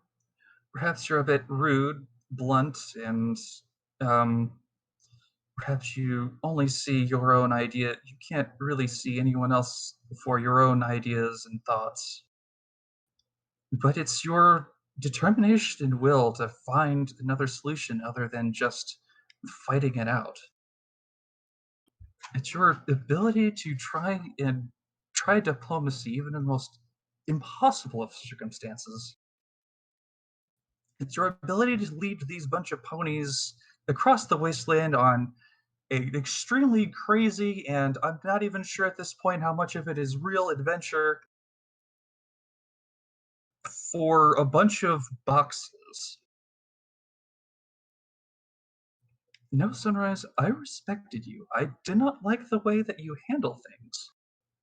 I tend to think that you may be wrong or maybe a little self centered sometimes. Oh, I have very little doubt that I can be self-centered. But I also can't have a pony who's constantly following me, undermining those things that I'm trying to do. Valor is my friend. Your Valor friend is... wished to fight. My friend did not wish to fight. He was doing his duty, and to understand that means that you understand he will only fight if he has to. He offered us no. alternatives. The At point of this point- order, no. Out At of this character, point, he wanted a fight. Okay, and at this point, I will actually step out of the shadows because I've overheard everything that's going on, and I'll step out and I'll say, no, Sonny, no. He was looking for a fight. He loves a good fight. He'd have it no other way. He knows that you don't like fights, and that's why he tried to downplay it with you around. Had you been anywhere else, he would have stonewalled us to death. Probably, Or but at least until we fought him. he So, no. he was giving us another option. But you know that he would have just been happier with a good fight. I can understand where you're coming from. I can understand where Mythic is coming from. And being a kind of a midpoint in this, I'm going to be completely honest. Mythic stepping up with the Cazador, I have no idea what that's about, but apparently it challenged him, and to be fair, if it had challenged me, I would have thrown down myself. I understand where he's coming from. But yeah, as far as it concerns the caravan, can we just not go there? Because that was a bad situation all around, and Mythic was actually, with them because he thought they were a caravan, not a wandering bunch of assassins. Actually, they were a legitimate caravan. We weren't talking about the ambush. I just chalked that up to bad luck. We were talking about the beer brewers. And so now we just go ahead and call into consideration the fact that Mythic and this caravan had unpleasant dealings with them in the past, and even if we paid that fine or fee or whatever, they probably would have attacked us anyway. Because if we had that kind of money to throw around, we probably had more, and they'd be more than happy to take it off our cold dead corpses.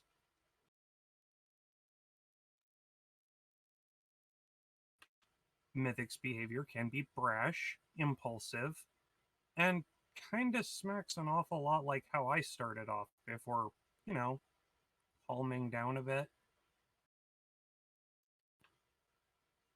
So, admittedly, I was really, really rash right there. Yes, you were. Welcome to the army and of you have an Fiora. opportunity to apologize for it and make up for it, but giving him the 7th degree and trying to guilt trip him, kind of bad look, love. I'm not trying to guilt trip him. I told him off. And now he wants an explanation. And he has told me the same.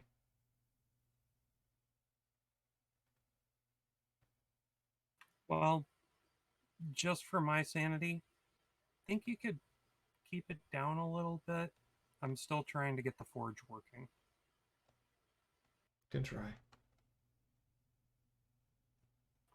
And with that, I will wander off.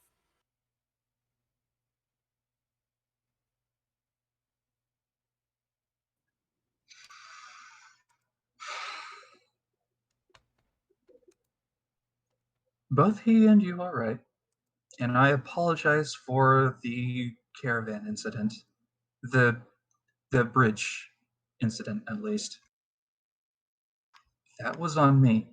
I acted really rash there, and I was ready for something completely different. I tried to let you diplomacy, and seeing as it wasn't quite working, I stepped up. And I'm sorry for that. But at this point, Sunrise, I need to ask you, if you won't let me be me, if you won't let me do things, what would you have me do? Stand aside? Stand there? Look. He kind of looks at himself a little bit. Look pretty. I'm not exactly pretty. What am I? You're dashing. Ah, thank you. I think that's one of the nicest things I've ever heard a pony say about me. Yeah, anyways. Looks what would you over have at the me do? door. How many of you are listening?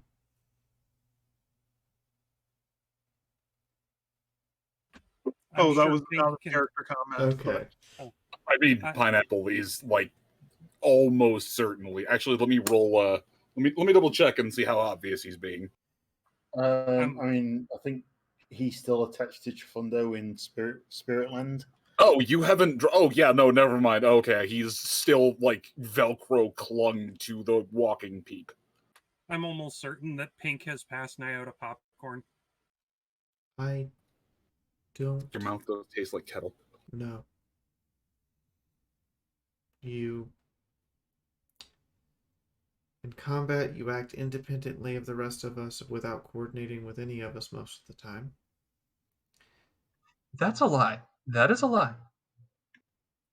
I have asked you directly several times, what would you have me do? What would you like me to do in combat? And I have offered several times to assist you all in boosting you with magic and stuff.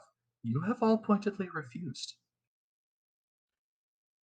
Because you haven't ever explained to us what you can do, and we have to just witness it and then figure out how to use it later. You have never asked, and I have tried to tell you and offer you again several times. You have all refused every time, forcing me to have to make my own decisions. Pause for a moment. Which I can do. Pause for a moment. Out of character, I understand what Mythic is capable of doing, but in character, he's not really done a good job of explaining to Nyota what his magic does or how it works. And that's why Nyota generally denies Mythic's offer. He doesn't understand the magic behind what Mythic is offering. That's just my 2 cents. Yeah, that's fair. Inspires character interaction. And Sunrise has point blank asked him, and his response was, "I'll show you." And instead of telling her and explaining it to her, he tries to show her, but she doesn't have the magical arcane grasp he does, and she certainly doesn't understand how to use a And melee weapon. when has this happened? When has this happened? When we were traveling with the caravan. When we were traveling with this specifically, was it him healing someone? Was it using his shield? Did he try to boost someone with ultra physiology? We were not in combat when she asked.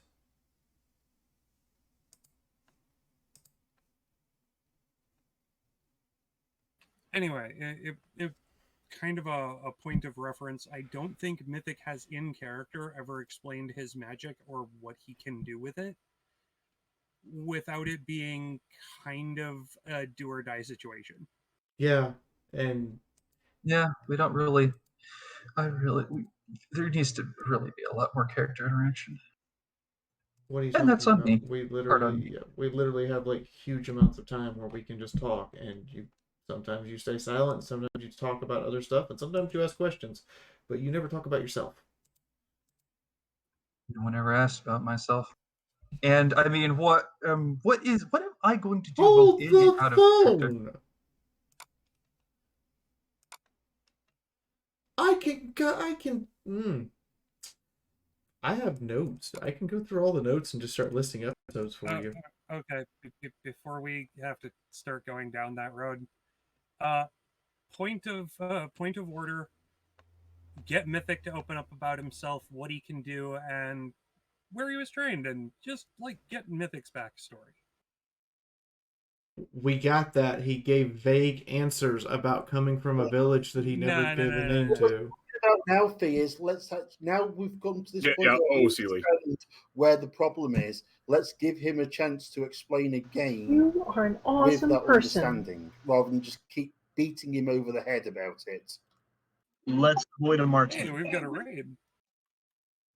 Oh, hi, Raiders. Oh, cool. We got raided. Wait.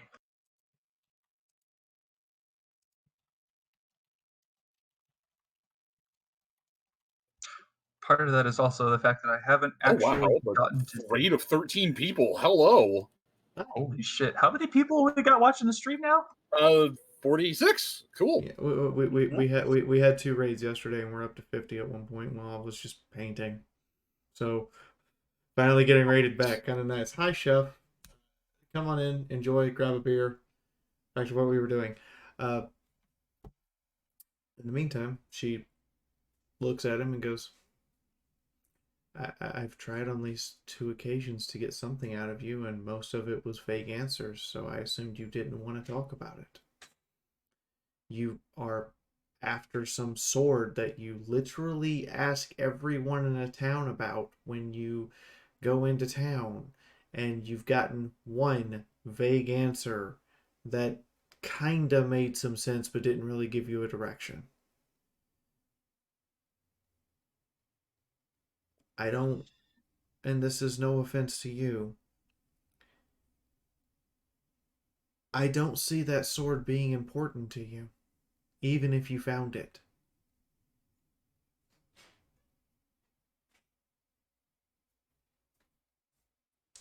That's because You have a blade that you wield incredibly well, and now you have a laser sword that you have been practicing with.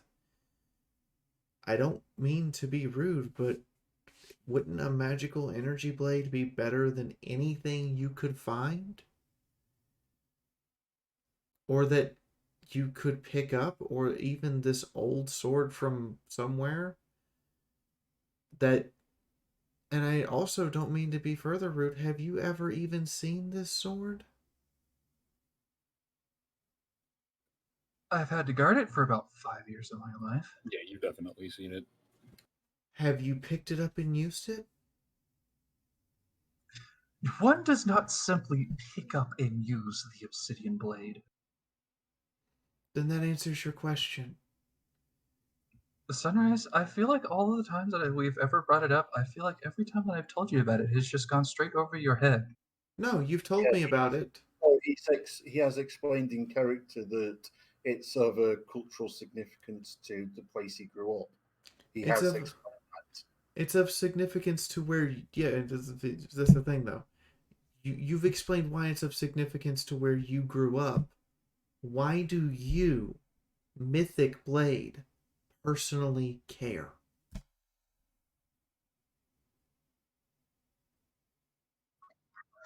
Well, Sunrise, there is many reasons why I would care. It being the heirloom of the town that I'm from, of cultural significance.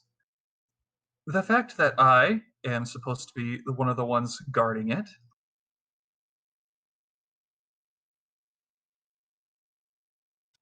And also the fact that I just may have witnessed it getting stolen, and maybe I wish to go after it. To what end? When you get Retrieving it. what are you going to do with it when you retrieve it? What else do you do with a town heirloom that that was stolen, in which you retrieve? You bring it back and you set it up where it's supposed to be. So let me get this straight. Let me make sure I understand this. You dropped everything, left everything you know, to go get a weapon that was stolen from a town that never used it, that just put it up like a museum piece, without being asked by the town to do this. And it's going to impact their lives how, whether they have it or not. Okay, I'm getting sick of this, Fee. What? You're telling me Sunrise can't grasp the idea that Mythic feels responsible for this? She grasps that idea. She's trying to see how it's going to change anything for him to go get the sword. I mean, in terms of the Sunrise story, it's not. In terms of the Mythic story, it's important to him. And also, to be fair, what Mythic's going through with the Obsidian Blade is basically the same thing we're doing for the command module. But we die if we don't get the command module.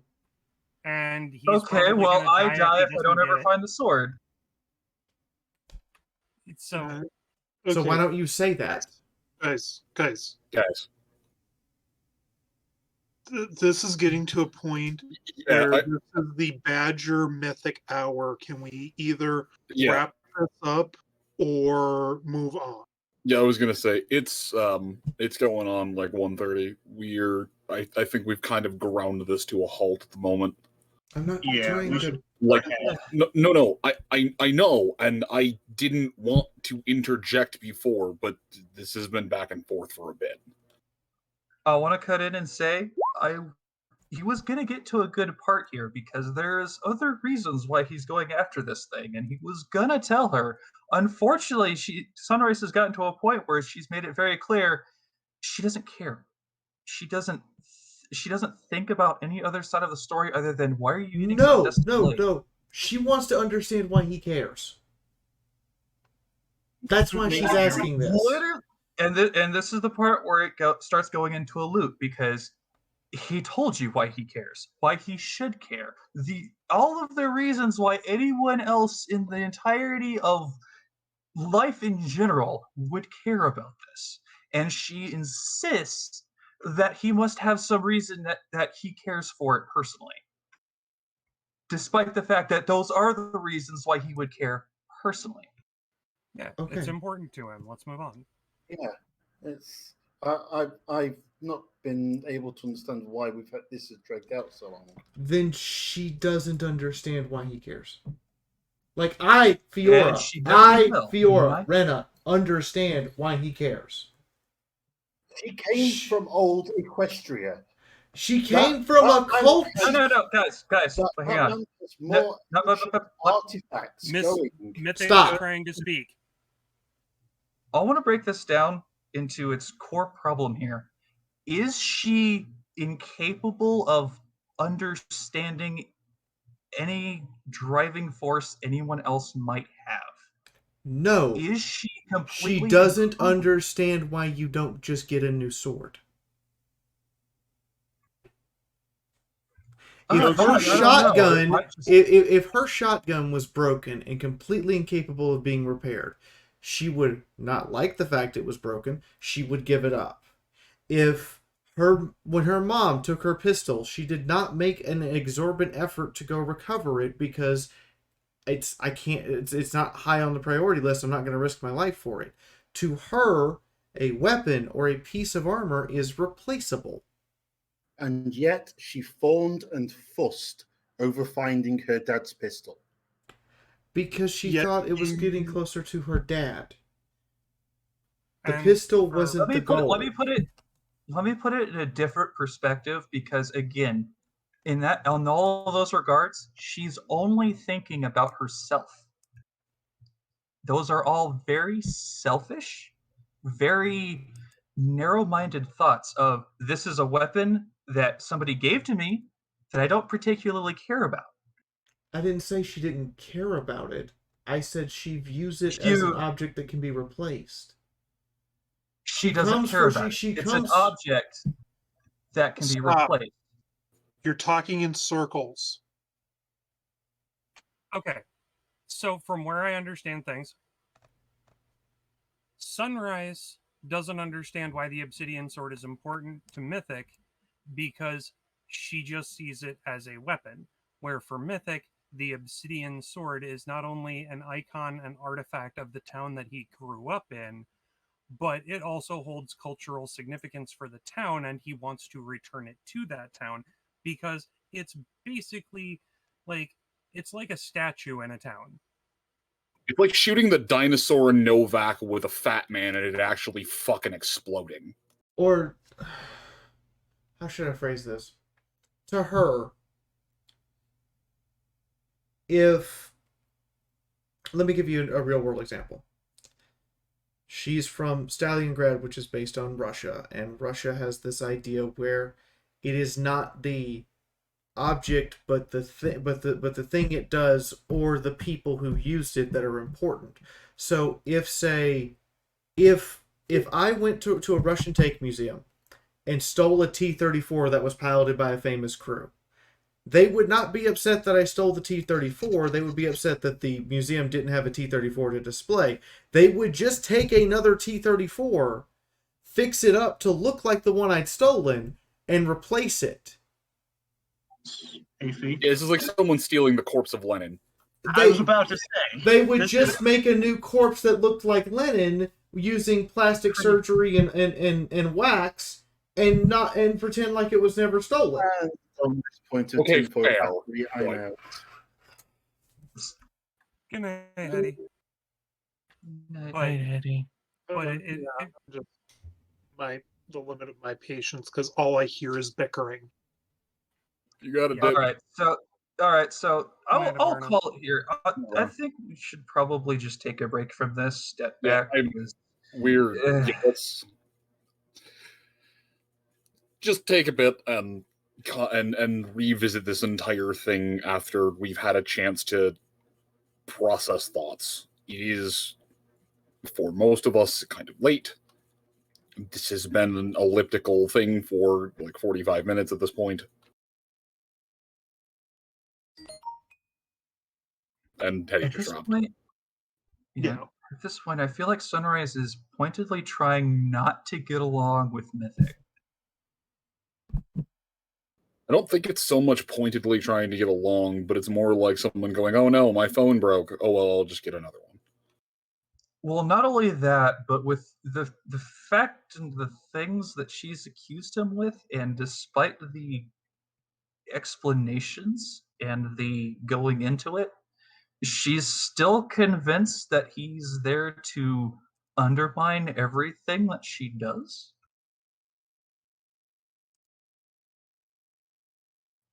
I don't know. I feel like there's so much to break down here.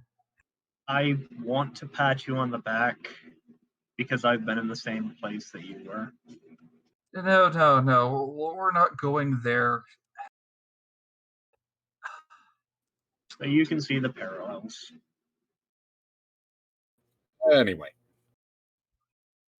Yep. All right, I'm leaving that call before I say something I'm going to regret. Thank you for the raid, Chief Byers and Chef Byers. Welcome the Army Fiora, Corvus, Final Sight, Lanzabi, Sketchy, and thank you guys for the tips tonight. I really appreciate it. I'll make sure Moon gets his paycheck. Adagio and Lanzabi and Spectre. 33 months on all of you. Holy crap, you've been here since I moved over to Twitch. With Jupiter in mind, welcome the Army Fiora. Brett, Sketchy, Thank you guys for the bits. I'm going to read these off in the order they came in now, reversed. Zabin and Ponycheck, thank you guys for the hosts. Kenny Arcane Pony, thank you for the host. Paper, welcome to the Army Fiora. Spectre, 18 months. Hey. 2-year badge is all I got for you, so you're most of the way there. Anybody else drop bits? Frazier, thank you for the bits. Nolan Void, thank you for the bits. Jinxie Cake and Blitz Racing, welcome to the Army Fiora. Hope you guys enjoy your stay. In the meantime, I'm going to say goodnight. So, good night, everybody.